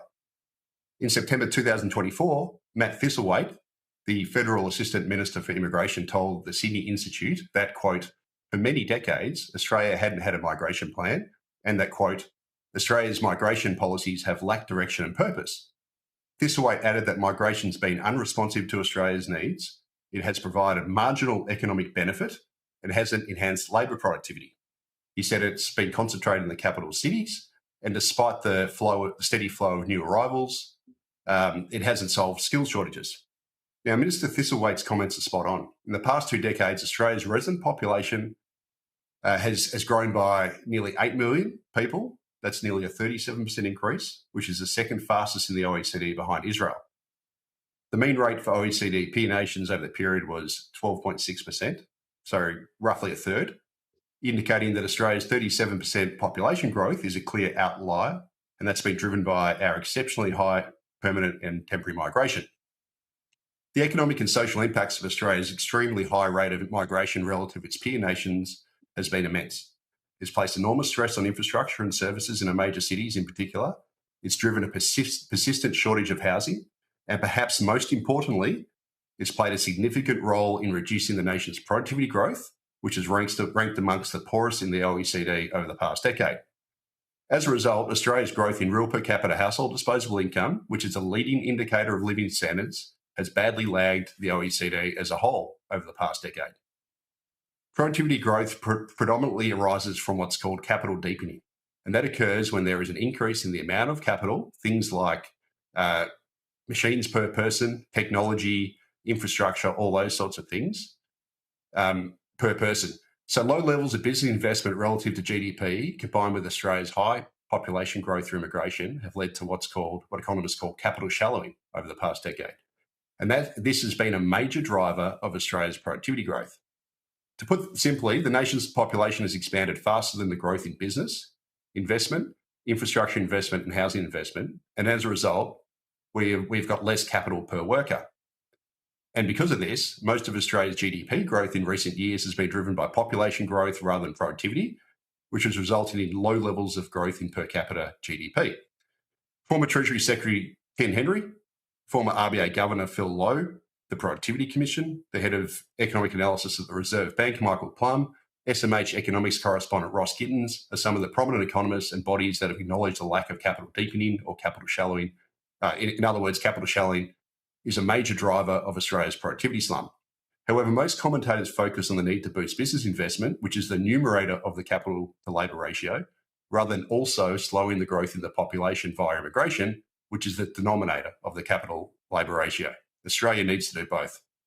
I'll also add that Australia is diluting the nation's resource endowment, and we're also harming the regions by running a persistently high immigration program. One of the overlooked aspects of Australia's migration debate is that aggressively expanding the capital cities through mass migration dilutes the nation's immense mineral and agricultural wealth, which is located in the regions, through a greater number of people. According to the Department of Foreign Affairs and Trade, 79% of Australia's top 25 exports in 2024 were mining, commodities or agricultural products in Australia's regions. So continuing to grow the populations aggressively in the cities therefore results in lower state royalties and less national export earnings per capita, which ultimately reduces living standards, other things remaining equal. Finally, as the capital cities continue to balloon in size due to immigration, the regions will also lose political influence and will arguably end up being deprioritised for infrastructure, services and industry support. In the 2001 financial year, Australia's regions accounted for 35% of Australia's population growth, which fell to 32% as of financial year 2025, and it's projected by the Centre for Population to fall further to 28% by 2065-66. I'll repeat that. The share of the population of the regions is projected to fall from 35% in financial year 2021 to just 28% by 2065-66. This decline in the region's relative population is due to 84% of net overseas migrants moving to the cities rather than the regions. And as a result, the region's share of federal electorates under these population growth scenarios is going to decline from around 41% to 34% by 2065-66, which is based on the Centre for Population's projections. I'm happy to take questions. Ms. McGuinness? No opening statement? Okay. Senator McKenzie. Thank you, Chair. Thank you both for appearing. Ms. McGuinness, I just wanted to commend you on your report, Debate of a Generation. I think part of this committee's work is to look for productivity across the country, but one of the specific terms of reference is around population.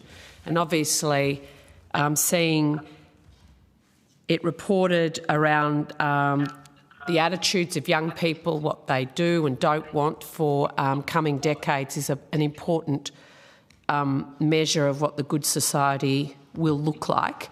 And so I guess I just wanted for the committee's knowledge for you to unpack that a bit.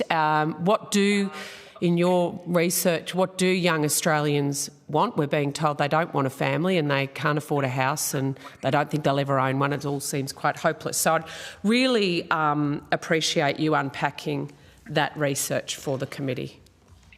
Sure. The top line is that what we found across groups, so I divided young Australians into 6 different tribes, which reflecting different aspects of people's lives. So obviously we have people in lower income echelons who tend to be, have very different lives than people who have inherited money and benefit from the choices that they create. There is a lot of variation in between in the 18 to 34-year-old age group, which is often not reflected on when we're talking about this age group. What we found across the board is that a loss of agency is leading to lower life satisfaction.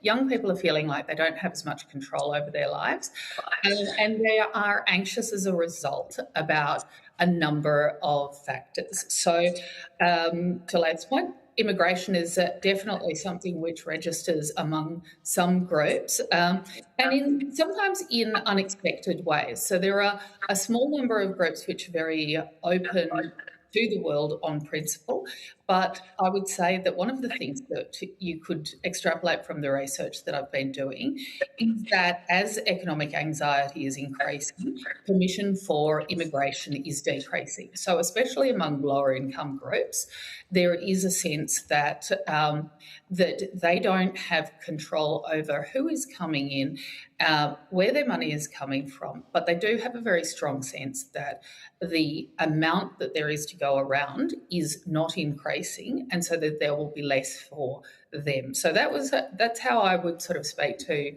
what Lath just said there. There's, of course, a lot in the report that I put forward.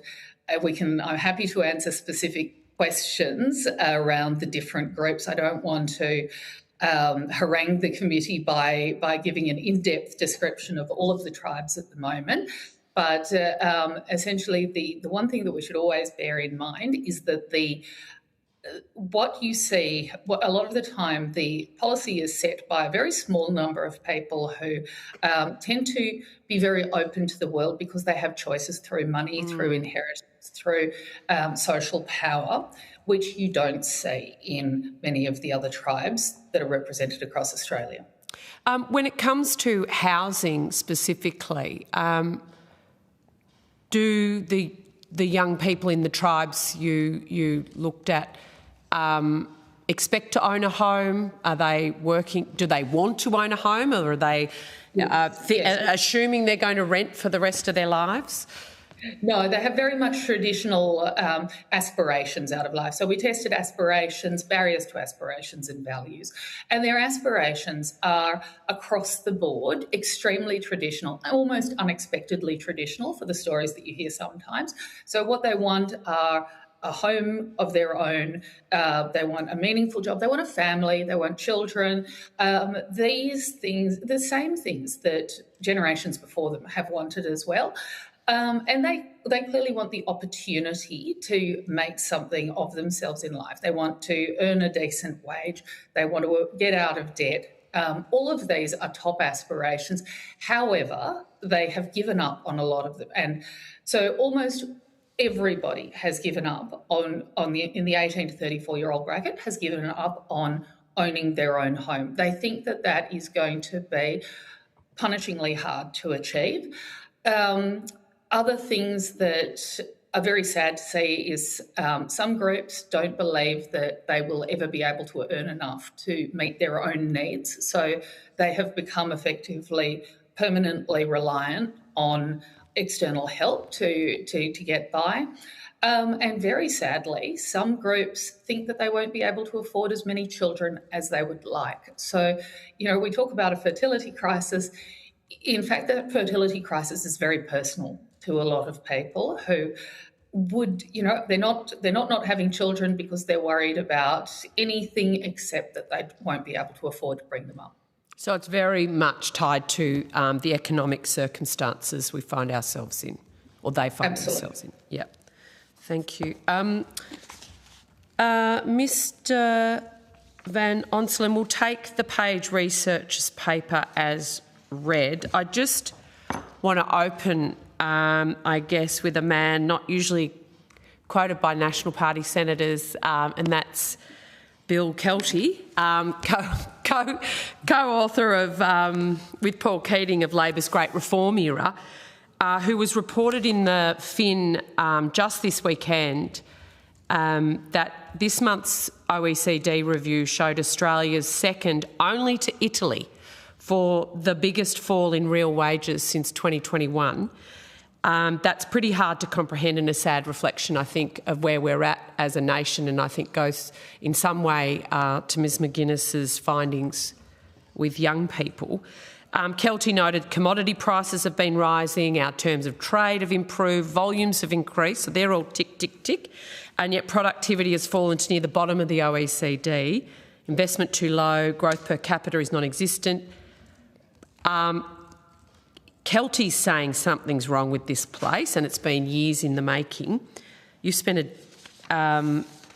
been publishing what you regard as the cause, and I'd like to invite you to actually put the two together. A country earning record export income, whose ordinary wage earners are going backwards. Where is the boom going, and why isn't it reaching where it needs to reach, and with particular reference to Ms McGuinness's work? Yeah, so ultimately the reason why Australia has had falling real wages and also falling real per capita household disposable income is because the nation's productivity growth is appalling. So basically, without productivity growth, you can't get growth in living standards in the long term, and you can't get growth in real wages in the long term. And unfortunately, Australia's productivity has actually gone backwards, especially since the pandemic. And in fact, the last 10 years, we've had almost zero productivity growth. And it basically ranks along the very bottom of the OECD league tables. Now, that's a far cry from where the nation was in the 90s and 2000s.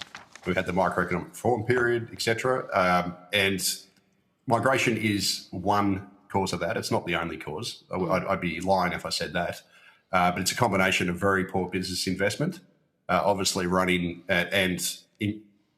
essentially the supply side of the economy, whether it's business investment or infrastructure, etc., has not grown as fast as the population's grown. And when that happens, you ultimately end up with less capital per person, which leads to capital shallowing, which means you get less productivity growth. There are other causes as well. Obviously, the rapid growth in the non-market economy, which is basically the government-funded economy. Part of that's to do with the NDIS. Also, the expansion of the bureaucracies at both the state and federal levels. We have massive growth in the government-funded non-market sector, and productivity growth in that sector is actually lower today than it was 20 years ago, and that's actually dragging down the economy's productivity. We've also had a massive decline in our industrial base. So Australia's manufacturing share as a share of the economy has shrunk to absolute bottom of the OECD league tables, and that's been a multi-decade affair, but it's sped up in the past decade or so, and part of that has to do with our high energy prices as well. So Australia used to have an energy advantage over the rest of the world, and we should, because we are the world's biggest coal exporter, the second biggest exporter of natural gas. We have all the resources that you need for cheap energy outside of liquid fuels. And unfortunately, we've also been squandering that, and we've given ourselves expensive energy, and that's leading to the deindustrialisation of the country. Through the closure of large manufacturing firms like Qenos, which was our last plastics maker, Oceanic Glass, which built the windows at Parliament House, which is where you sit. And we've also lost a whole bunch of fertiliser makers and a whole bunch of other things, and they've left the country because of high energy costs. So that's also helping to drag down Australia's productivity. And excessive government spending, let's not forget that. We have a public sector that, not just the public sector employment, but also public spending has been excessively high. And as a result, that's crowding out the private sector, which is also contributing to slower productivity growth. So there's a whole range of factors here.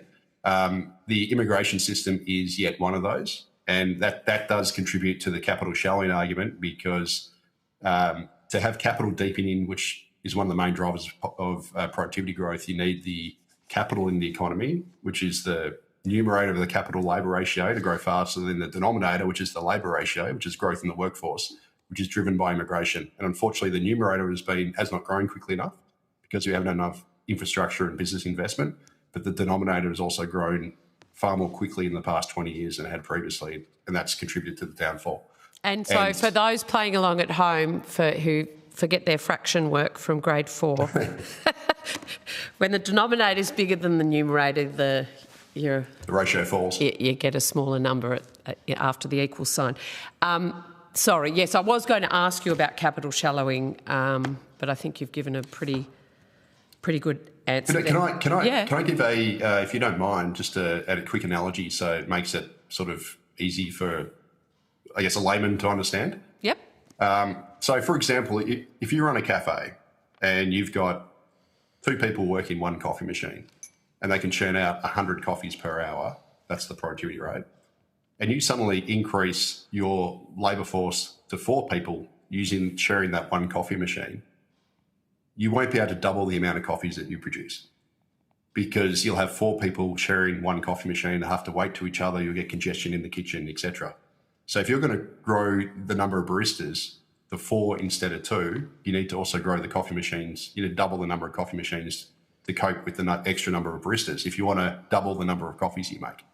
And that is effectively what the Australian economy has done over the last decade or so. We haven't grown the capital side of the economy. We're talking machinery, equipment, those sorts of things. The investment in those areas have bombed as a share of GDP. It's absolutely collapsed. At the same time as we've grown the number of people who need that capital to perform and boost their productivity, we've grown that aggressively through immigration. So that there is the numerator has grown less quickly than it had previously, and the denominator has grown faster than it had previously. And as a result, the capital labour ratio has fallen. Hopefully that makes sense. It does. You've been one of the country's most persistent critics around international education as a $50 billion export. Your analysis says much of that figure is actually earned here in our labour market by students who must work to pay the fees. And now we host the second highest concentration of foreign students in the world. What's the honest number? And in your view, what has our international education program become? Look, if I had to guess, and you never know precisely, I'd say the export figure would be at least half what's reported. The reason why I say that is the ABS, after me writing dozens of articles over many years saying that the international education export number is a statistical trick and wildly exaggerated, the ABS was forced to actually put out a explainer last year. They've done another one, a follow-up as well. And they even admitted that about a third of the income, a third of the export value that they count is actually earned here by international students. And I'd say that figure is actually understated because it wouldn't count cash in hand jobs. And we know that international students, a lot of them work under the books, and that's proven with a whole bunch of surveys, whether I think it's from Jobs and Skills Australia, and there's also a recent report from the Migrant Workers Centre. The other day. Yep. And so that alone, you have to haircut the figure by at least a third based on the ABS's figure, and preferably more than that. I'd also argue that it doesn't factor in migrant remittances. So in 2024, according to the World Bank, when you convert US dollars to Australian dollars, I think it was 22 billion, Australia lost about 22 billion net remittances out of the country for migrants. Now, obviously, they're not all going to be students, but a significant chunk of that is going to be students sending money home. Or if not current students, they'll be former students. So they might have gone on to graduate visas or indeed become permanent migrants down the track. So we are also losing a lot of money out of the country through these remittance outflows, which is effectively an import because that's money leaving the country. And an honest assessment of the education exports would account for those things. It would get their fantastical $50 billion figure. It would net out money earned here, and then it would also net out the remittance outflows that go from students or graduates. So, which it doesn't do. But look, I'll just say from the outset, because I don't want to be misquoted here, Senator, that the ABS, to their credit, well, to their defence, I should say, is actually just following international standards when it reports this figure. So it's not making it up. It's not trying to be mischievous or deceiving. It's just following the international standard on how you report education exports. So it's not doing anything wrong in that sense. But what does irk me is when politicians or the media or the education industry reports that $50 billion figure without qualifications. That's what annoys me about it. Well, you've set the record straight there. Just in terms of international comparison, Canada ran the same experiment faster than us, and then they've cut hard. I know you've written about that. One of the standard objections to cutting migration significantly in Australia is that it will put us in recession and severely impact our economy. So if we halve net overseas migration over 2 years, what would genuinely happen? And maybe referencing what happened in Canada. I'd appreciate your expertise. Yeah, certainly. So this whole notion that's going to push us into recessions, I'll be quite honest, I know it's not great for politicians who need to sell the economy, but it's pretty irrelevant from a per person standard because we are already Australia's per capita GDP growth, which is the thing that matters, has actually declined for 10 out of the past 15 quarters. So for all intents and purposes, we have experienced a recession. We've had one negative quarter so far because we had a little bit of a rebound last year, but we're likely to get another negative quarter the last quarter when the ABS actually reports it in September. So we have actually had a prolonged period of negative per capita GDP growth, 10 out of the last 15 quarters. And obviously if we cut immigration, well, that's going to reduce headline GDP growth, but it's not going to reduce per capita growth and per capita growth is ultimately what matters for living standards. Now, turning to Canada, Canada, as you said, ran the same experiment as us. They had record post-COVID migration boom, the highest in the nation's history, just like ours, even more aggressive than ours. The big difference is that the left-leaning Canadian government in late 2004 actually acknowledged that there was a problem, that the Canadians weren't happy, that it was crush-loading infrastructure and housing and lowering living standards in Canberra. Canada. So what it did was it actually implemented very drastic immigration cuts aimed at stabilising Canada's population. And what it did was it's basically Canada's share of temporary migrants peaked at 7.6% of the population. The government set an explicit goal to get it down to 5% of the population within 3 years. They also cut the permanent migrant intake by about 25%. It's all worked beautifully because in the year to March, Canada's population has shrunk by about 185,000 by memory. So they've actually had their first population decline since the Second World War, and it's been deliberate. They've sent home about 550,000 temporary migrants. Their asylum seeker claims, according to Mark Carney, who's the Prime Minister, have shrunk by about a third. So they've actually reduced the asylum claims, etc. They've shrunk the pool of international students, and they're basically trying to go for quality over quantity. And it's been very deliberate. And one of the side effects of cutting immigration and actually lowering population growth is that Canadian rents have fallen for 21 consecutive months, and they're actually down about 8% from their peak. And that's actually helped to solve Canada's rental crisis because, like us, after the COVID pandemic, they had an absolute explosion in rents, the big, massive surge in rents. Also, their rental vacancy rate fell to a record low. So they basically engineered through mass migration a rental crisis. The difference between our government and the Canadian government is that they saw sense and they deliberately cut immigration. The population's fallen by 180,000 roughly over a year. Rents are down for 21 consecutive months. They're now adding new housing faster than population growth, and that's solving their housing crisis. Just on that, we heard from former Secretary Pizzullo today that our temporary intake is at almost 10% of our national population, with 3 million temporary visa holders. He's never seen figures this high. So you think Canada's actually set a target of 5%?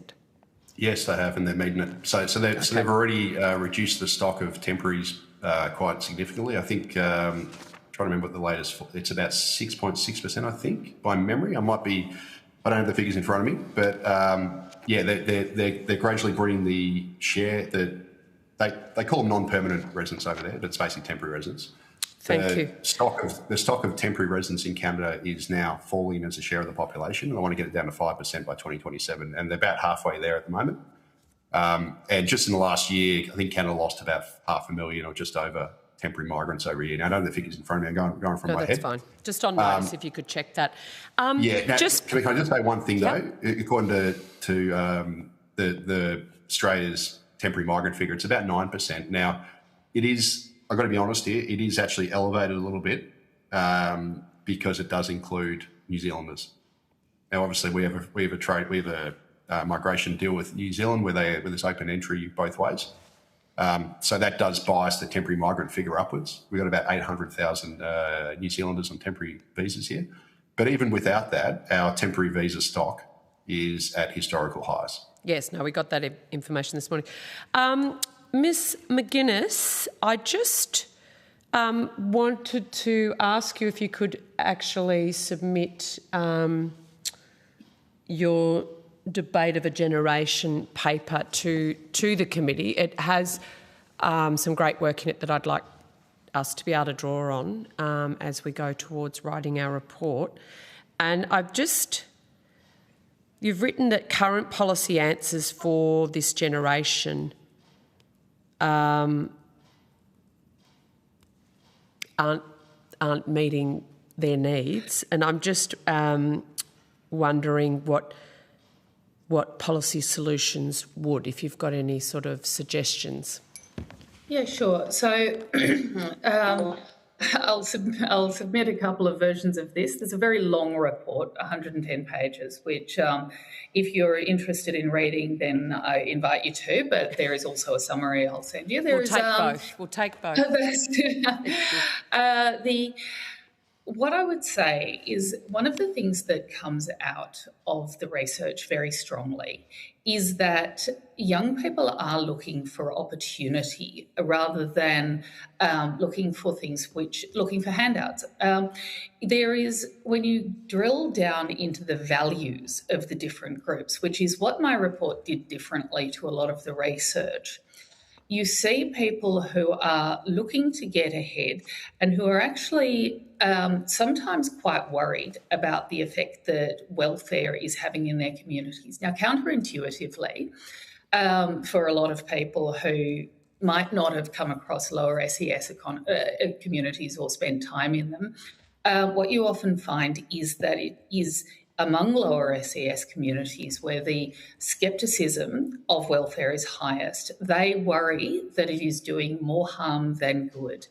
And so one of the recommendations. Now, sorry, I would just say this should come as no surprise to anybody who has lived in a low SES community, because this is something that you'll often see is people who are not meeting their full potential, or people who are not enabled to meet their full potential because they don't have the soft skills to get a job. So there are often issues that people who would like to participate in the economy simply don't have the ability to, because they have been caught in an intergenerational sort of welfare trap. That is something that you see in some of the groups that I've examined in this paper.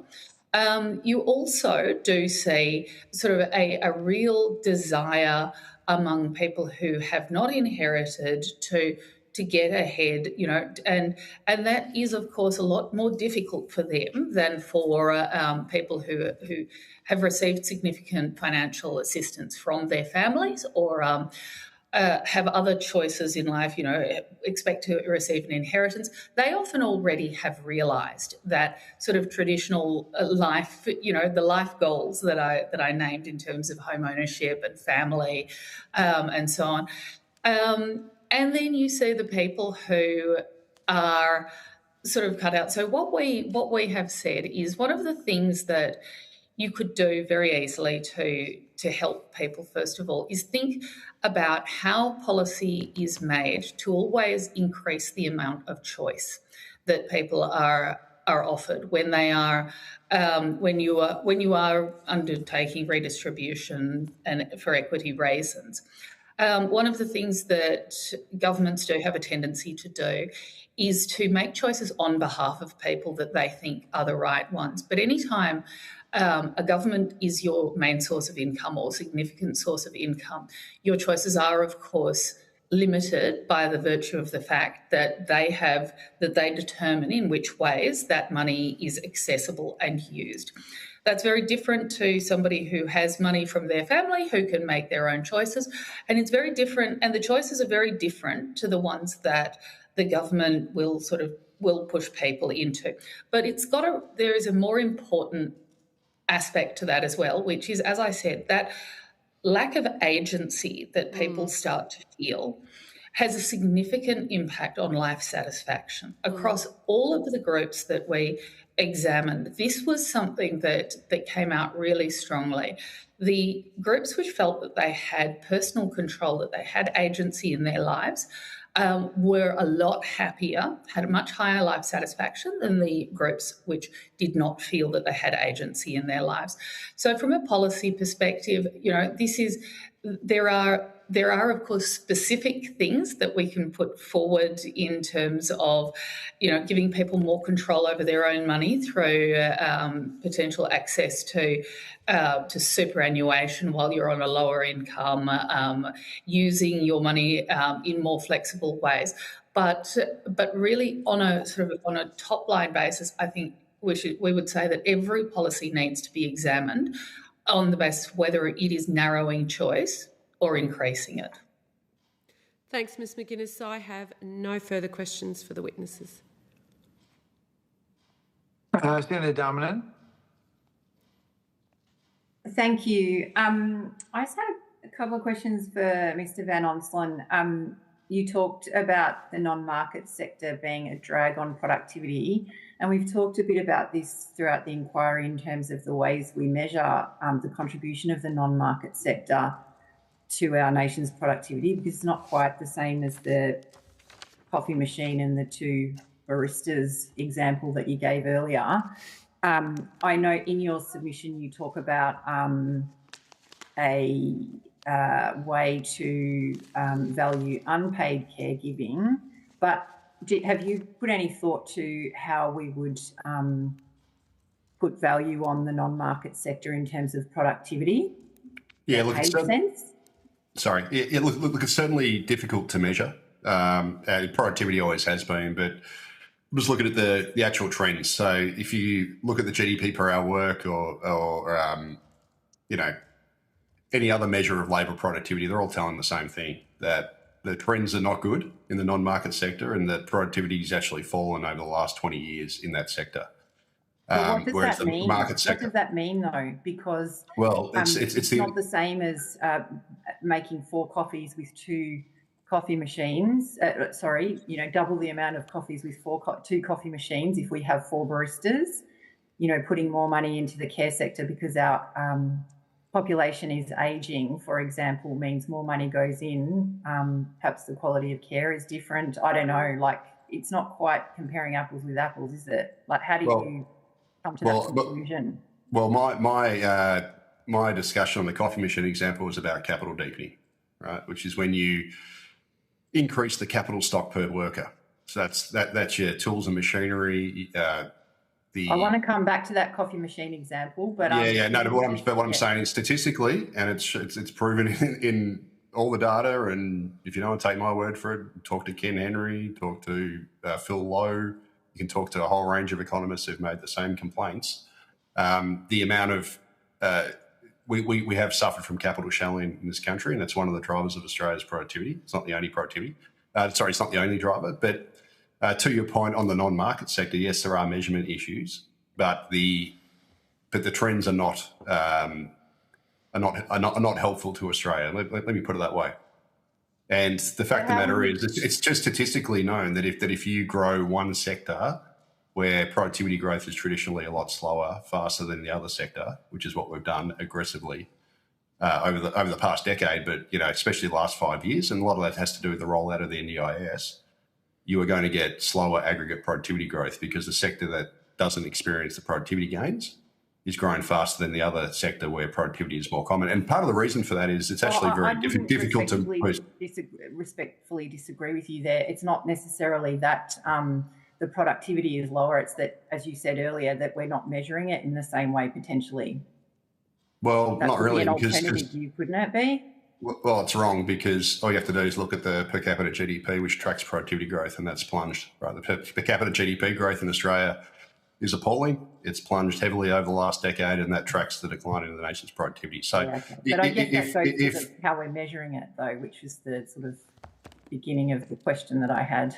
Well, not really. Probably because we're probably not going to agree on that point. Can I just ask? Statistically proven. Well, I don't agree with you there, but let's move on. In terms of the coffee machine example that you gave around capital deepening, is there? So I might have misunderstood what you were saying, but if there was the market for double the amount of coffees to be bought, wouldn't the business have the capacity to buy the second coffee machine so they could employ the 4 workers rather than 2? Okay, so can we? That was just a simple example to try and explain this notion of capital shelling. So if we get away from the coffee machine example and get to the broader economy, the fact of the matter is, in the last decade plus, we've had incredibly weak business investment. Yeah.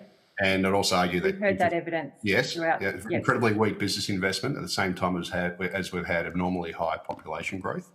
And when you put those two things together, the amount of capital per worker, or the growth in the capital stock per worker, declines. And that's what we've seen. And that is one of the main drivers of Australia's productivity decline. So maybe get away from the coffee machine thing, but maybe that was a bad example you gave then, because I think not really. No, because I'm talking about the economy as a whole, right? Which is what we should be talking about. We should be talking about a cafe.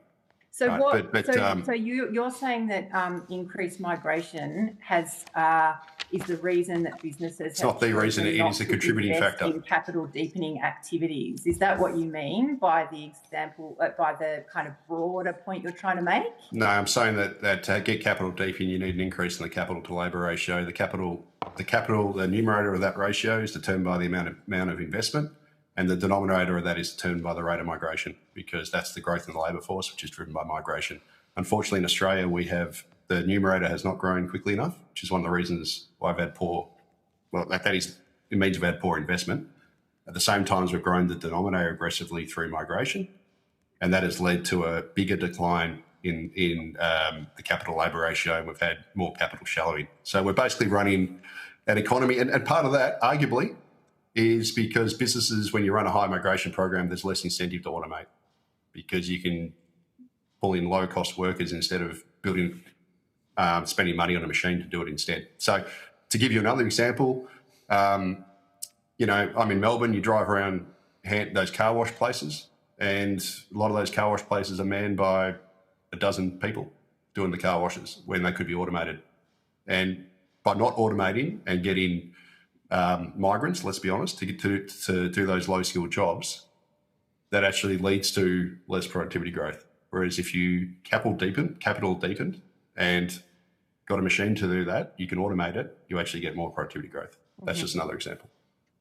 Okay, I think there's probably alternative explanations to that, but if we move on, I guess one more question. I think part of the emphasis of your submission is also around a range of ideas to give, if I'm charitable about it, like families more choice to have women working at home for longer and looking after and having caring responsibility, undertaking care in the home. If we take out kind of that sort of working age population of workers, and we reduce migration, how do we kind of address the workforce supply problems that we've got and have been identified throughout this inquiry? Sorry, is that to me? Yeah. Yeah, I'm getting massive feedback. Can you just, it was just very hard to understand. Would you mind just repeating that?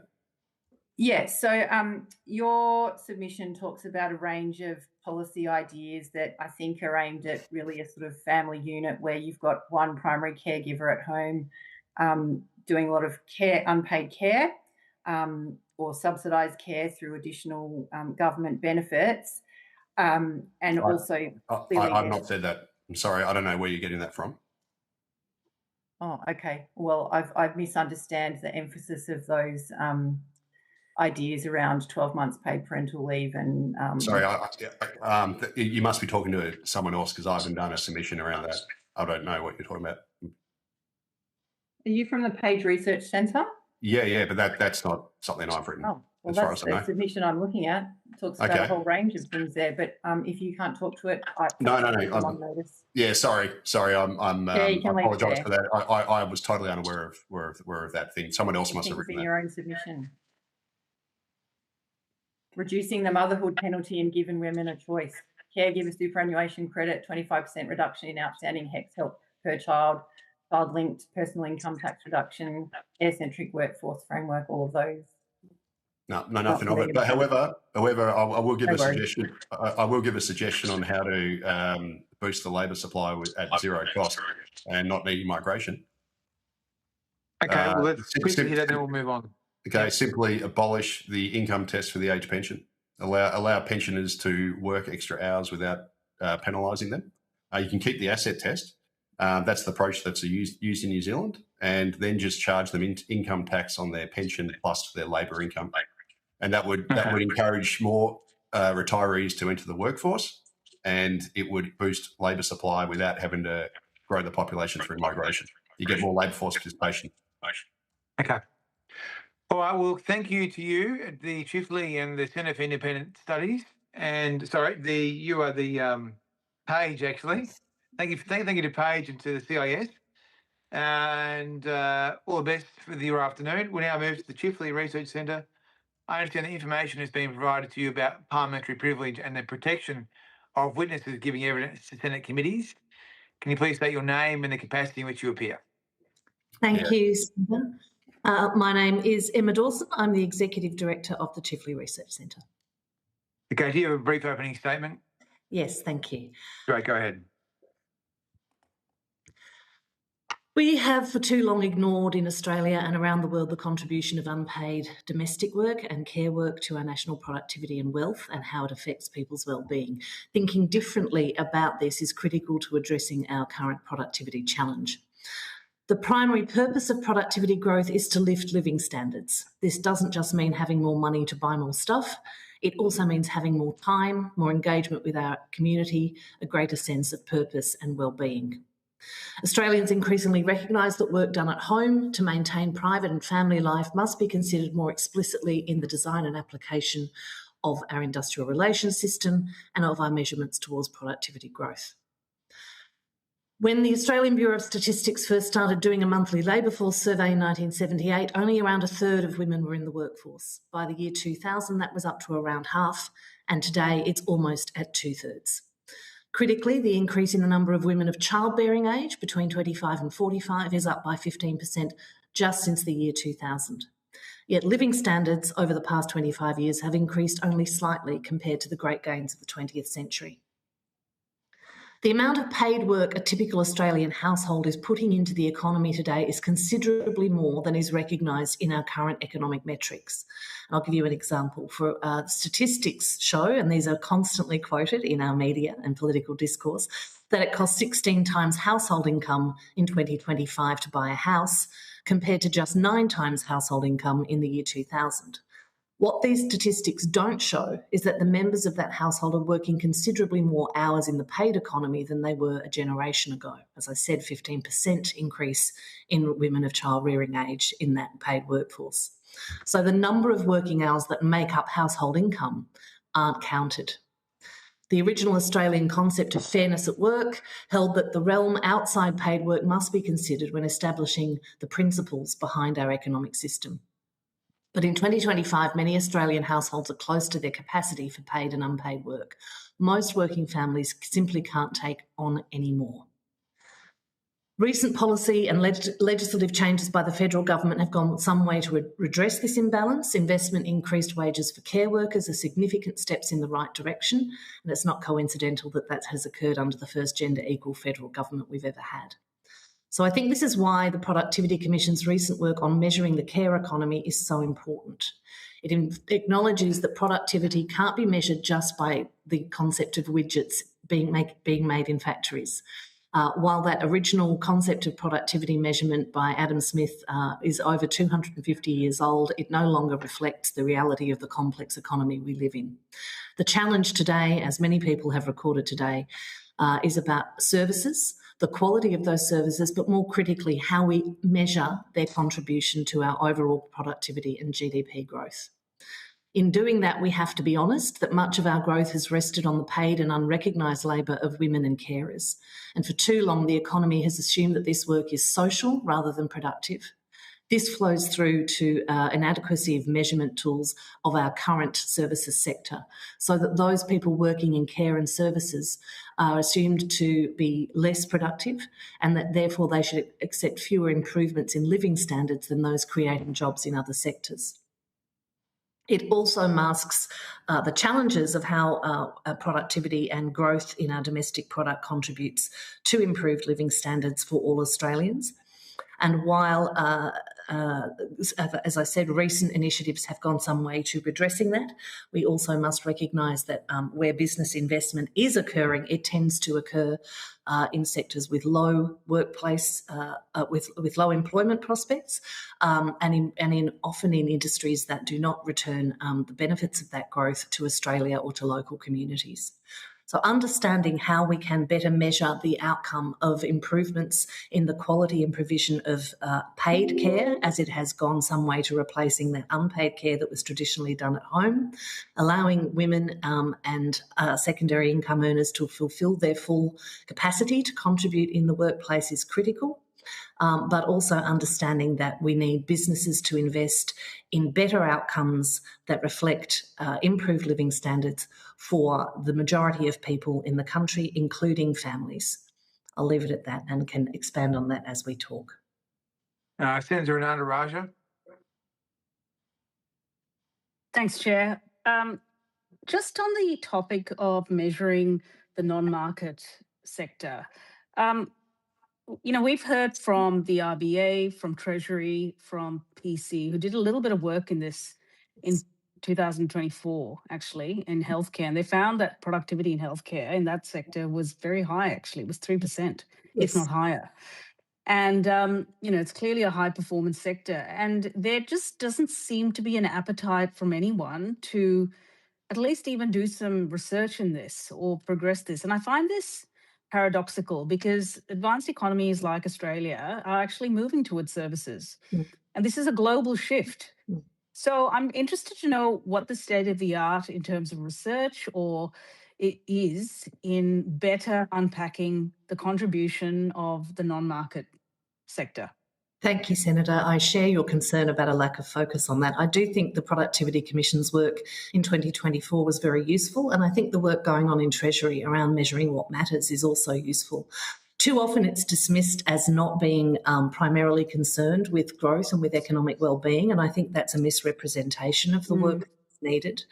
As you noted, the findings around the healthcare sector upended a lot of the assumptions about the productivity in that sector because it was done in a way that took into account the quality of services and the outcomes for patients, which is not something that we typically look at. And this is not unique to Australia. This goes back to the very design of gross domestic product in the 1930s. There was a decision made at the time explicitly to exclude unpaid labour and care from that measure. A young researcher called Phyllis Dean advised the men in charge of the project that she didn't believe it would be an accurate measure without that input. But as we were at the time looking for how to pay for wars, it was not considered to be appropriate. As we have started to move a lot of those services into the paid economy, that lack of understanding of services and of care has flowed through into our formal economic measures. And they're far too often mocked as being something that's not productive, as I said, that's or reproductive. When in actual fact, we know that having a secure home, food on the table, basic care is fundamental to a worker's ability to go out and be productive in the marketplace in the first place. And secondly, as we've made significant investments in aged care, in health outcomes, we've extended our productive working lives, but we require much greater investment in the services that are needed to maintain our well-being and therefore our productivity as we do so. So, as I alluded to in my opening statement, the standards measures of productivity that measure how quickly we can produce an item, or classically a widget, through a production line in a factory, remains relevant for manufacturing-based work, but is really not relevant for services work. There is some meaningful work being done in this space, usually by feminist economists, as it has tended to be and still tends to be women that undertake the most both unpaid and paid care and services work. Leonora Risser, who's now at University of Queensland, I think, has done significant work looking at the contribution of unpaid care to the domestic economy and found that it's around 33%. Of GDP. If we extrapolate those measurements to paid care and look and start to implement other measures such as quality of service provision, increased life expectancy, increased well-being and productive capacity into older age, as well as the investments in children that have come through early childhood education and care, which we know returns $2 for every $1 invested in a child, and investments in the NDIS. And my own work at my previous employer per capita found that there was a $2.25 return on disability care for every dollar invested in people to allow them to participate more fully in the economy. Then we see that investing in high quality care and services actually does contribute not just to people's well-being. It does contribute to the basic measure of economic outcome and of GDP, and we think, if we incorporated those measures, we'd see the contribution to GDP lift. But more importantly, we ask ourselves, what is the purpose of productivity growth? What is the purpose of growth? It's to improve living standards. And neglect the side of our lives that requires us to have good care, time with families, time to raise children and spend time with those children, then we need to understand that it's not always the dollar figure that emerges at the end that contributes to that increase in living standards and life enjoyment. Thank you. That was a really comprehensive answer. And it doesn't surprise me one bit that the GDP is some sort of convention that was invented by a bunch of men in the 1930s, and we're still saddled with this. Okay, we need those feminist economists to get to work, and we need to support them. With regards to competition, I just want to draw you out on the issue of competition in Australia. And I think there are some peculiarities that are unique to us. I mean, there's no argument that we need greater business dynamism and more competition. It's a consumer's best friend, right? But my observation in Australia is because we are a relatively small population, we are prone to oligopolies. Or duopolies. And like you can see it in supermarkets, aviation, freight. And these incumbents then basically do everything they can to keep new entrants out. Actually, it's not the intergenerational bargain necessarily that is broken. It's the next frontier is incumbents versus new entrants. Yes. And I think as a government, we're doing a number of things here to fix competition and to reform competition. But I feel like we're up against it in this country, just given our history. I'm interested to know what you think we should be considering in terms of further competition reform, bearing in mind that we have some unique characteristics. Thank you, Senator. An excellent question. It is certainly true that Australia, due to its size of its landmass and its low population density, is not able to provide essential services and goods and services on as competitive a basis as our countries in Europe and the US. And of course, so much economic thinking is dominated particularly by America.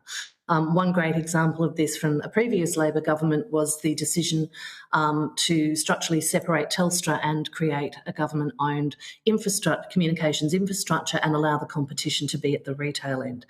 We've seen this occurs in a lot of other services. There's a reason that Australia Post has never been fully privatised because we cover that last mile service in this country. Even our existing competitive couriers rely on Australia Post to reach regional and rural communities.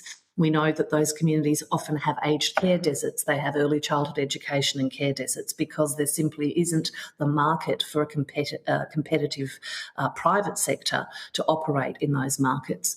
And even at a national level, again, we see a lot of price collusion. And again, going back to Adam Smith, the father of productivity, he was, I think, the first one to say that you won't find bankers or merchants meeting together more than two of them if they're not in the business of colluding on price. So while all of our capital theories talk about competition, our lived experience, the evidence shows that once a company reaches a certain mass, it will fiercely oppose competition and try competitors out. In Australia, it is a challenge. It is a challenge to deliver sufficient competition in some of those thin markets to deliver service quality. Some people will argue that that means that the state must step in and nationalise essential services and industries. And certainly, there's I think a case for public provision of at least a sector of some markets. But I also think that one thing the country could look at more strongly is the development of more cooperative and mutual businesses who can provide competition in markets, in thin markets that are based in their communities and understand the needs of those communities, that aren't seeking significant profit returns. Many of our services over the last 30 years here and in the UK and the US have been bought up by private equity, which demand significant returns and often strip a lot of the assets out of those businesses and leave communities with poorly functioning services. Cooperatives and mutuals can go a long way to redressing some of those problems while ensuring that the returns and the profits that are made from those businesses are reinvested in local communities. I think it's a significant area that the government should look at, and I note that there was a resolution at the ALP National Conference last week to double the number of cooperatives and mutuals officials in Australia, and that's some work that Chifley will be taking up with gusto. Lovely. If you could send us on notice that work, Yes. or even high-level thinking, that would be fantastic. And I know Senator Darmin's dying to ask questions. Just one last one, which is around procurement, the role of the government in using its procurement heft in fostering greater competition, particularly for our own companies. And Yes. I'm talking about potentially smaller companies. And we are massive procurers, but we don't seem to have a particularly preferential system for our own people, which No. I do think needs some adjustment. So keen to hear your thoughts on that. Again, an excellent point, and I'll use as an example the housing market. One of the great initiatives of this government has been the Housing Australia Future Fund, which has been set up to provide a reliable pathway of revenue for social and community housing providers.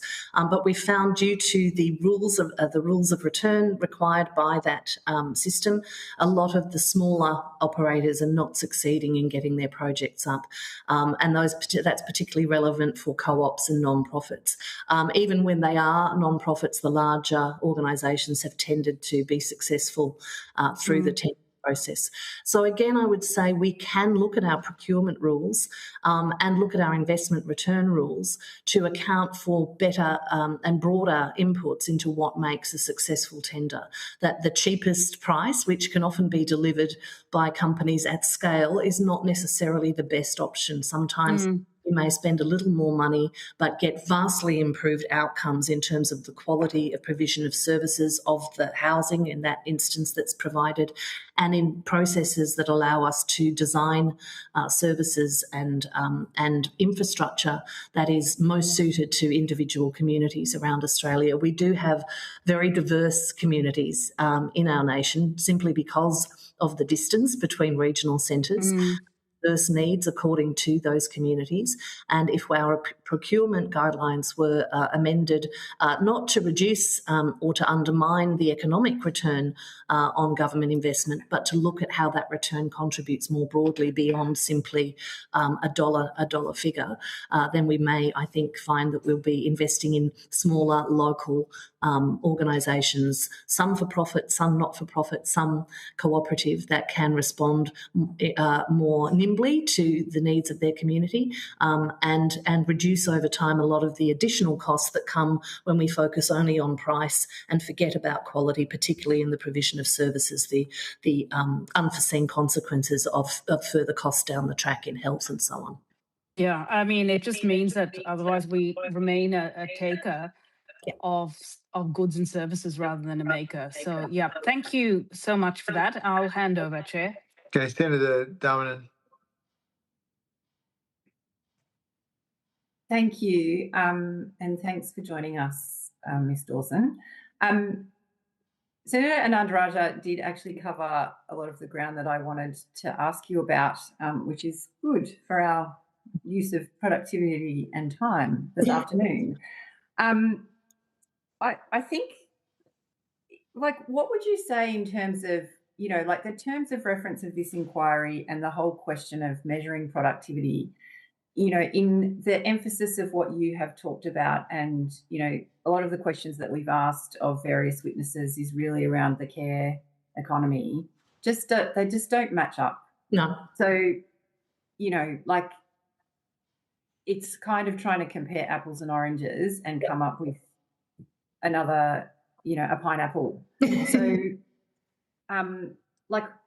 within the frame of what we have been asked to do, what would you say would be your top recommendations to us in terms of, and putting aside, we have, the emphasis on the current measurements that we have, noting what you said about the GDP and where that came from and how we measure productivity. What is a useful outcome within, the current context that we have to think about valuing the contribution of care to our economy, given the changing nature and demography of this country? It is going to be a reality that if we keep with the current frame, the numbers aren't going to look good ever. No, they're not. And more to the point, I think the point you're making, the outcomes for citizens aren't going to look good. If there's one thing I'd like this committee to take away, it's to refocus on the end purpose of productivity and growth. Far too often, we are led to believe that productivity growth is the same as profit growth. And many businesses will make that case, that we're not seeing productivity growth, and what people hear is you want to make more money off my hard work. And that's not the case. Productivity growth should be seen, and every economic textbook will tell you this, that the purpose of it is to improve people's lives, is to give them a little better than what their parents had, improved services, better quality goods, and I would argue more time to spend with our loved ones and to spend on non-productive pursuits like reading and gardening and caring for one another.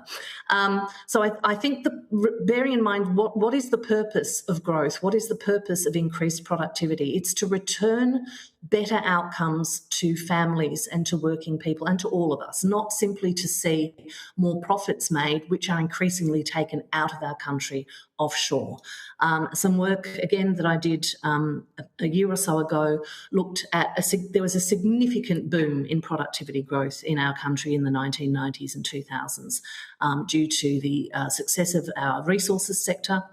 We had 30 years of uninterrupted growth before COVID. It's a world record.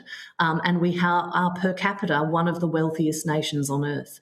But actually the wages of working people in that same period were almost stagnant. They have been stagnant now since the GFC and arguably were growing at a much lower rate even before that. The decade leading up to 2022, I did some research about 3 years on this, found that average incomes had grown basically not at all in that 10 years, and that an average young couple had been robbed of around $104,000 in income over that decade, which is equivalent to the deposit on a first home. Without that first home, a young couple cannot, or a young person cannot build any other wealth. Unless they inherit or they have other assets, they have no capacity to build wealth against which they can then leverage to start a business or to invent a product that has not otherwise been available to us. So providing that security at the outset is really critical. Mm-hmm. Far too often what we've heard is our productivity is not growing because we're not seeing companies make big profits. Actually, companies have made significant profits in that intervening time. But a lot of that money has not been reinvested, has not been invested into capital deepening. No capital deepening whatsoever. Very little investment in new equipment, in new technologies. We are seeing it now, but it's all going into data centres. And at the moment, without significant regulatory restructuring, much of the benefit of that will again be taken offshore. What we need to see is an understanding of productivity growth as being solely intended and directed to the betterment of the Australian people, without eschewing our role as a global citizen and our need to also invest in our region. But far too much of the productivity benefits that have been achieved by working people, working more hours now than we were 30 years ago. And if you take into account the unpaid hours or the cost of outsourcing a lot of that unpaid labour that was previously done by women at home who were working part-time and are now working full-time, then our living standards are going backwards. And we're seeing this anger in the community today. Why do people feel like the system is not working for them? Because they're working harder than ever and they still are retiring with big mortgages. Their children are unable to get a foot on the housing ladder. Jobs are increasingly insecure. The cost of goods have gone up, but people's life's experiences are stagnant or going backwards. Mm-hmm. So the one thing I'd like this committee to take away is the purpose of productivity growth. The purpose of growth is the betterment of all Australians, not just the growth of profit that increasingly goes to large multinational companies and is not reinvested in our country. Thank you. And maybe this is the last question. I wonder, I'm not sure if you have done any work on this, but just caught the end of the previous discussion around the impact of migration on productivity, and whether you had any thoughts on that discussion and whether,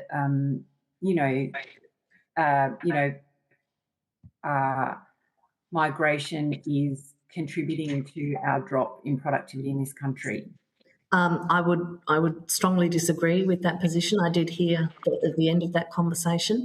Australia is a country built on migration. Other than our First Nations people, we were all either trafficked here as convicts or we chose to come here to build a better life, arguably than the one we left behind in the older countries from which we came.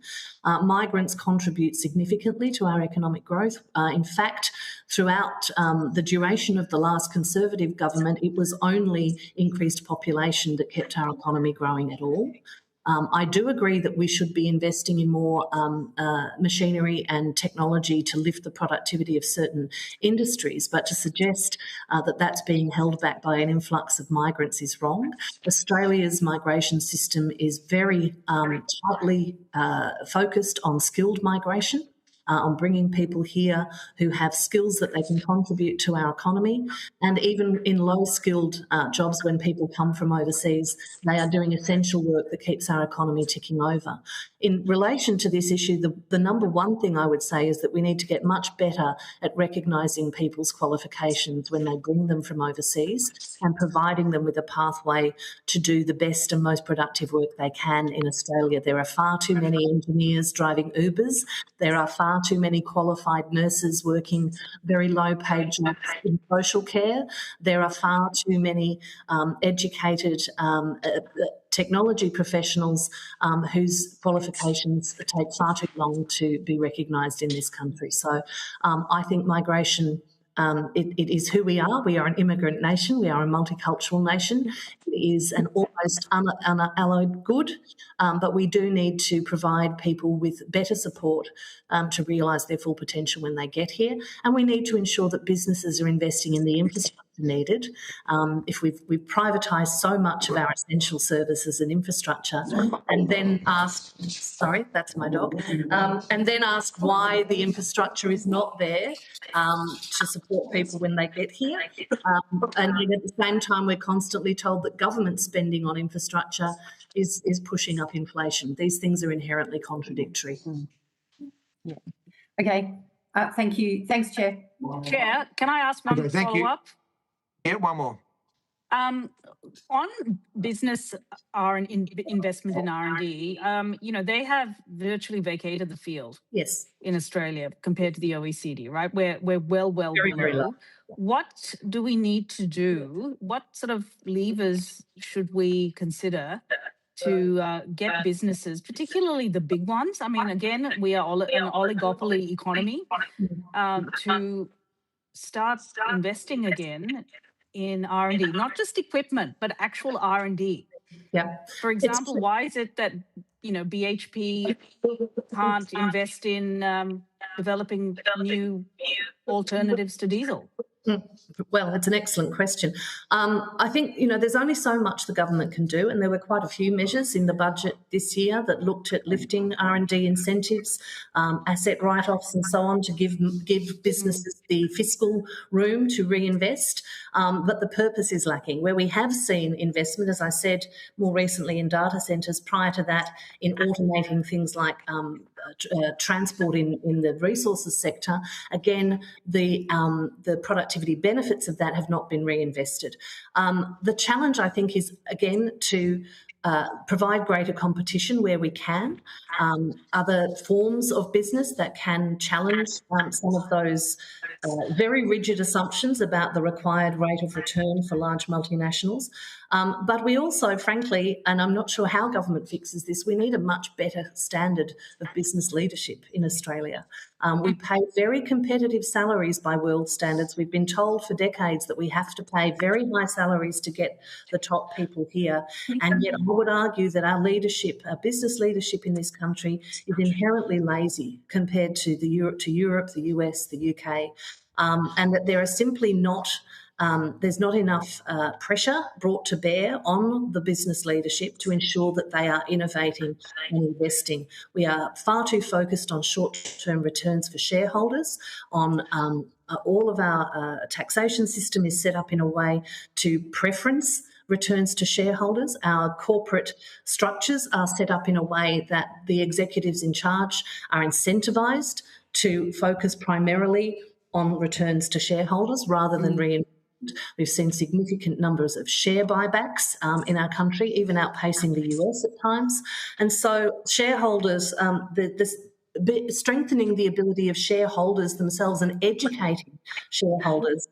All Australians are big investors by global standards, but a lot of us have a little bit of money in a few blue chip companies, and we don't exercise our power as shareholders to ensure that those businesses are looking beyond the next 3-year cycle to make longer investment returns over time. So I think there's an education piece there as well for shareholders. And what is the role of institutional? You can even take this on notice. Yes. Role of institutional investors then in taking a more long-term view? Yeah, I will come back to you with some more thoughts on that, but I do think while it's important to recognise at all turns that our superannuation system is primarily there to protect and invest the retirement savings of Australians, that to have such a large pool of institutional funds that isn't adequately thinking about the broader national returns is a missing element. And I do believe strongly, given the opportunities and the need for infrastructure investment, that there should be no conflict between ensuring a return for those pension fund holders and an investment in the market. And I also. Okay. We should think more broadly about how we can again get different forms of business into the system. Thanks, Chair. All right, thanks very much for being there, and you go with our best wishes. We will now move to our second last witness of the day, which is the Treasury.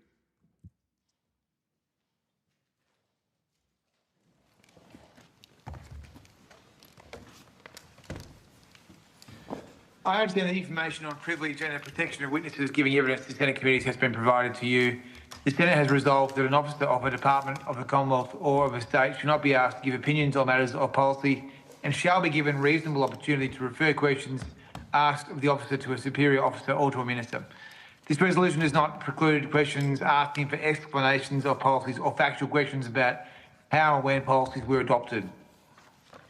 Officers appearing today are also reminded of the Senate order specifying the process by which a claim of public interest immunity should be raised. A copy of the order is available from Secretariat. To enhance the record, please state your name and capacity in which you appear.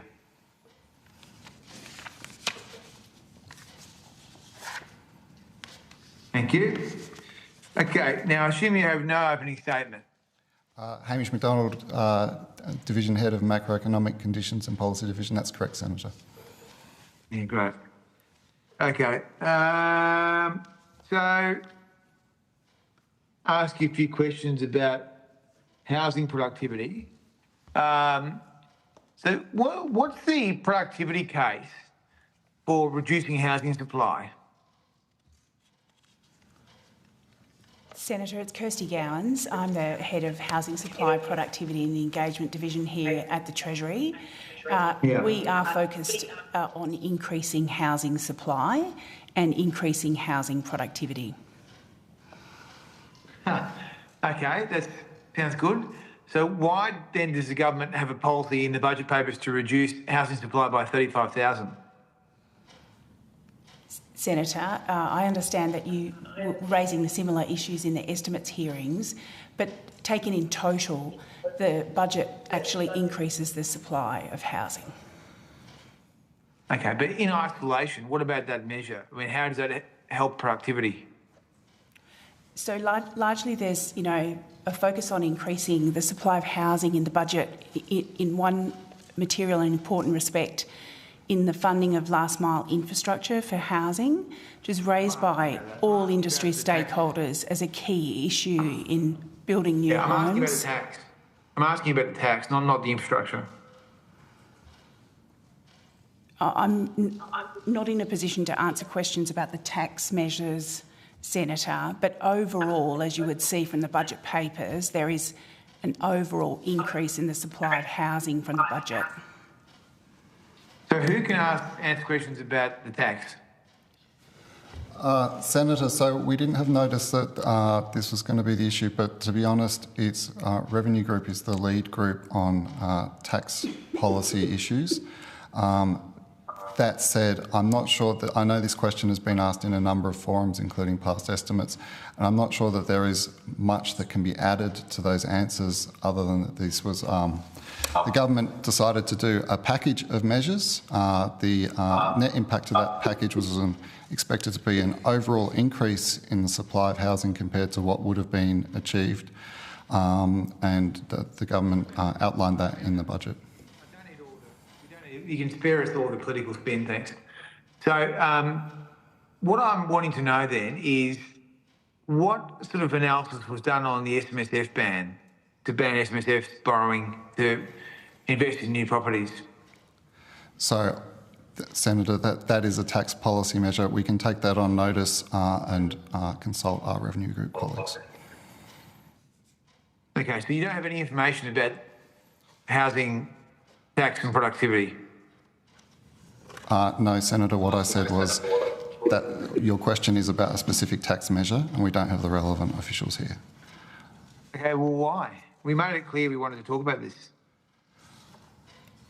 So the advice that we received was that this was to pick up a number of questions that were raised at the last estimates, which was around, at the last hearing of this committee, which was around migration and population issues, and also around the revenue impacts of migration and population issues. We received some late notice today to expand on the housing, but we did not have the specific outline of which officials you needed here. Okay, all right. Well, that's disappointing. What about the migration issue then? So what sort of modelling have you done at the Treasury to better understand the mismatch between having a very large migration program but having overseen a collapse in housing supply? Senator, so we do some work on the impacts of migration on both the economy and on housing. On the impacts of migration on housing, in the population statement, the 2025 population statement, we included a box which talked about the different demand, the different housing demand of different migrant groups and different Australian resident groups. And what that outlined was that a lot of the temporary migrant groups and the student groups demanded less housing per person. But as you look at the more long-term migrant groups and as people become permanent residents, their demand for housing per person looks more like the demand for Australian citizens. Okay, but what about this mismatch? You've been running averaging about 400,000 under this government, and you've only built 170,000 houses under this Labor government. So you've had a massive increase in population and a massive collapse in housing supply. So what does your modelling tell you about the price impacts and affordability impacts? We don't have modelling of price impacts of that specific question. What about affordability impacts? Well, that relates to price impacts. Okay, so you don't do modelling on that? So, Senator, what my team do is we look at the overall macroeconomy, and so we look at the elements of economic activity and what makes up those elements of economic activity across consumption, investment, and government spending, exports and imports, and things like that. Okay, well, I think most people will look...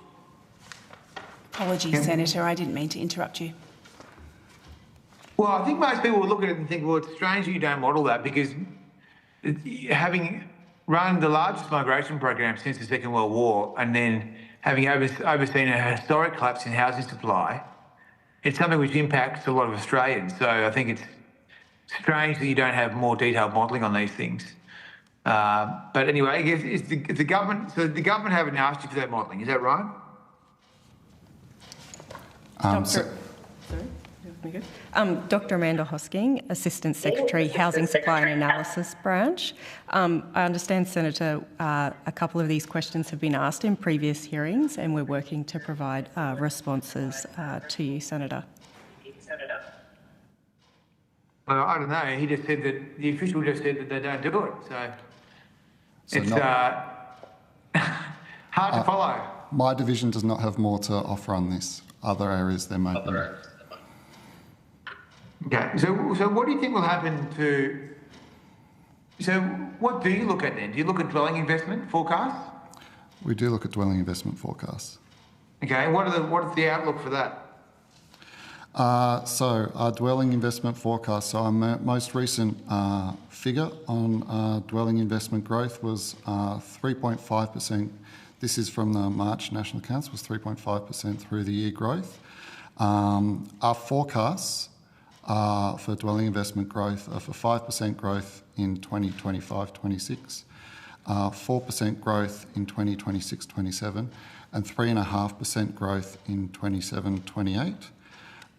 Some of the things underlying those dwelling investment forecasts are looking at what the pipeline is of both approvals and then commencements. And so we look at the most recent figures I have for approvals is that they're increased by 9% through the year. That's to May 2026. And for commencements that they were up 12.5% through the year to March 2026. Now, it'd be fair to say as well, if you look at the month-by-month figures, that increase in the increase has slowed a bit through this year, since the start of this year. What impact will the budget? What impact will the $77 billion of new taxes have on housing investment? So our dwelling investment forecasts take account of the policies that are in the budget, as well as the broader economic conditions. They take account of expectations around interest rates. They take account of some of the other factors that have been influencing housing, such as there's been a large increase in the costs, in a number of costs. So PVC costs went up a lot through the Middle East crisis. So yeah, we take account of all those things, and we So what was the impact of develop our taxes forecasts. on? So what was the impact on taxes? We don't disaggregate the forecasts measure by measure for the macroeconomic forecasts, but the government was quite presented that information about the analysis that was undertaken about the tax measures, and it presented that in the box in the budget. Yeah, and that was for fewer dwellings. Yeah, so the government outlined the impact of the tax measures and the whole package on the expectations around dwellings.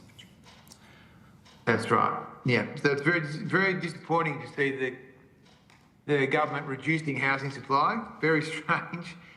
Anyway, it sounds like you have no one else who can answer any questions on the policies to reduce dwelling supply, including the SMSF ban. So that's disappointing that you weren't prepared to answer questions on that. So what advice have you provided then to the government in relation to what's required to actually lift the number of completions? Because as you know from the ABS data, there are a high level of approvals, but people aren't completing houses. So what's your advice on that? Senator, I think looking at the Productivity Commission's interim report just released just over the last week, they point to housing affordability problems being fundamentally linked to insufficient supply of housing, and particularly housing regulation as a major contributor to those constraints. And so there are a series of recommendations going to effectively planning and zoning reforms, and those planning and zoning reforms are linked to the budget measure of the Local Infrastructure Fund, and negotiations are on foot with all jurisdictions for those reform elements, which is having more land available and ready, streamlined approvals and a genuinely national construction code. And there is a broad consensus of opinion that those planning, zoning and regulatory reforms will lift construction productivity and therefore boost the number of new homes moving through the approval and into construction. there are, of course, feasibility challenges, as you would know, Senator, arising from the broader economic conditions, including the uncertainty in the Middle East and pressures of interest rates and other factors that are putting pressure on construction in Australia. But there are a broad suite of policies that are aimed at addressing both the genuine barriers to productivity and also to construction. Well, I mean, the government has put up taxes and that has reduced housing supply. So that is one factor. Another factor, as you say, is the regulation. So, I mean, the government has said that they wanted to change the National Construction Code. They've made it worse, not better. What's the latest advice you've given on the National Construction Code?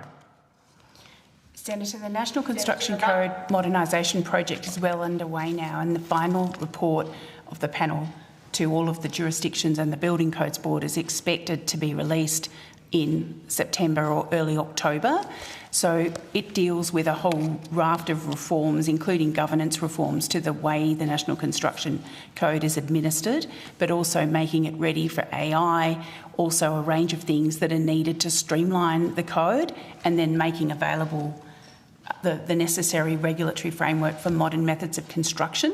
So it's quite a broad range of reforms for modernising the National Construction Code. There are very considerable discussions and negotiations across all states to advance those. The problem with all this contorted policy that you're stuck with in the Treasury is that the government has promised that they would freeze the NCC for 4 years. So how are you going to make any of these improvements? It's true that the National Construction Code has been frozen largely at the request of industry, because industry was saying frequent changes and frequent amendment to the code, including simplification, is something that is actually pushing up the price of housing. So the freeze on the National Construction Code is asked for and requested and broadly supported across industry. Yeah, but it doesn't stop you from making improvements, Senator.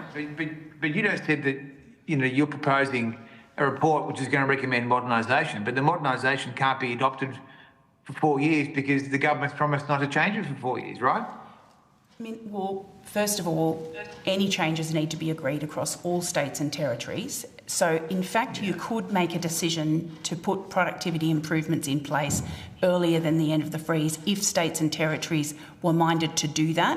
What you can do, though, Senator, is take steps on the readability of the code, improve the writing of the code, prepare for AI for the code. There's a range of things that can be done during the period of the freeze, and those steps are underway, and states and territories are discussing what the quick wins could be in terms of modernising the construction code.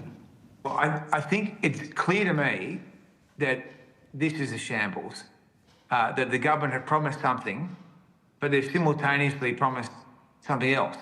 So both things can't be true. You can't have a freeze for 4 years, but make changes. It's either one or the other. Now, personally, I would have thought there's a strong case for changes, but that's not what the government's policy was. So both things can't be true. I'll leave that more as a comment for you because I don't want to put you into a difficult position, but I'll just make the point that both things can't be true, and it's no wonder this is such a shambles, this construction code. So if we pair back to the main things on productivity, it's going to be the regulation, so the NCC, that's a mess. Then you've got taxation. So the government have lumped on $77 billion in new taxes onto a product which is already heavily taxed. I mean, about half the cost of a house goes in taxes, charges and fees.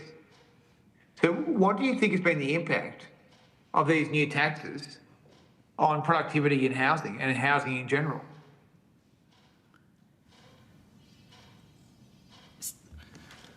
I think we're returning to the question before, Senator, which relates to the balance of measures in the budget. The budget measures on the whole are pro-supply, and the planning, zoning and productivity reforms, including the National Construction Code, are intended to support the supply of housing in Australia. So just pretend those taxes don't exist.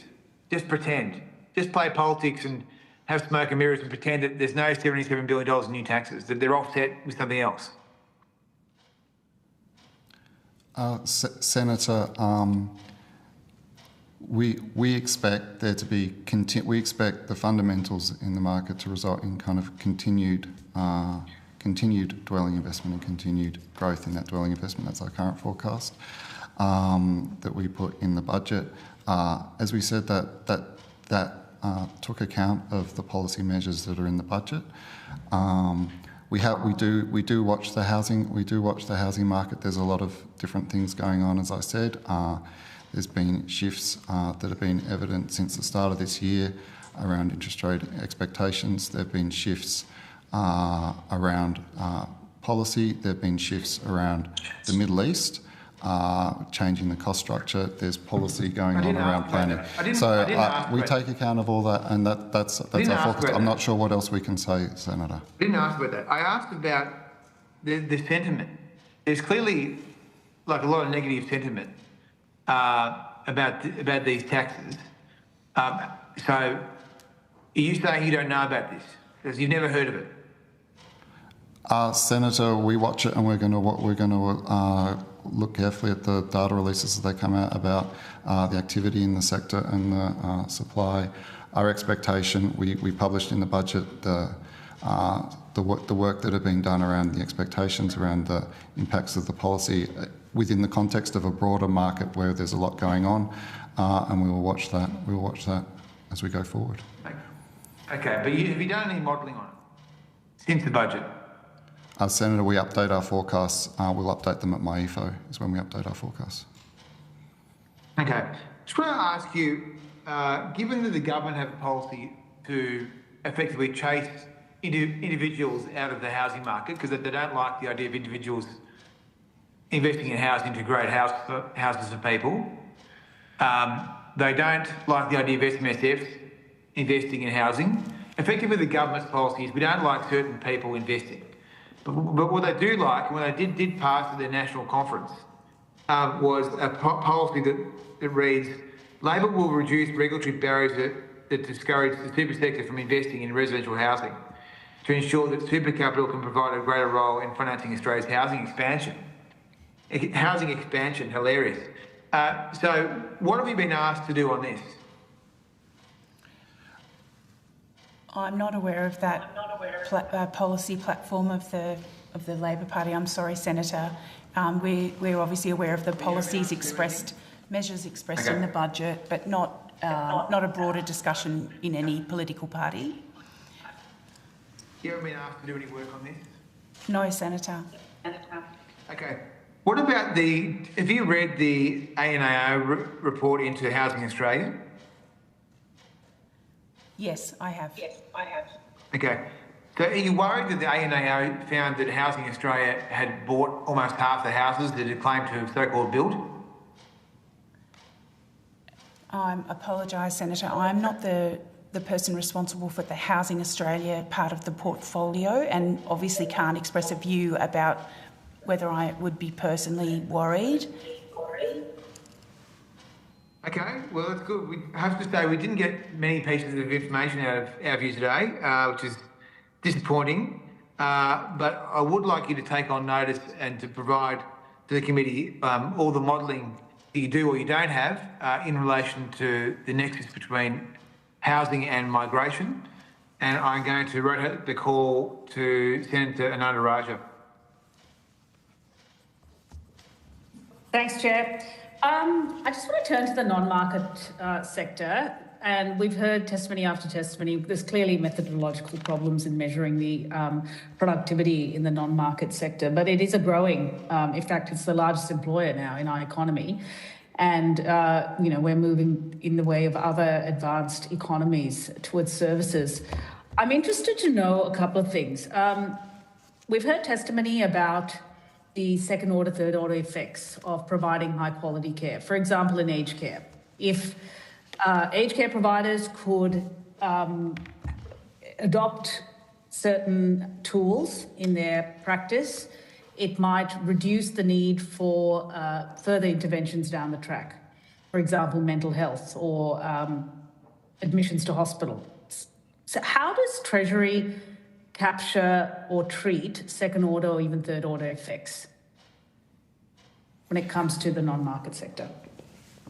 Senator, I think I might make a couple of comments and we'll see if we can help you more. But when we look at the macroeconomy, we look across the whole economy. It's true to say that the non-market sector has been a growing part of the economy, and that means that the benefits from productivity improvements in the non-market sector are getting larger and getting more important. And so, to the extent that government policies can promote productivity in that sector, whether that's productivity that results in increases in the measured productivity, or whether that's productivity that results in better outcomes for people receiving those services for a given amount of resources, that's kind of an increasing importance. That said, when we conduct our forecasting and analysis approaches, we don't undertake measure by measure bottoms up assessments of productivity. The way we think about long-term productivity is it is a long-term assumption that's informed by a range of different things, but it's not driven by a bottoms up measure by measure productivity forecast. So do I take it to mean then, for example, if care sector, for example, providing, high quality services, which is obviously what Australians want, is what we all want, that would not, the knock-on effects of that or the downstream effects of that would not be captured anywhere in Treasury, by Treasury. So it might be reduced hospitalisation rates, for example, or reduced need to see a doctor if they're getting access to a particular service or other types of tools. That is not captured. No, what I'm trying to say is, and I think I said was that is an important thing, and the outcomes for people from public services is an important thing. How well that is captured in the in the headline statistics around GDP. Different things are captured better or worse in those headline statistics around how well they match people's overall well-being, and that's part of the reason why there's processes like the Measuring What Matters report, which tries to take a bit more of a holistic approach. And when you look at that framework, it looks at GDP and GDP per capita as an important part of what contributes to people's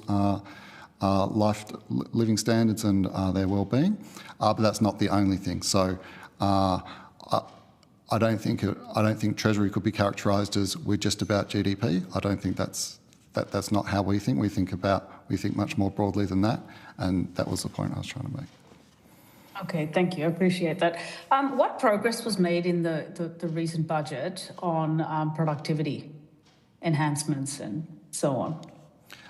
So the recent budget had a large package of measures that were designed to improve, to contribute to productivity. The groups, there are about 15 measures that were inside the package designed to contribute to that productivity. Those measures, the carriage of them is across a large range of people. I think we had better coverage on answering questions about the specifics on those measures at the last hearing, but there was a large package of measures. Do you want to highlight any of the ones that you think will deliver the greatest gains quickly, given that we've been in this productivity slump for a long, long time now? Did you provide that evidence at an earlier inquiry? I think we have provided this evidence before. Just trying to be efficient. Senator Matthew Rudd, Acting Assistant Secretary at Data and Structural Analysis Branch.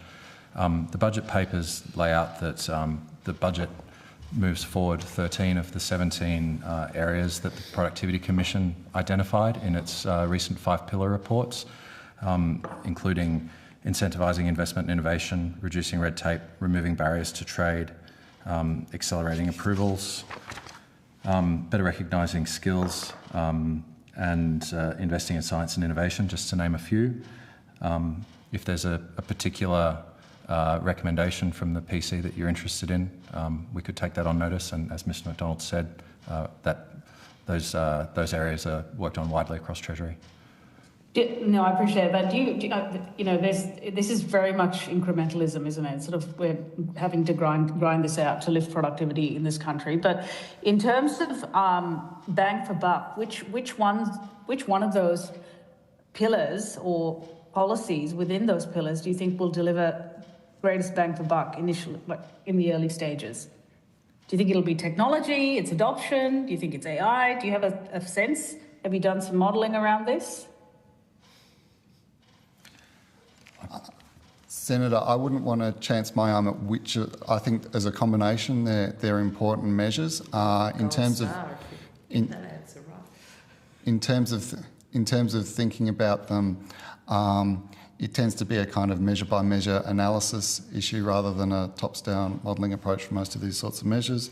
But I think in the budget papers, it does outline some of the expected benefits on individual measures. We can take on notice if you'd like more. Sure, I wouldn't mind actually. I think it's 17. I had a look at the measures in your submission. They're very extensive. It's just difficult to kind of talk about these to the Australian people in a way that they understand and will actually deliver meaningful change. And I was also anyway. I don't want to go into too much. I'm interested in collaboration with states and territories. Where do you think there is additional scope for us to collaborate with states and territories in order to unlock further productivity growth?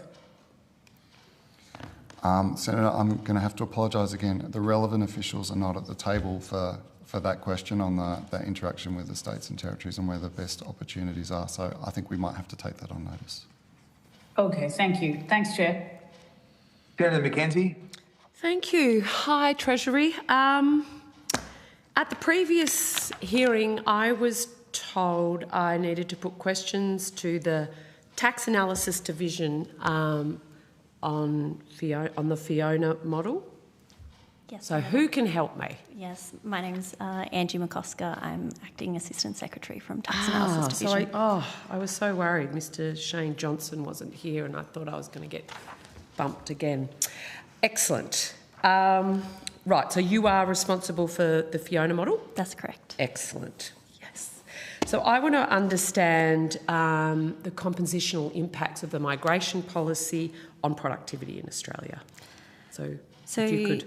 Yeah, so Treasury have developed the Fiscal Impact of New Australians, or Fiona model, which we released a paper, which I believe you referred to in the last committee around in 2021.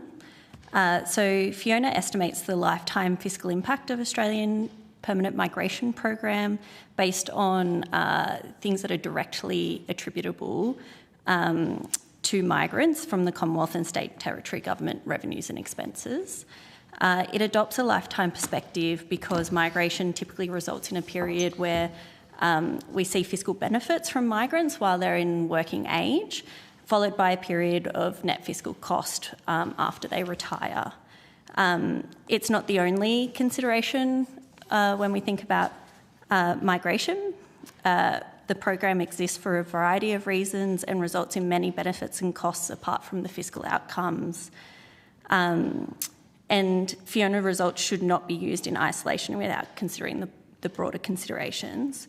But importantly for this committee and for you, Fiona doesn't assess the impact of migration on productivity or on economic growth. It's not a macroeconomic model. It doesn't model the broader impacts of migration on the economy. What it does do is estimates the relative fiscal contribution of a single cohort of permanent migrants. What does that mean? So basically we look at the 2018-19 cohort and we model what we expect to be the lifetime revenues and expenses that we can directly attribute to that cohort of migrants. And by cohort of migrants, you're not talking about a specific skill set, a specific geography, it's a year. Yeah, so we look at those who were granted a permanent visa in the 2018-19 year. We have modelled that where possible by visa subclass, so the the type of visa that they come on, and the benefit of Fiona is that we can look at the different fiscal impacts of the different types of migrant visas. But the modelling itself just takes productivity and other economic variables as a given and their inputs in the model rather than something that the Fiona model itself models. So when we look at a skilled migration program, I would assume the reason we want X skill is we have a gap, and if we fill that skill gap, our industries and our economy more broadly and our society will be more productive. So isn't that a normal assumption to make? Senator, so I think the officer was explaining that the Fiona model... No, I appreciate that. Her model is around the fiscal and the revenue impacts of those people come in. That said, migration has a role in how the whole economy operates, as you say, and it has a role in how it contributes to economic output and economic activity. There are... it might help. There's a few things that the Centre for Population within Treasury has. We worked with the OECD to do some research on the effects of migration on Australia's economy. This is within a kind of 3 Ps framework. So, if it helps, I can share a few of those things with you. Is it a public document? These are from public documents, which are on the Centre for Population's website. I can save you some time by running through some if you like. Thank you for being helpful. But you're welcome to read the whole things if you wish.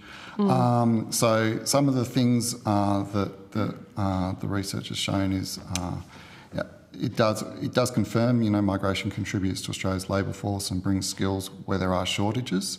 One observation. But surely that's only the skilled component of our migration program. So I'm trying to understand. We have a range of visa classes for a range of reasons. We're a humanitarian, compassionate country. We have one of the highest humanitarian intakes per capita in the world. We don't do that for economic reasons. We do it because we're a good society. I'm interested in understanding the skilled migration scheme's impact on productivity. Is it a positive? Is it a negative? And is that the sort of question you're about to ask? Or everybody in the same... Our work is focused on migrants as an aggregate. As you say, this is the work that has been done with the OECD. As you say, there's differences within the groups, which we were talking about just then. There are differences within the groups. I can share something about, what this work tells us about aggregate figures. Okay, I'm interested in specific, I guess, because it's the skilled migration issue that we've been examining. We've also been looking at international student visa contribution to productivity and to economic settings more broadly. So if anyone can help me with those questions, I'd really appreciate it. Well, so maybe I'll share some of this and we'll see if it's helpful for you or not. Sure. One of the projects looked at the impact of migrants on bringing ideas through sort of innovation and specialisation and firm creation. And it found that on average, a 10% rise in the share of migrants in a region increases that regional labour productivity as measured by wages by 1.3%. We looked at, in the innovation space, we looked at kind of patenting. And one of the findings was a 1 percentage point increase in employment of higher educated migrants leads to a 4.8% increase in patenting applications. Wow, patenting applications. We also looked a bit and I'd be really excited if we commercialise some of those patents. We also looked a bit at the impacts of migration on the broader labour market. And so this paper getting warmer, I think. Well, hopefully, Senator. This paper found that the geographic areas with high shares of migrants tended to have higher employment rates for Australians as well. So a 1 percentage point rise in the annual migrant inflow, measured as share of the total population, on average led to a 0.5% increase in the employment of the Australian-born population. Right. Okay. So, I guess whether Fiona people or more broadly in Treasury, should labour market needs be considered in a migration policy? I think, Senator, so... If you're interested in increasing productivity? So what those stats, which hopefully they were helpful, was pointing out was the benefits of migrants that can have, as we said, Higher skills can help with that, and I think the design of the migration program, as you say, the skill migration program is designed to respond to skill gaps and to respond to skill needs and help address that. But what I'm hearing is Treasury treats migrants as an aggregate group. My question was about labour market needs, productivity and skilled migrants, but you don't get that granular detail because the granular detail we get from different visa classes through the Fiona data isn't then fed into a productivity kind of framework. That's what I'm hearing. And the macroeconomic statistics that you do are based on aggregate migrant figures, not visa classes. So, Senator, there's work that's... If I'm wrong, tell me. So, Senator, within the design of the migration system, which is the Home Affairs is the lead policy agency on the design of the migration system. They get a lot of inputs, and the design is designed to pick up on some of those things, and it picks up on, including on Jobs and JSA's skills needs assessments. It includes advice from Treasury. Treasury provides advice into those processes too, and I think the statistics and studies I was sharing before supports a conclusion that skilled migrants are a positive economic. Yeah, just on notice, if you could go through the stats you just gave, I'd be interested in if it was causal or just like a correlation versus a causation. I just might leave my questions there. One thing I did want to understand was the conversation, whether there's an interdepartmental committee, whether there's a task force between Home Affairs and the Housing Division or the Tax Analysis Division with the Centre of Population, whether you are in discussions or have provided advice to or received advice from Home Affairs when it comes to the housing supply piece. We're talking about supply measures.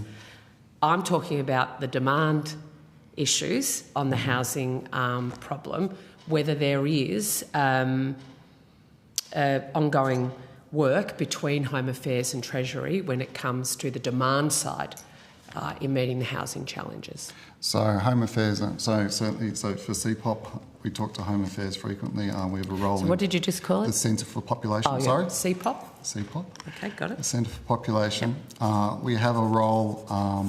K-pop, CPOP? We talk to Home Affairs frequently. So we have a role in forecasting population, forecasting migration. As part of that, we're frequently talking to Home Affairs. We're also talk to housing group colleagues frequently. There's a lot of channels between the different relevant areas. Yes, but is there any serious discussion about matching demand with supply? Senator, there's a lot of factors that go into... And the houses. There's a lot of factors that go into into the design and the outcomes of the migration program. There's a lot of factors that go into. But housing supply isn't one of them. Yes, it is, Senator. Thank you. It is. And in fact, it's part of... Apologies. It's part of the discussion also with states and territories, and it deals with a lot of the planning frameworks, growth corridors, So in terms of high priority areas for growth for housing, there is a range of factors that can lead to growth, and planned migration, skilled migration is one of those components, and they are part of the discussions, and they're very significant, and they relate to the planning and productivity reforms, because if you want to streamline approvals, which ones? And where? In order. Correct. You want to do it in the places where the demand for housing is going to be the greatest. And so stepping back to those the Productivity Commission, what they were saying is essentially inefficient supply of housing in the high demand locations. So in other words, where the demand is critically important. But there's no discussion about reducing the demand by reducing migration intake.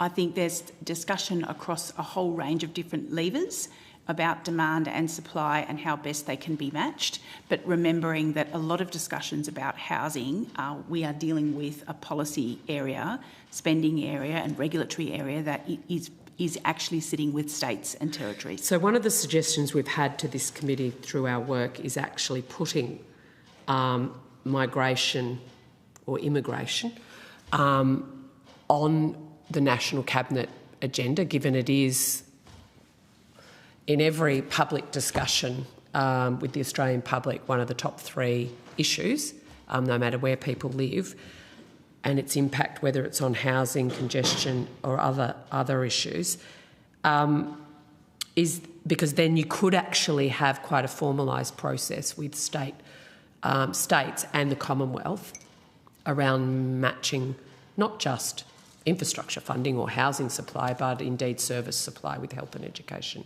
I mean, is that something that's under consideration, to actually have a more formalised approach that includes states in immigration? I am not aware of what is on the National Cabinet forward agenda or forward program sitting in the Treasury, and that might be something that the Prime Minister and Cabinet Department might be better placed to respond to.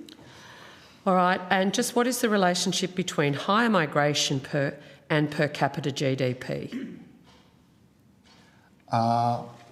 Well, does more migration result in greater productivity? Well, I'm sorry, Senator, I don't have a simple answer on that, but I would... I'm happy for a complex one. Some of those pieces of work that I was referring to before around the impact of migrants on aggregate wages, around the impact of migrants on employment of the domestic population, were pieces that suggest there are spillover benefits from migrants to the broader population, but there are a lot of different aspects that affect GDP per capita, both in the short run and the long run. I might put a question in writing on this so you can step it out for me in detail, and I will pore over it like I'm back at uni. Thank you very much. Okay, thank you very much to the Treasury. You go with our best wishes. Then we remind you of the quants are due by the 12th of August, or ideally before that.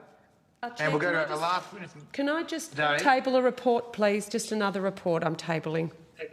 Thank you. We'll go to the last witness Chair, today. Sorry. Can I just ask Treasury to supply that study that they cited with regards to these patterns and statistics? I think we'll provide on notice links to the documents that I was referring, the OECD studies that I was referring to. Okay. Terrific. Thank you. Thanks. I now welcome representatives from Meriton via video conference. I understand that information on parliamentary privilege and the protection of witnesses giving evidence to Senate committees has been provided to you. Can you please state your name and capacity in which you appear? Thank you, Chair. Kim Samuel. I'm the Director of Planning and Development at Meriton, and thank you to the members of the committee. Thanks. Do you have a brief opening statement? I do. So I'm Director of Planning here at Meriton. We're the largest residential apartment builder in Australia. We appreciate this opportunity to contribute to this inquiry, particularly as it relates to housing, delivery and productivity. Our central message is simple. If we want to improve productivity and deliver more housing, we need to fix the entire housing system, not just one part. And there has been recent ABS data released just this month, which shows a significant fall in both approvals and commencements, particularly in the residential apartment sector. And there are a number of factors, I would say, for that. Australia's housing affordability challenges are not a factor of immigration levels, but rather a result of overspecification of housing products, excessive fees and charges, and overregulation in the banking sector. The people who buy our apartments, the people who we hear from every day, are telling us that they want well-built, simple homes that they can afford. The policy and regulatory framework should support this objective rather than adding cost and complexity. One example is the National Construction Code. Since 2019, there have been multiple changes, and that's added more than $50,000 in additional costs to delivering a new home, many of those additional requirements are not necessary. We think standards are important, but we also think that we need to look at the complexity and review the challenges in that code to look at what quality outcomes we're actually able to impose without those significant costs. Housing delivery depends on the combined performance of federal, state, and local governments. And our experience, we work across the eastern seaboard of Australia, Queensland and New South Wales mostly. Our experience is that some jurisdictions certainly support housing delivery and productivity more so than others. In Queensland, for example, we can get approval for a 70-storey residential development in around 6 months. In New South Wales, an equivalent project will take us over 4 years to get approval. And even then, we get additional requirements for design changes once we have that approval. The big difference is Queensland has a deemed approval system and New South Wales has the opposite. But you also have the government agencies in Queensland demonstrating a more practical and collaborative approach to regulation and to resolving issues to keep projects moving. By comparison, New South Wales has a far more restrictive and prescriptive process.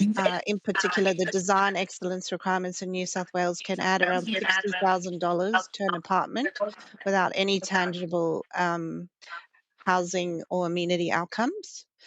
So it's really no coincidence that we're seeing a lot of builders and developers and investment moving to Queensland. There are also broader reforms that deserve consideration, particularly government at all levels should be looking at the cumulative impacts of taxes, fees and charges, which now account for almost 40% of the cost of a new home. Lending criteria should also be looked at. This is really important. It's really important that we ensure that creditworthy Australians can access appropriate finance while supporting the viability of the housing sector. We in particular need to look at the serviceability buffer, which has increased significantly despite our cash rate also increasing at the same time. And finally, any reforms that arise out of this inquiry, where practical, should apply to projects that are already in the development pipeline so that we realise those productivity gains straight away and that we stop this this fall in dwelling approvals and dwelling commencements. Thank you, and I look forward to answering your questions. Thanks very much. So I wanted to start with the National Construction Code, which you mentioned. So, so what impact do you think it has on the ability for house builders to supply houses at a reasonable price? So there are two factors in that. There's the regulatory certainty. So you may start a project, and particularly as I gave the example of New South Wales, you may start a project and you think that one set of rules will apply. And by the time you've gotten your approval from the government 4 years later, and then you get your construction certificate, you've got an entirely new set of rules. So the cost of what you thought it would be to construct is now substantially higher. And that's because you don't know what rules they're going to bring in. And it also limits the choice that builders and then the ultimate purchasers have. So, for example, some of the requirements to install ceiling fans or EV car servicing or EV charging. a lot of our buyers come to us and say, you know, if we could just get $10,000 off this apartment, we'd be able to afford it. We'd be happy not to take the ceiling fans. But you've got a very prescriptive codes, you know, even telling you what sort of fridges and washing machines you need to be putting in to these apartments. And that really, really just adds continual cost. Things like the livable housing guidelines mean that you have to build larger apartments, and that means you get less dwellings, particularly in New South Wales where you've got a floor space cap.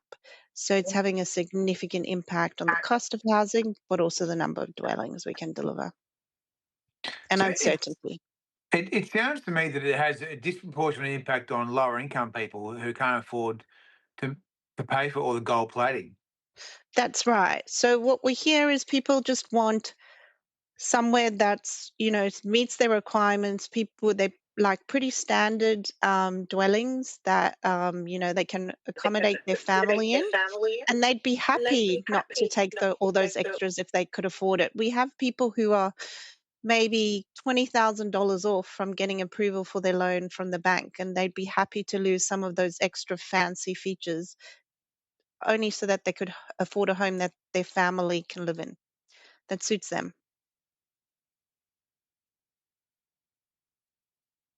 I've lost you. I think you're on mute.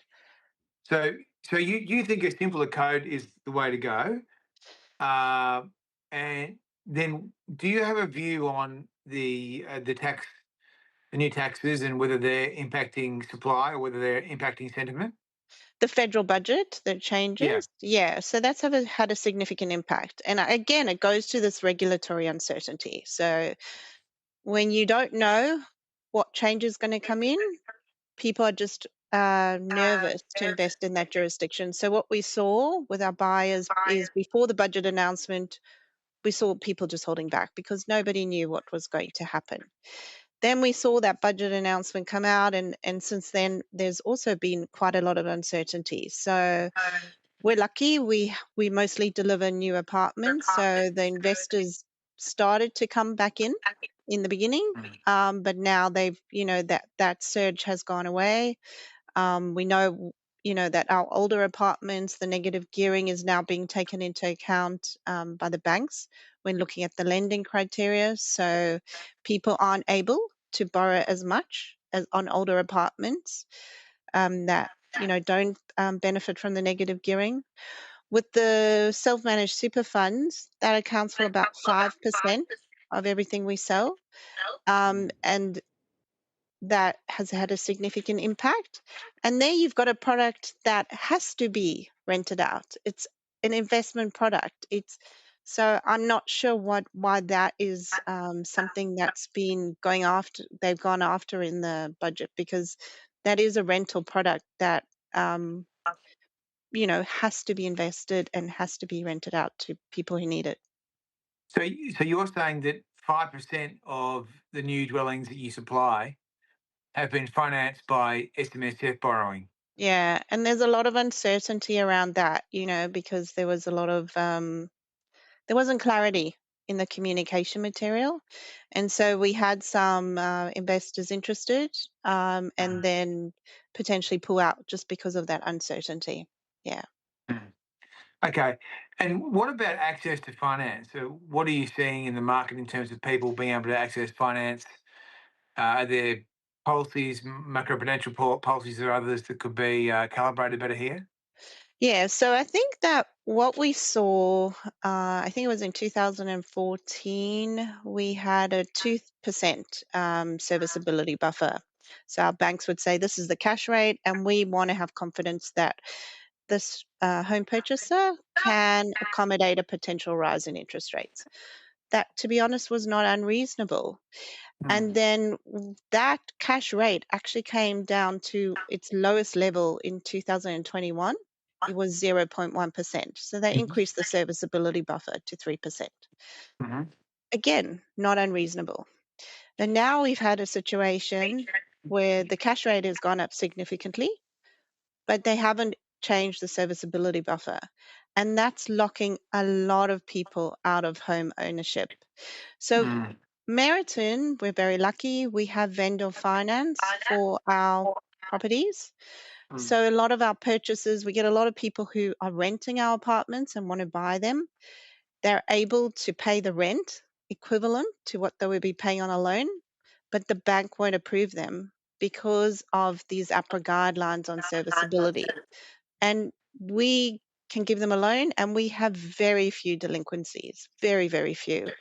So I think there's a extreme risk aversion, and I think that we need to look at historically what those serviceability buffers were and potentially reduce them because the cash rate is quite high at the moment. Okay. So in terms of, I understand that you don't have the CFMEU on your site, but are there any other things that we could be considering that would help with productivity in the building sector overall? Look, I mean, I think that there has been discussion on the way that the planning framework works, and the state governments have the main control over that constitutionally. But I do think that the federal government can show some leadership in this respect.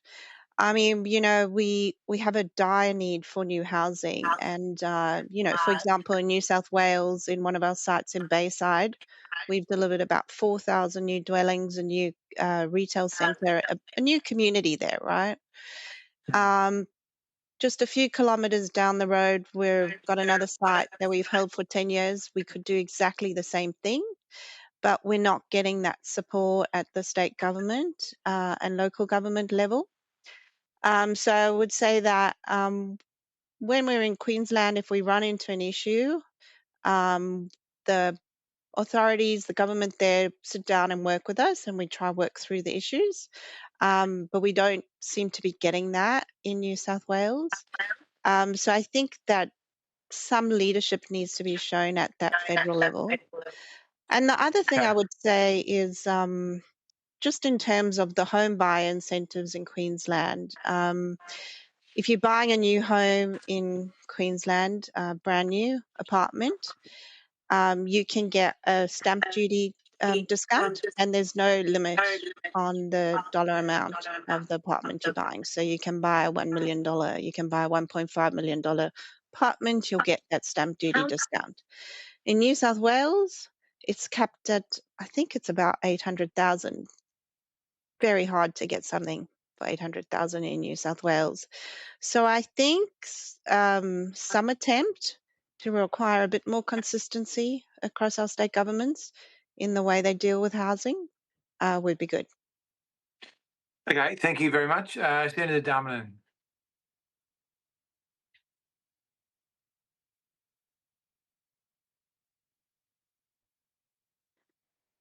Just trying to find. Yeah, there sorry we go. about Yep, that.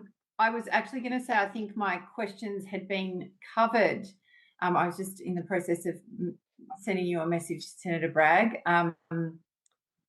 Yeah, I think they've been covered, so I'm good. Thank you very much. Okay, great. All right. Well, thank you very much for your evidence today. And thank you. I think that's all the questions we have, and that actually concludes today's hearing. Thank you to all witnesses who appeared and to Hansard Broadcasting, and the committee is adjourned. Thank you.